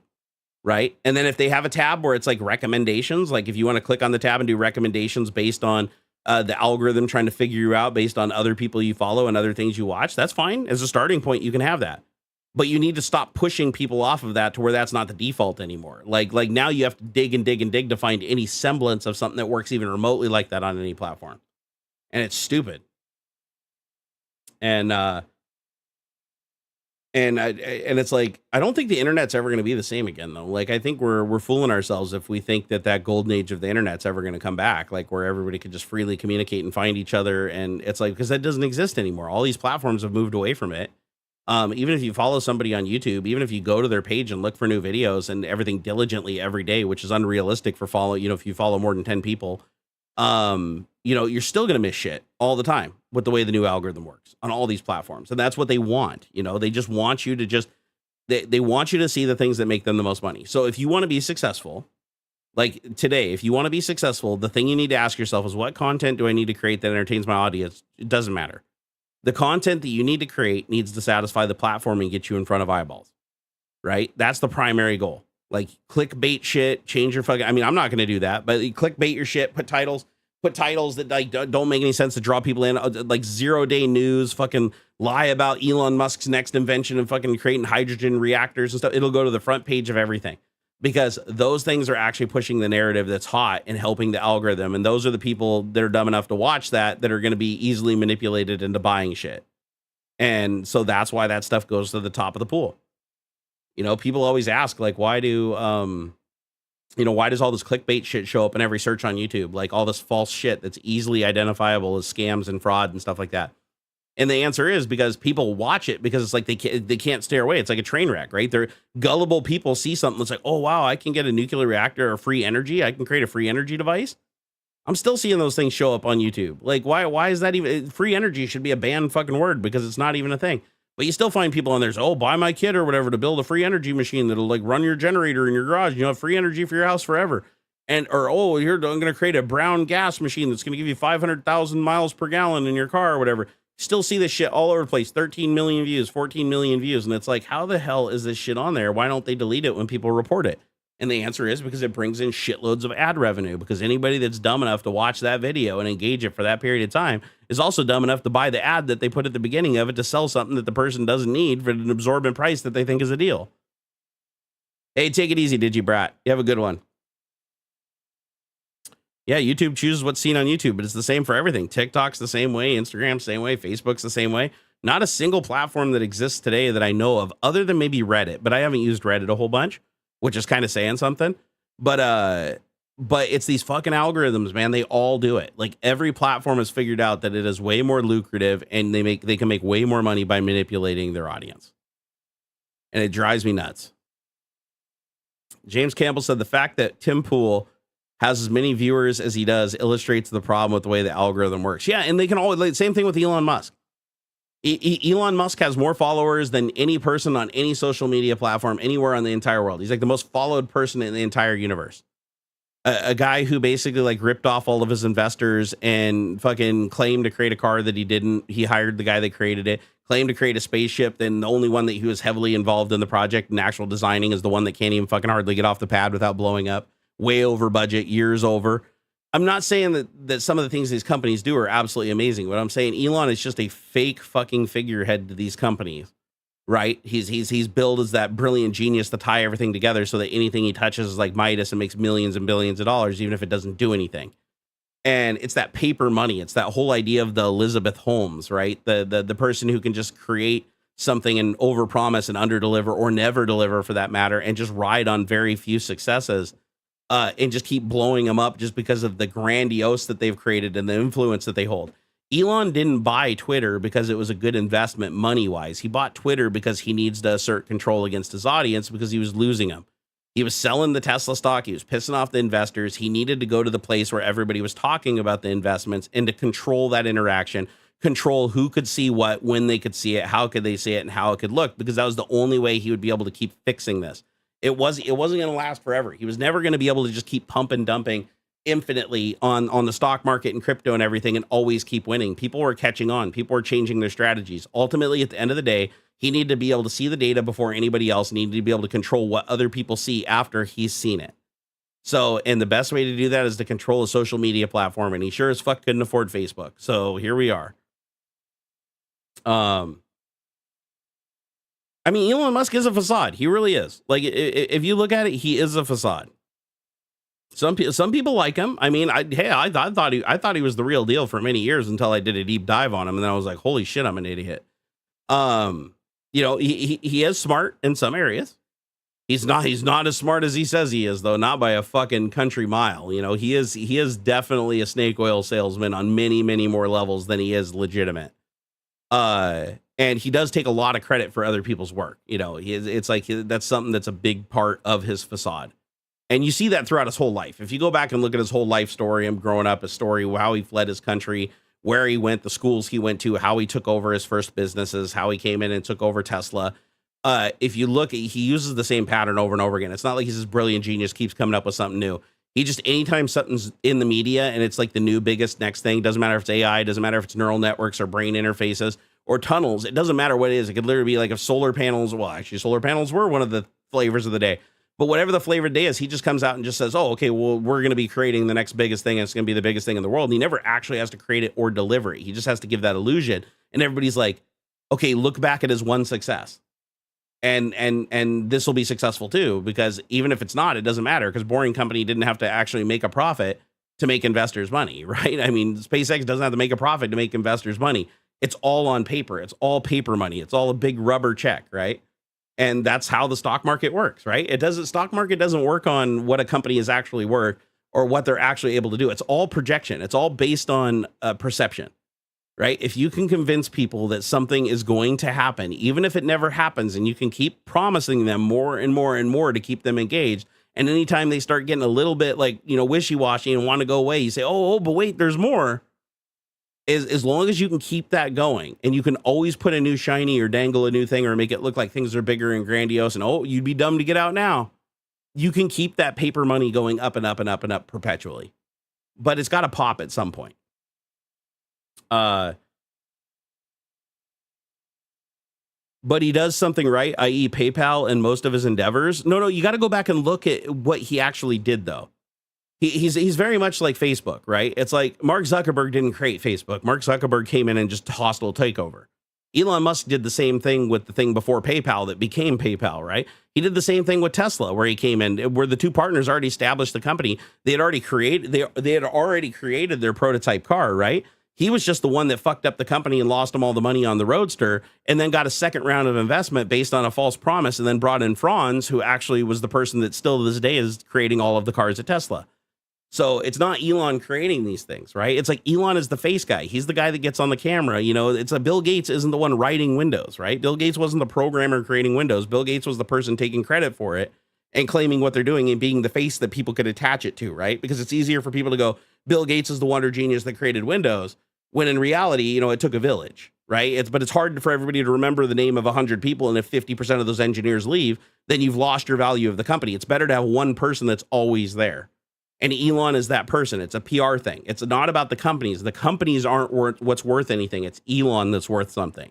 It's like when he's the wonder genius that's created everything, and he's the smartest man alive who can smugly look at the camera and be like, oh, that's easy. Like, oh, so getting to Mars, that's easy. Oh, we're going to Mars next year. We're going to have a robot that'll go to your mailbox and it'll come home and do it. It's like he is that face, and that's what gives these companies value, because it doesn't matter what the company does or how it performs. As long as Elon is the figurehead, then it gets lumped in with everything else that, oh, it must be a success because he's Midas. Anything he touches turns to gold. But you start looking, it's like, no, a lot of his businesses fail.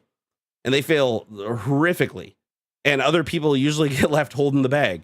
And he also has a huge, huge habit of coming into other companies when they're, now granted, I mean, that's good business, right? Come in when you see a company and you see it actually succeeding. He knows the right time to come in. He knows the right time to position himself and bullshit his way in and then push everybody else out. He's really fucking good at that.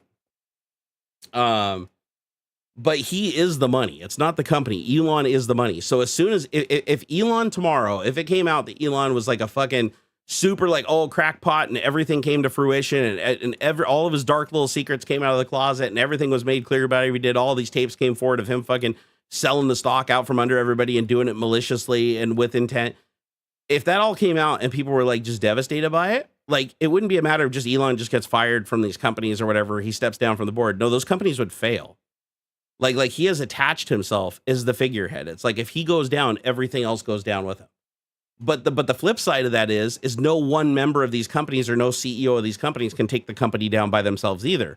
Because as long as Elon is at the top, anybody that makes a mistake that he can pin something on, he just pushes them out of the company. It's like, oh, problem solved. We fixed it. Oh, that CEO didn't work. Oh, we'll get rid of them. We'll get another. Oh, this person did something wrong. We'll get rid of them and get another one. As long as Elon is the face of the company, it will succeed on paper. And people largely look at that from their stock investments in Tesla over time. And it makes sense to them to continue doing that. But at some point, that's going to pop. That bubble's going to pop because it's all on speculation. It's like Elon has to keep that up. He has to make the second that people stop believing that he's going to deliver him a Cybertruck and he's going to deliver him to Mars and the Starship's going to develop, deploy the next Starlink network. The second people lose faith in that and his repeated, we've done it. We're going to do it. Just hang on a little longer. Autopilot that was supposed to be done like 5 years ago. Like, just a little longer. Oh, it's becoming a little bit harder problem. As long as he keeps them on the hook, they're good. But the second that breaks down, and that's why he needs Twitter. Twitter is critical to his plan, because if he cannot control social media and he cannot control how people are communicating and keep an eye on that and know when investors are getting gun shy and about to run by having insider information, all it takes is that one time, that a Theranos happens where it's like all of a sudden everybody goes, wait a second, maybe she's lying.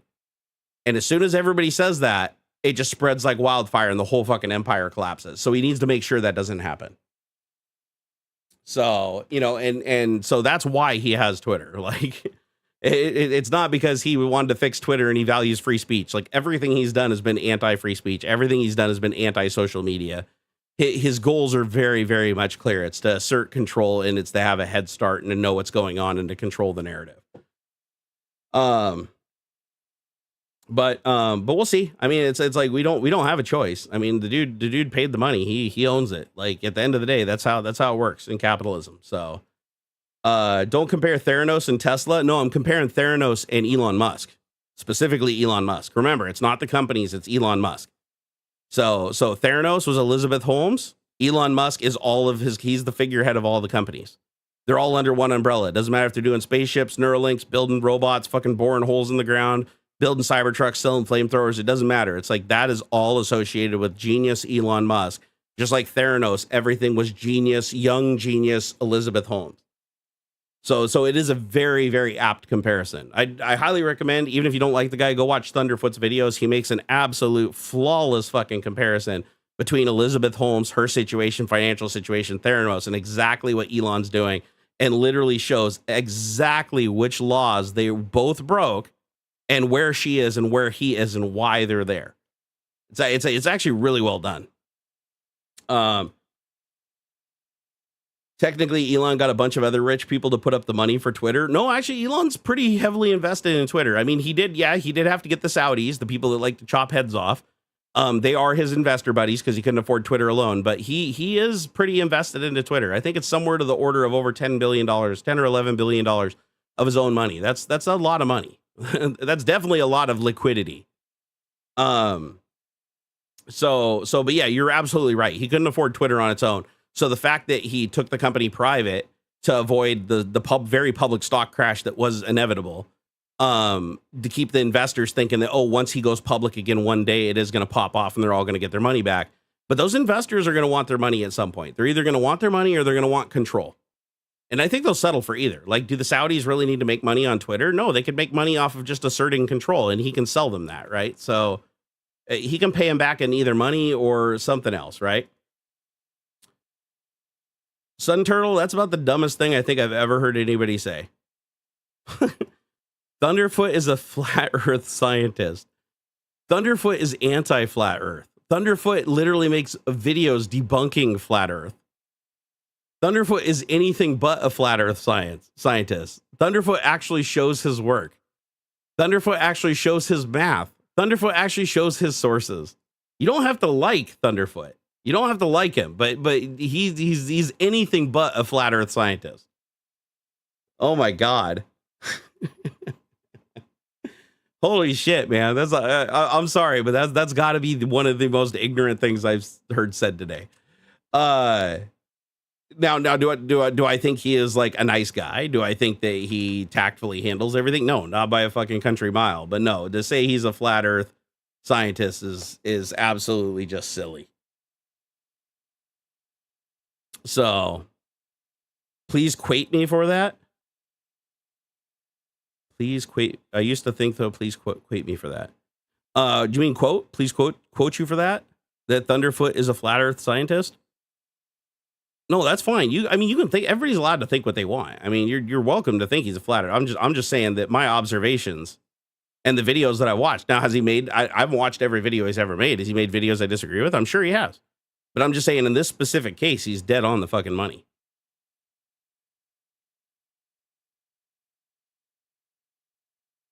No, and that's the thing is like he actually breaks it down. Like he breaks down the data. The data that he has is available. So it's not like he's just throwing out like just wild conspiracy theories. It's like he actually does break it down. He shows the numbers. He shows the viability. He even goes through his old videos and even like goes back to them and re-references them, says what he got right, what he got wrong, why he got wrong.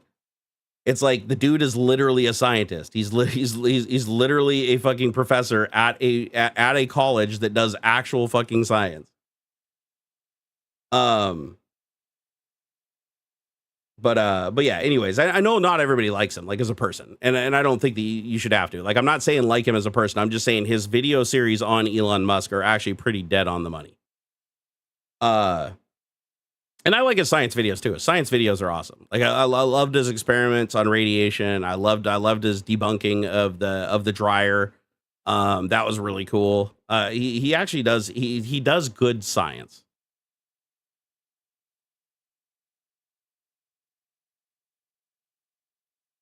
Oh yeah, no, that's very true. James Campbell makes a really good point. He said, yeah, you see a pattern with Elon all the way back to 2008. Everybody just loves him back then and didn't even notice. Neither Tesla nor SpaceX would even be around without the federal government. And that's absolutely true. Elon Musk lied so many times to investors and the public saying that he didn't believe in taking government grant money and everything. He took fucking billions and billions and billions of dollars of government money.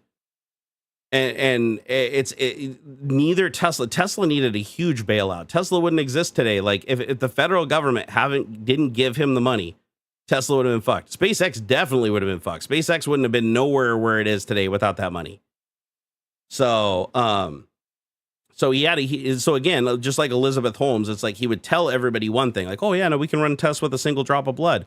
But then in reality, they're like, oh, we're gonna need a little bit more of that. We're only gonna use one drop for the test. We're gonna need more of that. And then they send it off to like conventional people in the background, right? It's very much just a dog and pony show. But Sun Turtle said Thunderfoot. Oh, you wanted me to quote you on Thunderfoot as a flat Earth scientist. Oh no, I've already quoted you on it, like 100%. I have no problem 100% quoting that you said that. Like that is not my problem.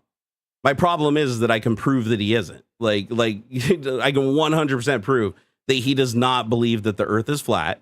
I can 100% prove that the videos that he's released, at least in the last year, have actually made note of how he comes to his conclusions, where the data is actually coming from, and his math is made apparent. It's drawn out and it's shown. It's not just assumption. But yeah, no, I have no problem quoting you on that. That's absolutely fine. Like, I mean, I'll even quote people that say that Elon Musk is an absolute fucking genius and everything he says is 100% correct. And he literally is the smartest man alive. I can test that all day long. I can put all kinds of evidence against it. But if they want me to quote him on it, that's absolutely fine.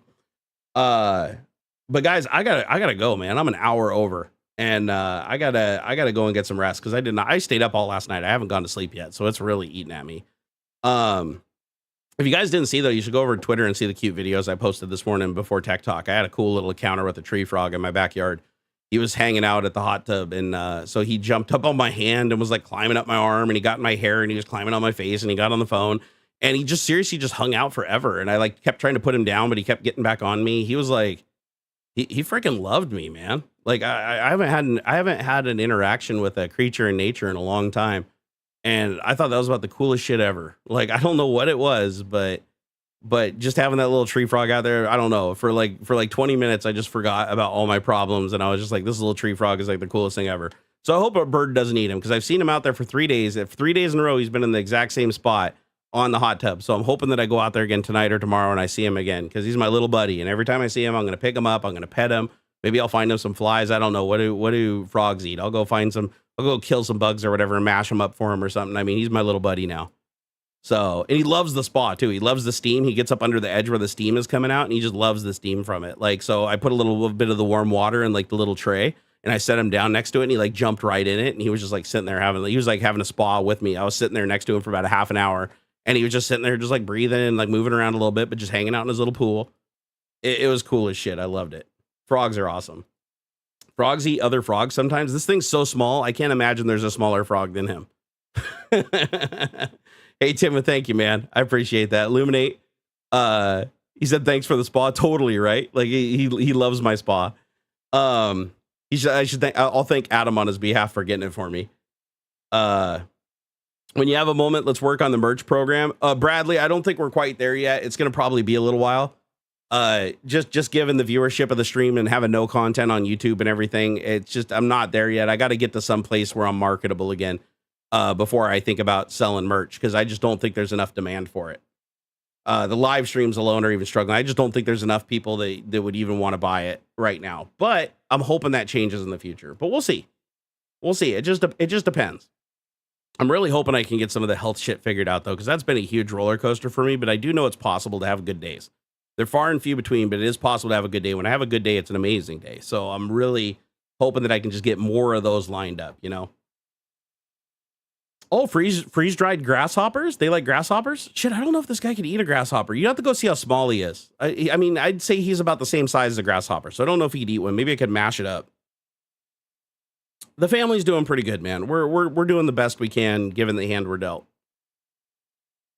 I'm just lucky that I got a lot of good friends. I got a lot of good friends that have been helping me through a really rough time, and they've really been there for me when I've needed them and everything. And that's worth more than anything. There's no amount of money that can replace having people that got your back and knowing that you have somebody that's got your back, you know. And it honestly means everything. Crickets, that could work for sure. All right, guys, I'm really gonna wrap it up this time. I'm starting to feel pretty sick. I'm gonna go downstairs and take some Dramamine. I think that's what helped last time. I got some Dramamine. I'll go take some of that, and hopefully that'll help with my stomach churning and nausea. I think it might actually be. I had to take laxatives last night too because I was like super duper constipated from my other medications. It's something I normally have to do, and it's possible that combined with just not getting enough water and stuff is causing problems too. Oh shit! Here we go. One more for the road. Oh yeah. Oh, get in there. Oh, get in there. Go out with a bang. Thank you, Matthew Riley. That's hella nice of you, brother. Thank you so much for the $10 super chat, dude. You're an absolute legend. I'll see you guys again on Monday, though. We're going to try to do an earlier stream on Monday. I got to start hitting those early streams. So I'll see you guys on Monday over on the Twitch. I appreciate it, Valiant Brand. I appreciate it, brother. I'll get in touch with you here in the next couple days and we'll figure something out, man. Oh, the Dramamine helped a lot the other day. That's why I was just thinking about it because I'm feeling the same as I did like last week. And I'm like, I bet you if I take some Dramamine, I'll start feeling better. And I have actually had like an inner ear thing going on. Like when I was in the hot tub this morning, I got really dizzy when I turned my head sideways when I got out of the shower. So I think I might be having a little bit of vertigo or something going on from my inner ear. But that can also happen if you're like really tired. I've been really tired before and had my inner ear do weird shit.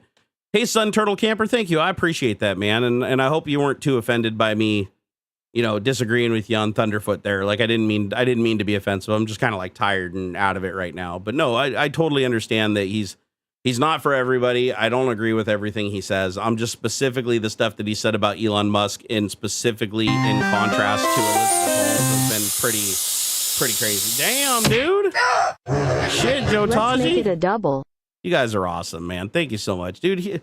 AuxxZillary is going to be so stoked because I give him half of everything, even if he leaves the stream, because I told him he's only got to be here till 2 p.m. So if I decide to go late, that's my own thing. I don't have to. I just choose to. And so I still give him half of everything. I don't differentiate between time on, time off, or nothing like that. So he's going to be really happy. You guys basically doubled things since he left. So you're freaking legends. I will see you guys. Oh, damn. Here we go. Got 2 months. Woo! A networking guy said, come. I'm not allowed to on stream, unfortunately. But I don't know. Maybe afterwards. Maybe I'll take the Dramamine, you know, maybe turn on some Barry White, get out the old lube. Like, I don't know. Like, it seems like a good idea. We'll try the Dramamine first. If that doesn't work, then I'll go rub one out in the shower. You guys have been awesome. I love your faces. Thank you for everything you guys have done for me lately. I hope to see some of you guys at LTX. I'm really excited about that. A little terrified too at the same time because I haven't been to any convention with any number of people since like 2019. So yeah, that's gonna be super fucking terrifying. But I'm excited. I'm super excited to go see everybody.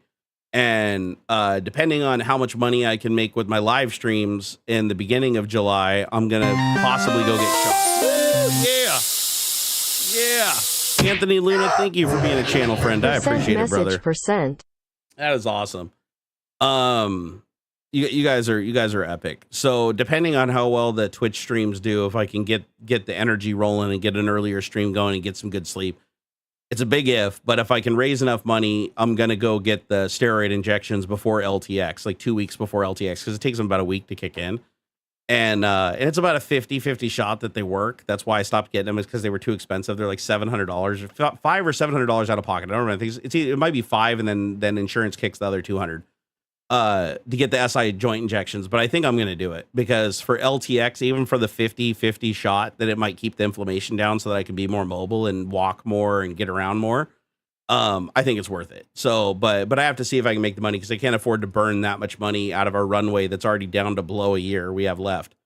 So I gotta be tactful, but we'll see. We'll see what happens. Maybe I'll make that a goal or something on one of the Twitch streams. And, you know, maybe I can even just get one on one side if it comes down to push stuff. I'll get it. Woo, man. Pistario, my man. Boy, you guys are giving me quite the bath. Now that's a happy ending. Or is it? Because everything is over now. And all that's left is you and Infinite Void. Hey, the Infinite Void, when it's time for me to hit the Infinite Void, hey, I'll be ready. I ain't ready yet, though. I like existing even in a state of pain. Do I have an e-bike? Yeah, I still have an e-bike. I'd actually like to go ride the e-bike, but my back really, really doesn't tolerate it. But I think I have somebody who'll go riding with me. That's the biggest thing, is I can't go riding alone, because that's why I don't walk. The main reason I don't walk anymore outside, like I do walk in the house, but I don't walk outside, is because I got stranded twice a block away from my house, because when my sciatic nerves go, they just go. Like, it's like I'm fine 1 second, then I get a pinching sensation, and then I'm on the ground. Oh, damn, dude. What is going on here? Great stream. Shit, man. Hey, Matonted. Thank you so much for the 750 CZKs. Is that check money? Dude, that's awesome. Thank you so much, man. The networking guy for the injections, it's $700, but don't super chat it, because that I split half of it here with Aux after they take 30%. So literally it'd have to be like $1,400, $1,500, $1,600 or whatever for me to get the money for the shot. So don't do it here. Like, this is, if that's something you're interested in helping out with on a small level or whatever, wait until the Twitch streams and we can do that. I would appreciate it. Like anything anybody can do. The reason why I don't get them, they're incredibly painful too, but man, is it worth it when it works. It's a total fucking, it's a crapshoot that they work. It's 50-50, but when they do work, I don't know. You guys, if you've been watching me for a long time, you remember when they did work, right? When I'd go get the injections and it was like a fucking miracle. Like, I even cried once, because I was like, I felt normal for like weeks. This was a long time ago. This was probably 8 or 9 months ago. Maybe even a little longer, when I got the last round of shots, and it worked. Like, there was one round where it worked perfectly. Like, the doctor got it right in the right spot. And I was like, I literally thought that I was like healed. And then it was like a month later, it started wearing off radically. And I was so depressed after that, because it's like I had everything back. And then you start forgetting, like, oh, this is temporary, you know? And then I went and got another round of shots and it didn't work. It actually caused damage. And so it all depends on the doctor. He gets one shot at it. Like, for each side, he gets one shot, literally, where he puts a 5-inch needle like down into my back, thick as like a fucking straw, like a Starbucks straw. He sticks it down on my back, and he has to guide it with an X-ray machine called a fluoroscope, which is basically taking like 30 frames per second X-rays of my lower back. And he guides the needle in there with a 2-dimensional X-ray, and he has to get it positioned into a 3D position in a tiny little crack in my SI joint. And he has to get it in there without hitting the nerve, but getting as close to it as possible. And so you got to hold perfectly still, and it hurts bad, man. It feels like, I mean, you literally like grip down on the pillow and yell. There's no way to do it without making noises. And it takes about 2 minutes to inject the medicine per side. You know, once they get the needle positioned, then they start pushing the medicine, and that's when the pain really kicks in. And if it works, if they hit the right spot and it works, it allows me to keep the inflammation down on the nerve so that it doesn't completely fail. So I still have pain. I still will fail because of pain, but I can rest and then recover when it works. When I don't have the shots, the nerve will get pinched, then it gets inflamed. I can't take medication for inflammation because I'm allergic to all NSAID medication, like where I need an EpiPen and a trip to the hospital every time I take it. So I can't take anti-inflammatories, and I can't take prednisone. because it's too fucking hard on my liver and it makes me feel like shit. So I basically have to wait for the nerve to naturally have its inflammation go down, which is a very slow process. And it's deep in the SI joint. So it's like putting ice packs on it and shit, like do almost nothing. The closest thing that I get to relief is putting the TENS device on and cranking it to 10 when it's really, really bad. And what that'll do is that'll numb the nerve, but I still have signaling problems, so my leg won't hold the weight. It's really stupid. Can he put you to sleep? No, they won't put you to sleep for this procedure. And honestly, I've had it done like 6-7 times now. So it's like, even though it's super painful, it's like I can tolerate it. I just yell. He always makes a joke about it. Like he always says I scare off his customers in the waiting room. Actually, next time, okay, I'll tell you what, dude. Networking guy, if you help out with the next round of shots, I'll text him and be like, hey, can I record? Like, he probably won't let me like record the like actual procedure being done, but maybe he'll let me like face cam that shit, and I'll record a clip of him fucking sticking the needle in my back. He'd probably get a kick out of it because I think he even joked one time, and he's like, dude, I'm surprised you're not live streaming that. He said that one time. He's like, dude, aren't you a streamer? Like, why aren't you streaming this? Because he's watched my stream before. And I was like, dude, are you serious? And he was like, yeah, but kind of like, no. But I think he would go for me, like at least having like a face cam while I'm like face down on the pillow or whatever, getting my ass juiced up. You have some pure NO2 if you want it before the injection. Oh my God, dude. Yeah.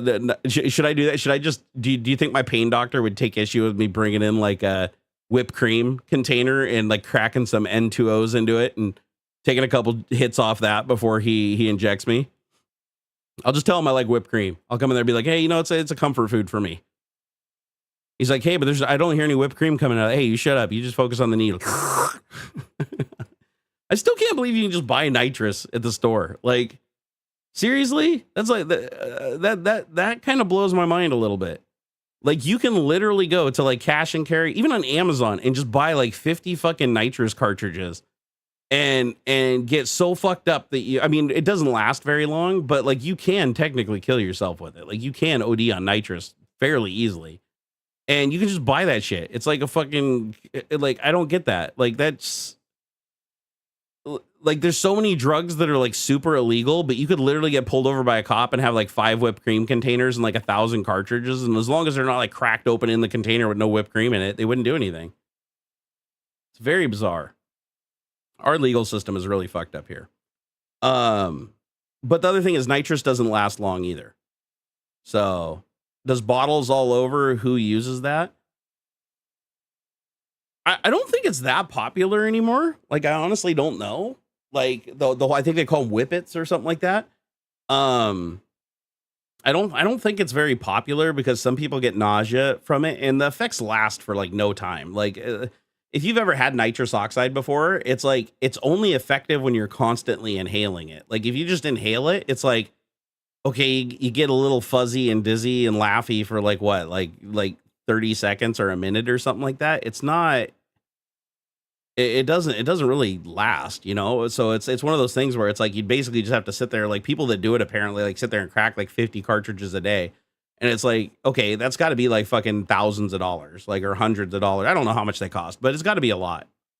You have a 200-pound tank of it refilling the 20-pound ones of my car. That's awesome.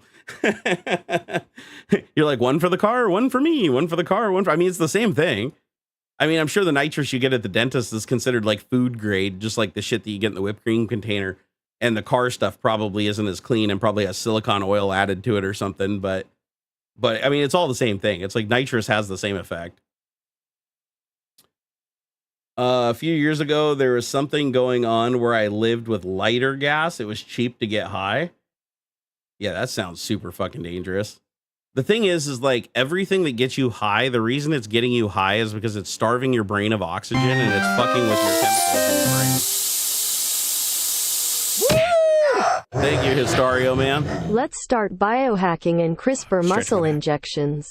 By the way, the quote earlier was from the Mario movie. Sorry if it put you down. Oh, wait, the quote was from the Mario movie? How the fuck did I miss that? Oh, actually, I fell asleep 3 times during the Mario movie. I still haven't seen the whole thing. So he said, now that's a happy ending, or is it? Because everything is over now, and all that's left is you and Infinite Void. Oh, I'm going to have to watch that. Maybe I'll watch that again today. My kid loves that movie. I think we'll probably watch it again today. No, you didn't get me down. You didn't get me down at all. He said, let's start biohacking the CRISPR muscle injections. Dude, CRISPR has a lot of promise, man. They're using it in everything now. It's like a household name now as far as like biological science and anything with DNA. It's pretty fantastic, but I think we're a ways away from being able to like bioengineer something of that quality in our house. We're never going to let him leave. We just keep mustard gassing him. Do you ever try chiropractic therapy? Would you relieve your pain? Unfortunately, no. I've been to so many chiropractors in my life. I've probably had 24 different chiropractors in my life. And each one of them progressively did more and more damage because they don't understand my specific issue that I have. And so they think that they're doing something that's helping me when they're actually doing something that causes massive harm. And it took me going to an actual pain doctor and going to my physician to realize that, yeah, that was a bad idea, like to do that. And I'm worse off for it. Every time they were cracking my back with the way that my calcified disc is in my lower back, it was actually causing damage to it. And so I didn't know that back in the day. Every time I hurt after a chiropractic adjustment, they're like, oh no, it's going to hurt for a couple of days and then you'll feel better. And it never did. It's like, it just kept hurting. And they're like, oh no, that's normal. That's normal. It just shows it's working. And it's like, yeah, I stopped believing that shit at a certain point. I'm not saying chiropractors. I mean, some people chiropractors do amazing things for. So I'm not going to sit here and call it a sham science, but for me it is. Like for me, they don't understand my particular issues, unfortunately. Let's see here. Do you ever? Oh, I already read that one. Let's see here. Michael Jensen, Irvin Rosenfield, my medicine. What do weed work for your pain? No, unfortunately, I have a bad reaction to THC and CBD. No matter how I administer it, I get stomach cramps and I get really nauseous, which is weird because THC is normally used for treating nausea, as I understand it. But for me, it causes nausea and it causes stomach cramping. And it doesn't matter. It doesn't matter if I vape it. Doesn't matter if I take a tincture. It doesn't matter if I dissolve it under my tongue. It doesn't matter if I take just straight up oil, or a butter or whatever. I've tried so many different ways. I spent an entire month dedicated to trying to find a way that would work to manage my pain, because I would much prefer that to having to take fucking hardcore opiates for the rest of my life. But unfortunately it didn't quite work out for me. I haven't really got I got dealt kind of a shitty hand because I can't take the one thing that would help me, which is like ibuprofen. If I could take ibuprofen and naproxen, fuck, I would have such a better quality of life, but I can't because I'm deathly allergic to it. Prednisone could help, but prednisone also makes you feel like absolute goddamn garbage and you can't sleep and you shake and it fucks with your liver really bad. My liver already has damage because the enzyme levels have been elevated for years and years and years and years, where I can't even take Tylenol anymore. So it's an unfortunate situation. So my options are pain management for the rest of my life, which I'm on, and I've been on for 14 years, and they told me it would get worse. You know, it's just the way it is. Nature of the beast. And steroid injections into my back, and I can't even get massage anymore.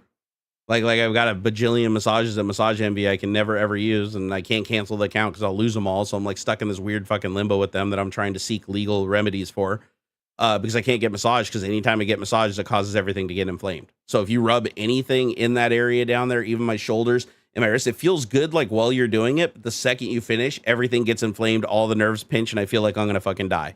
So it's like it's like, even though massage feels so fucking good in the moment, like for the first couple of minutes, it like puts me in the worst pain I've ever fucking been in afterwards. So that sucks too. Oh, I would love to float, man. I do in my hot tub though. I do float in my hot tub. I turn the jets off and I just put a floaty noodle behind my head. I know it's not the same as floating in the Epsom salt tank. I would much prefer that, but I do get in the hot tub and I do relax and lay my back and that is like pure heaven.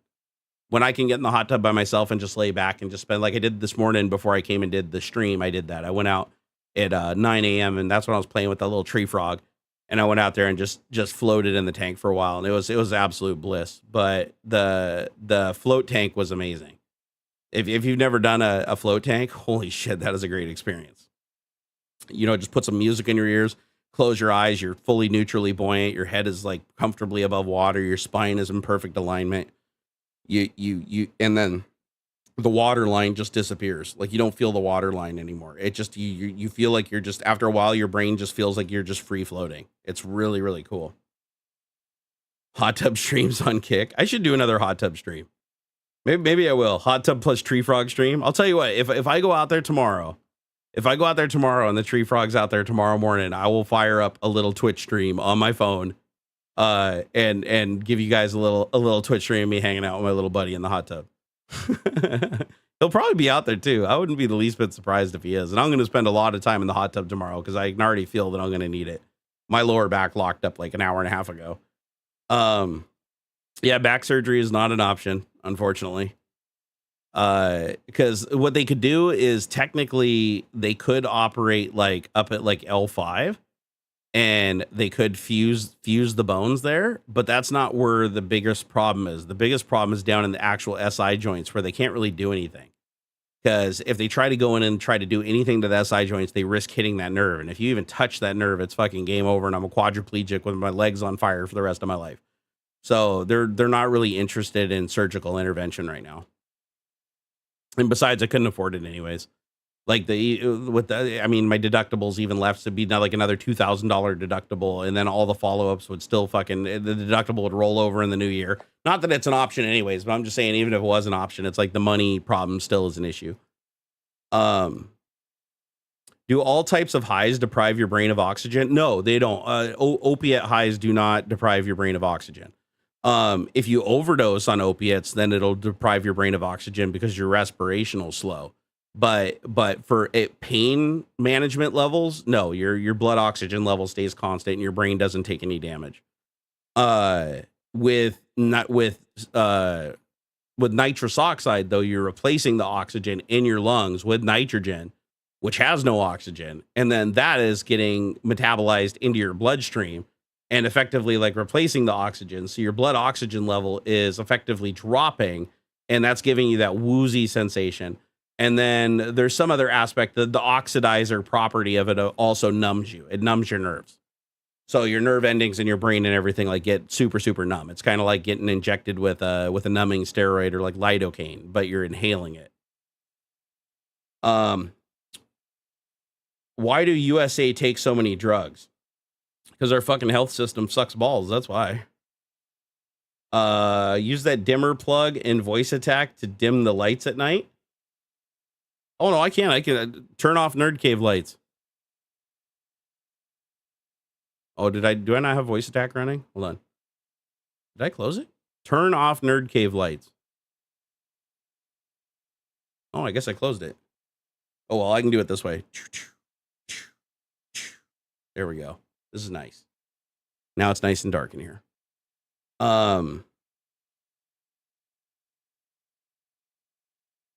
You mentioned the hot tub yard light.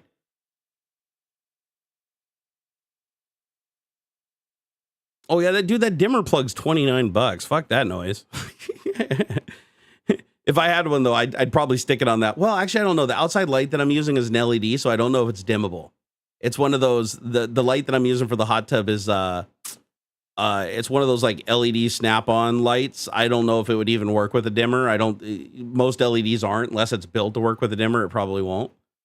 But at some point I'll put a more permanent light out there. Yeah, no, a lot of countries have free healthcare. Like the United States needs it badly. So Sun Turtle Camper, just to give you an idea how bad it sucks here. And to be honest, like no matter what country I was in, like unless it was illegal, I would have to be on narcotics because pain management is my only option with my specific issue. Because the problem is it's too lower where they can't insert the things to burn the nerves. It's in a place where they can't do that. And they can't safely operate, and I'm allergic to anti-inflammatories, which is what's prescribed for that. So, oh, thank you, man. Yeah, Stone Fist, you said it right. Love you. Oh, what would say, Jojo? Oh, thank you so much, man. That's super fucking generous of you. I appreciate that. Does my room setup draw a lot of power? Yeah, probably a fair amount. I mean, between the air conditioner and this thing draws a lot of power. The smoke machine. That thing, I got to be careful and remember to turn that off when I leave the room. Because, yeah, that thing sucks like 1,400 watts or something like that. That it takes to shoot out all that fog like this. Like, it takes a lot of power. I mean, it fills this whole room almost instantly. I mean, it's like rated for like concerts. And it doesn't have like a mode where you just turn it down either. It's like it's full tilt or nothing. And then that's another 1100 watts for the leaf blower.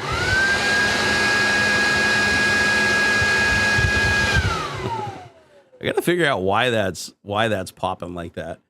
All right, well, guys, I'm gonna shut her down. I know I said that like an hour ago, but you guys kept on freaking tipping. But save it for the Twitch stream on Monday, because we're gonna have a lot of fun. I do got to go take care of myself. I really do. I can't keep staying here. But yeah, just to sum things up, like, the medicine that I taken is an unfortunate necessary and evil. The good thing is I'm not taking the super hardcore shit anymore. I took oxycodone for 14 years. Now I'm taking something called buprenorphine, which is a class 2 instead of a class 3. It's much easier to get your hands on. The DEA doesn't freak out about it. And it's because you can't really OD on it because your body only absorbs about 40% of the potential, and then it clogs up all your opiate transmitters, so you can't take anymore. So it just basically becomes ineffective. So it's only good for like minor pain treatment, but then you don't take too much of it because it doesn't do anything to take extra. So, but the downside is it doesn't give you the same level of pain relief as the oxycodone did, but it gives you a more constant, steady pain relief, which in the long run is much, much better because you can sustain that. Whereas the oxycodone, you become too tolerant.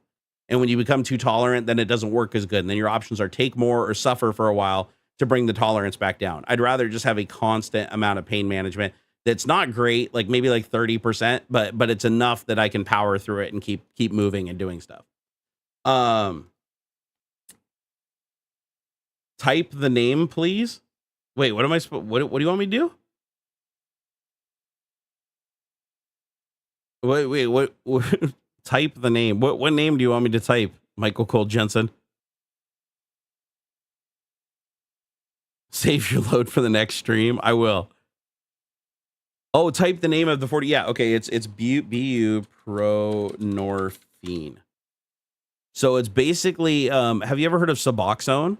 So Suboxone is a drug that they use, an opiate-based drug that they use for treating opiate addiction. It's basically what they give you to wean you off of opiates. It basically prevents withdrawal, but it doesn't give you any high. Basically, I take the same thing, but in a higher dose for pain management, and it doesn't contain noxolone, which is the thing that prevents, like with Suboxone, if you try to abuse it, the noxolone inside of it will kick in. Like if you try to snort it or swallow it or whatever, and don't let it dissolve under your tongue like you're supposed to, it'll basically cancel out all the effects of the medication and make you go into severe withdrawal. Buprenorphine is basically the same substance minus the noxolone, which is the anti-narcotic, because it's being used for pain management. So it allows it to give you more pain management, but you still can't abuse it. Like it's very, very difficult to abuse. Yeah, we is live, but not for long because I'm going to shut things down. How has your brain not gotten used to the pain? It's because the pain keeps increasing over time. The pain isn't just, it doesn't just get constant. It keeps getting worse and worse and worse as my SI joints deteriorate. I get more inflammation in the nerves, and it's also extenuating into my joints and stuff because I'm starting to get arthritis everywhere. So yeah, it's because, and to be honest, your brain gets used to, like, if you have a pain that is constant 100% always on stabbing you, your body will eventually learn to block it out to a certain extent. Not fully though. Like, and you'll still get nauseous, and I still do. Like even when I manage the pain, I still get the nausea from it if it's really bad. But it's because I can find certain moments of comfort, and I can find certain places like where I can get comfortable for just enough time, and I can keep switching between those positions, and combined with the medication that I can get some relief from it. So it's almost like, which allows the medication to work again. Whereas if it was just constantly upping the medication, and which I can't up the medication anymore. Like the medication I'm on, it's a constant dose medication. It doesn't matter if you go up, it wouldn't do anything else. Like I take whatever the max dose is for pain relief, and you can't take any more. Which is really weird because you don't think of a drug. And I hate that you have to dissolve it under your tongue, which means you have to sit there for 15 minutes. Then you got to wait another 15 minutes before you eat or drink after you take it. And I have to do that 3 times a day. So an hour and a half of my day is literally just sitting there, not talking or doing anything with a pill dissolving under my mouth. But I'll tell you what, it's better overall. It's better than having to pop oxycodones like goddamn candy to get through my day. even though it allowed me to do more, like I was much more capable on the oxycodone because I could get the pain relief and then pay for it at night. But at least this way I do get better sleep. Like it might not seem like it, but I get better sleep than I did on the oxycodone, because with this, the one dose will carry me through the night, 8 hours of sleep. With the oxycodone, I'd be 3 hours into my sleep, wake up in absolute fucking agonizing pain, have to take another dose, wait for it to kick in, and then go back to sleep, and then repeat that, like, you know, during the night 1 or 2 times. And that fucking sucked. So just for the sleep benefits alone, I think the buprenorphine's better. Chronic pain management with increasing pain levels is hard to manage. Yeah, I mean, you can't. It's a losing battle. All you can do with pain management is accept what you can get.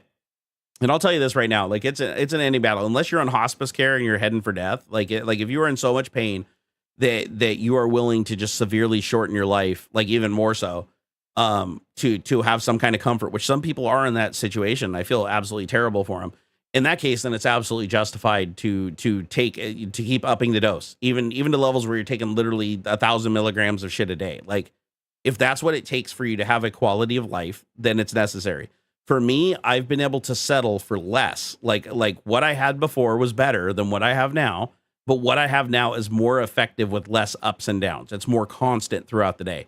And I found that the constant nature of the pain relief is actually better than the constant up and downs in the built tolerance. So this is like not as much, but more reliable. And for that, I'm grateful. Like, and there really is no going back. Like, to transition back from something like this to oxycodone is an absolute nightmare. So I'm just going to stay on this for probably the rest of my life unless something else comes out. However, the FDA is working on some non-narcotic pain relievers that are actually showing some really good promise in medical trials. And hopefully one of those will be the ticket, because what I would love more than anything is to have the pain level reduced without any kind of mental fatigue. Because it doesn't matter. Like opiates, you can get used to them. You can still, like, I can pass like when I'm well rested, the opiates don't affect my reaction time. My reaction time is fucking brilliant. I've done the testing before and after, with and without, even on oxycodone, even on high dose oxycodone. And I'm super high functioning because I've been on it for so long that I don't get any really high from it. I just get the minor bit of pain relief. With the buprenorphine, it's even more steady. But I would love to have a pain reliever that has no fatiguing effects whatsoever. Unfortunately, because it's suppressing your nervous system, it's going to make you tired. Like, there's no way around that. You get used to it over time and you manage it, but it's going to make you more tired than not having it. I would love to have a painkiller that is non-narcotic, that will handle the pain and not make me tired at all. That's what I would love. That would be my ultimate dream come true. Like, if they invent that tomorrow, I will be the happiest camper in the entire world. So I just got to hang on until that happens. I'm not quite ready to join a medical trial. That shit scares the hell out of me.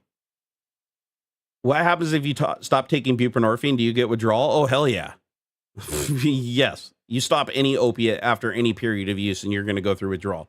I've been through withdrawal probably a dozen plus times in my life, very severe withdrawal, and it sucks. It's unfortunately a necessary evil when you take oxycodone. Like, the buprenorphine you can take indefinitely, but oxycodone, you have to take breaks from it to get your tolerance back. So every year I'd go through hell week where I just stopped taking it cold turkey for a week. And that fucking sucked. That was the worst week. I called it hell week because it was just the worst week. But I don't have withdrawal symptoms that are even close to the worst. Like, I'm actually considered one of the lucky ones where my withdrawal symptoms are basically feeling like I have the flu. I get the shakes and chills a little bit. But I don't get like the constant like vomiting and convulsions and shit like that some people get. Thank goodness. Buprenorphine is a lot longer acting opiate though, which means that to avoid withdrawal, like I could even titrate back to like 1 milligram a day and I wouldn't even like notice. Like, the pain would all come back, but I wouldn't have any withdrawal. But if I came off at cold turkey, I'd experience withdrawal probably within 3 to 5 days, and it would probably last for about 2 weeks. So not a fun thing. No, I don't have to do the hell week with the buprenorphine. The buprenorphine does not require me to come off of it for any period of time to establish to combat the tolerance. But the thing is, it's because I'm not pushing for absolute pain relief. I'm just settling for a little bit of pain relief. Hey, Puya, what's up, dude? Hello, Iran. I don't know how many viewers I have in Iran, but that's cool. That's cool that I got an Iranian viewer. Let's see here. My withdrawal took me to the ER a couple of times. I mean, it definitely can. Like withdrawal can like really, really fuck you up. But the cool thing is there's ways to avoid withdrawal. Like there's I mean, it's different for everybody, but like for me, in the absolute worst case scenario, small dose of kratom can completely eliminate withdrawal. I don't recommend kratom anybody ever using kratom other than a withdrawal aid. That's like the only thing that I would ever recommend it for. Because it just trust me, the pros and cons are just, they're not there. And then the other thing that I found out too is there's some other things that really help with withdrawal, like Benadryl. I didn't know this, but Benadryl, just over the counter regular antihistamine, helps brilliantly with withdrawal. So it was like, what was it, like that and Pepto to handle the nausea, those two things, and it's like, yeah, you can ride it out. What was the other thing I found? God, I can't remember off the top of my head, but there was something else I found too during one of my withdrawals that like really, really cut back withdrawal symptoms, like almost non-existent. And it was just an over-the-counter supplement. If I remember, I'll tell you guys. I know I wrote it down somewhere because it was like game changer. Like because I was going through a fairly bad withdrawal where I was getting shakes. Because what happens is you get shakes and you feel like your skin's crawling and you can't get to sleep. Like you can never, no matter how tired you are, you can't sleep. And so maybe it was the Benadryl. It might have been the Benadryl. Hey, Gamers Unite, I keep trying to leave, but you know me, man. It's like you hang up first. Did this all start after taking the vaccine? No. This did not happen after taking the vaccine. I've been dealing with this has got to be 16 years now. I've been dealing with this getting progressively worse. The vaccine has had no effect on my health negatively whatsoever. I've had both the initial shots and 2 boosters after that. So, and no appreciable change in health. So you do not have to fear the vaccine. Never take opioids. It's crazy how much it's prescribed in the USA. Well, some people don't have a choice. So like Sun Turtle Camper, you have the choice to not take opiates. I don't, because my condition is inoperable. So people that have inoperable situations, their options are opioids or suicide. So, I mean, and given those options, then you got to pick the least of 2 evils. And I, for one, like to live. So even in pain. Oh yeah, L-theanine. I think that was it. No, Cryptic Collie. I think that was it. The L-theanine. That it like helped with the shakes. Like, and that's just an over-the-counter supplement. Works really good for caffeine too. Any kind of stimulant-based shake, it also helps with.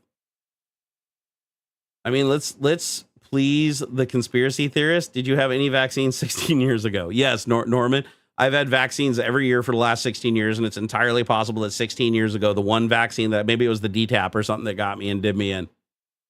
It also gave me severe autism too. So, and yeah, and my SI joint and my allergy to my allergy to NSAIDs came from a vaccine that I got to like stop rusty nails from killing me. You notice the laser show thing is upside down? Yeah, sort of. I mean, there's text in this direction. There's text in this direction. That's the way I have to mount it, though, because if I flipped it the other way, all the juice would pour out of it. So that is the orientation it's supposed to be mounted in for that application. Where do you get L-theanine? Oh, it's just on Amazon. Amazon just sells it. It's really good to take here. I'll get you a link of the stuff I use. It's really good to just take with coffee. Like if you drink coffee and you get jitters from coffee, like if you drink too much coffee. Oh shit, it's actually on my main page. It's like, do you want to buy again? Because I order it regularly. I order a new, so I take it, not every day, but I take it probably every other day. So I usually get a refill every couple of months. No, it's just an over-the-counter supplement. It works really good. If you take it right with your coffee, or if you take caffeine pills or energy drinks or whatever that is, it just stops you from having any of the jitters, and it makes you a little bit more relaxed, but it doesn't stop the mental stimulation, which is nice. There you go.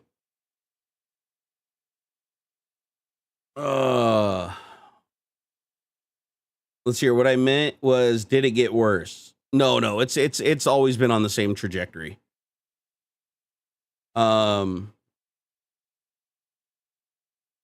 Anybody still getting rate limited on Twitter? I know a bunch of people were earlier, unless Elon changed something.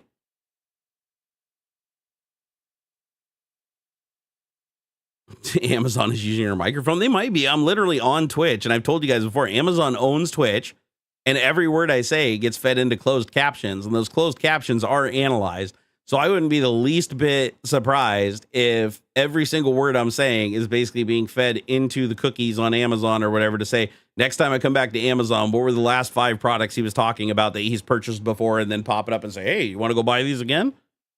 I don't know. Here, let's try some other shit. Like here, what did I buy from there recently?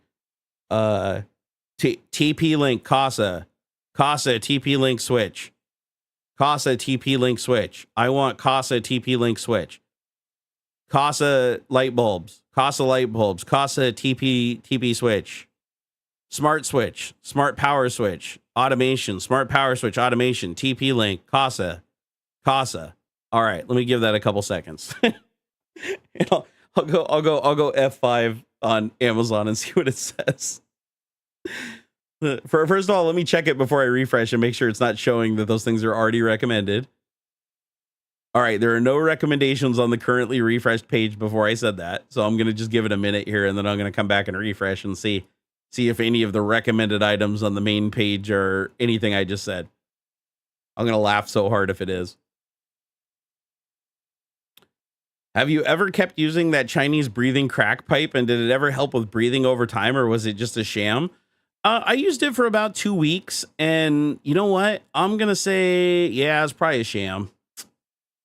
It was probably a sham. Like it felt like it was helping in the beginning, but I think what was happening was I was just breathing super heavy. Like if I just breathe super heavy and hold my breath and release, I think I was getting the same results, but it did actually feel good.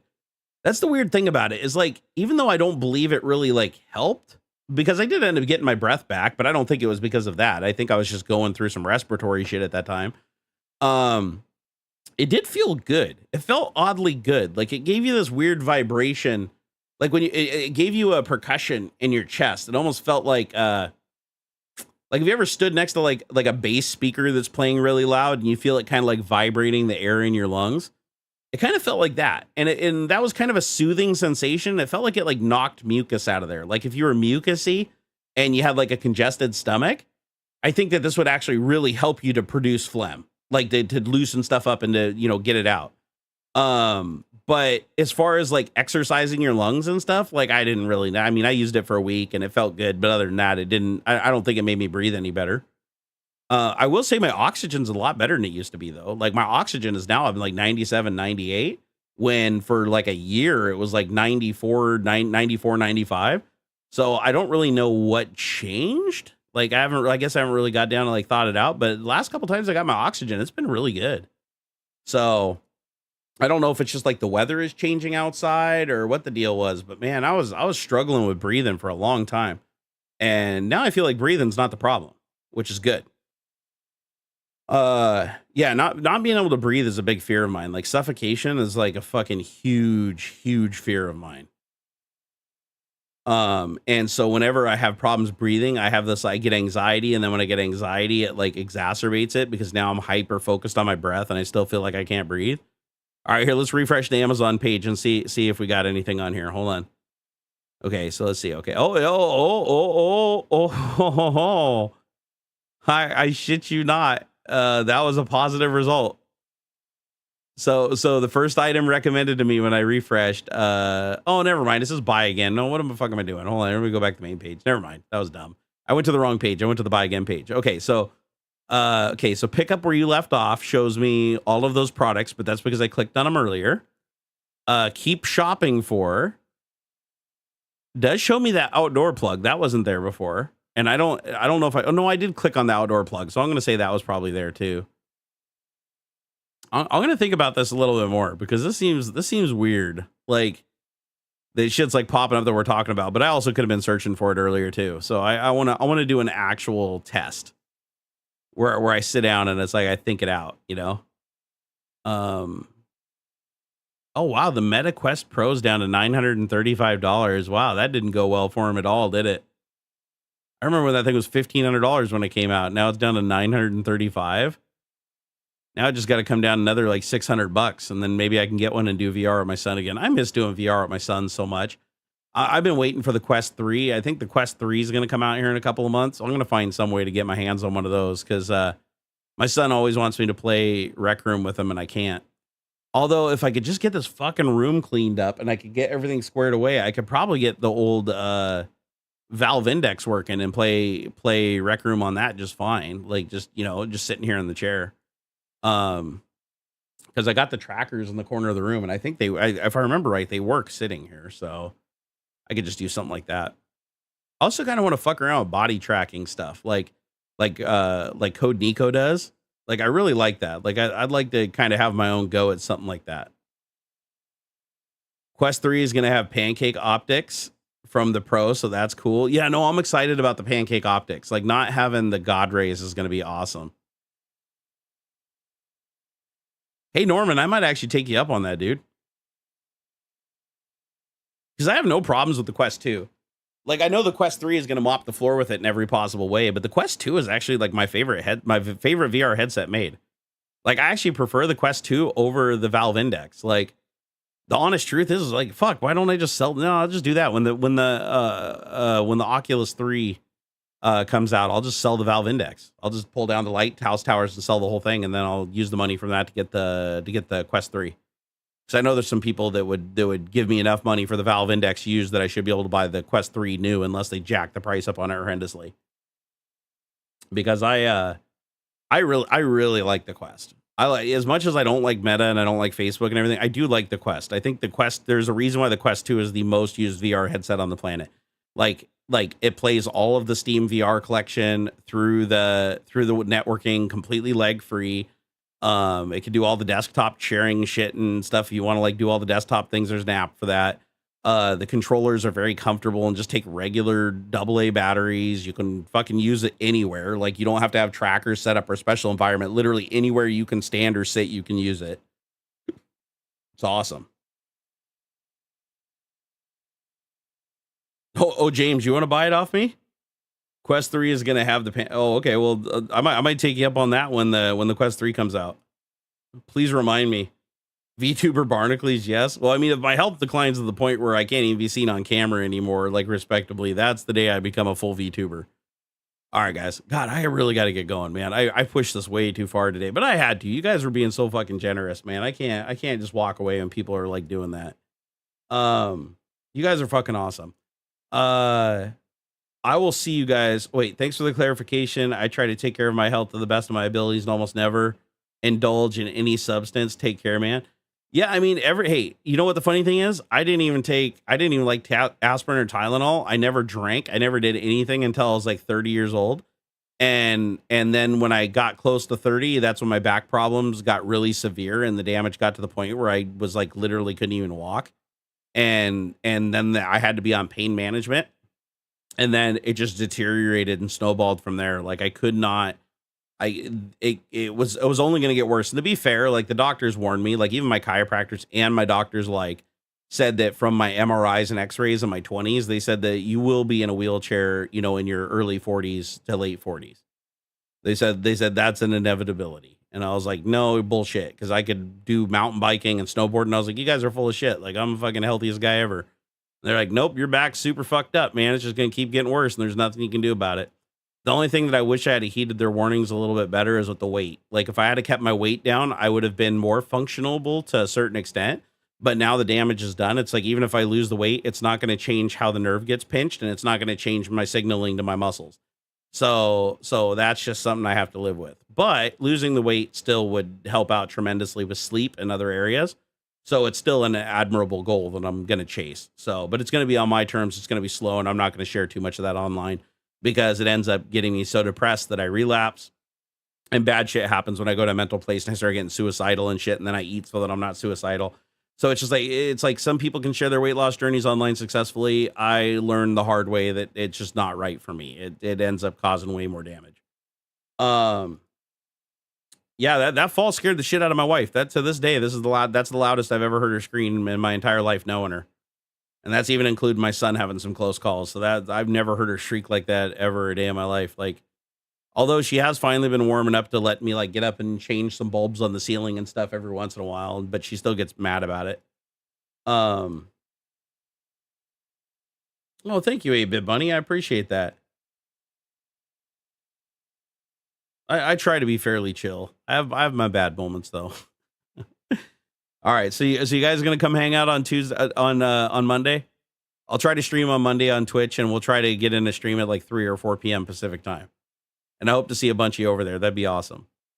You guys are awesome. I'm gonna go finally get some rest. Even if the machine goes off again, because I have to go. All right, I love you guys. I'll see you on Monday. Peace out. I don't even know. Do I just stop the stream in OBS or do I have to stop the stream in the dashboard? I never remember. Here, I'm going to stop it in OBS and we'll see what happens.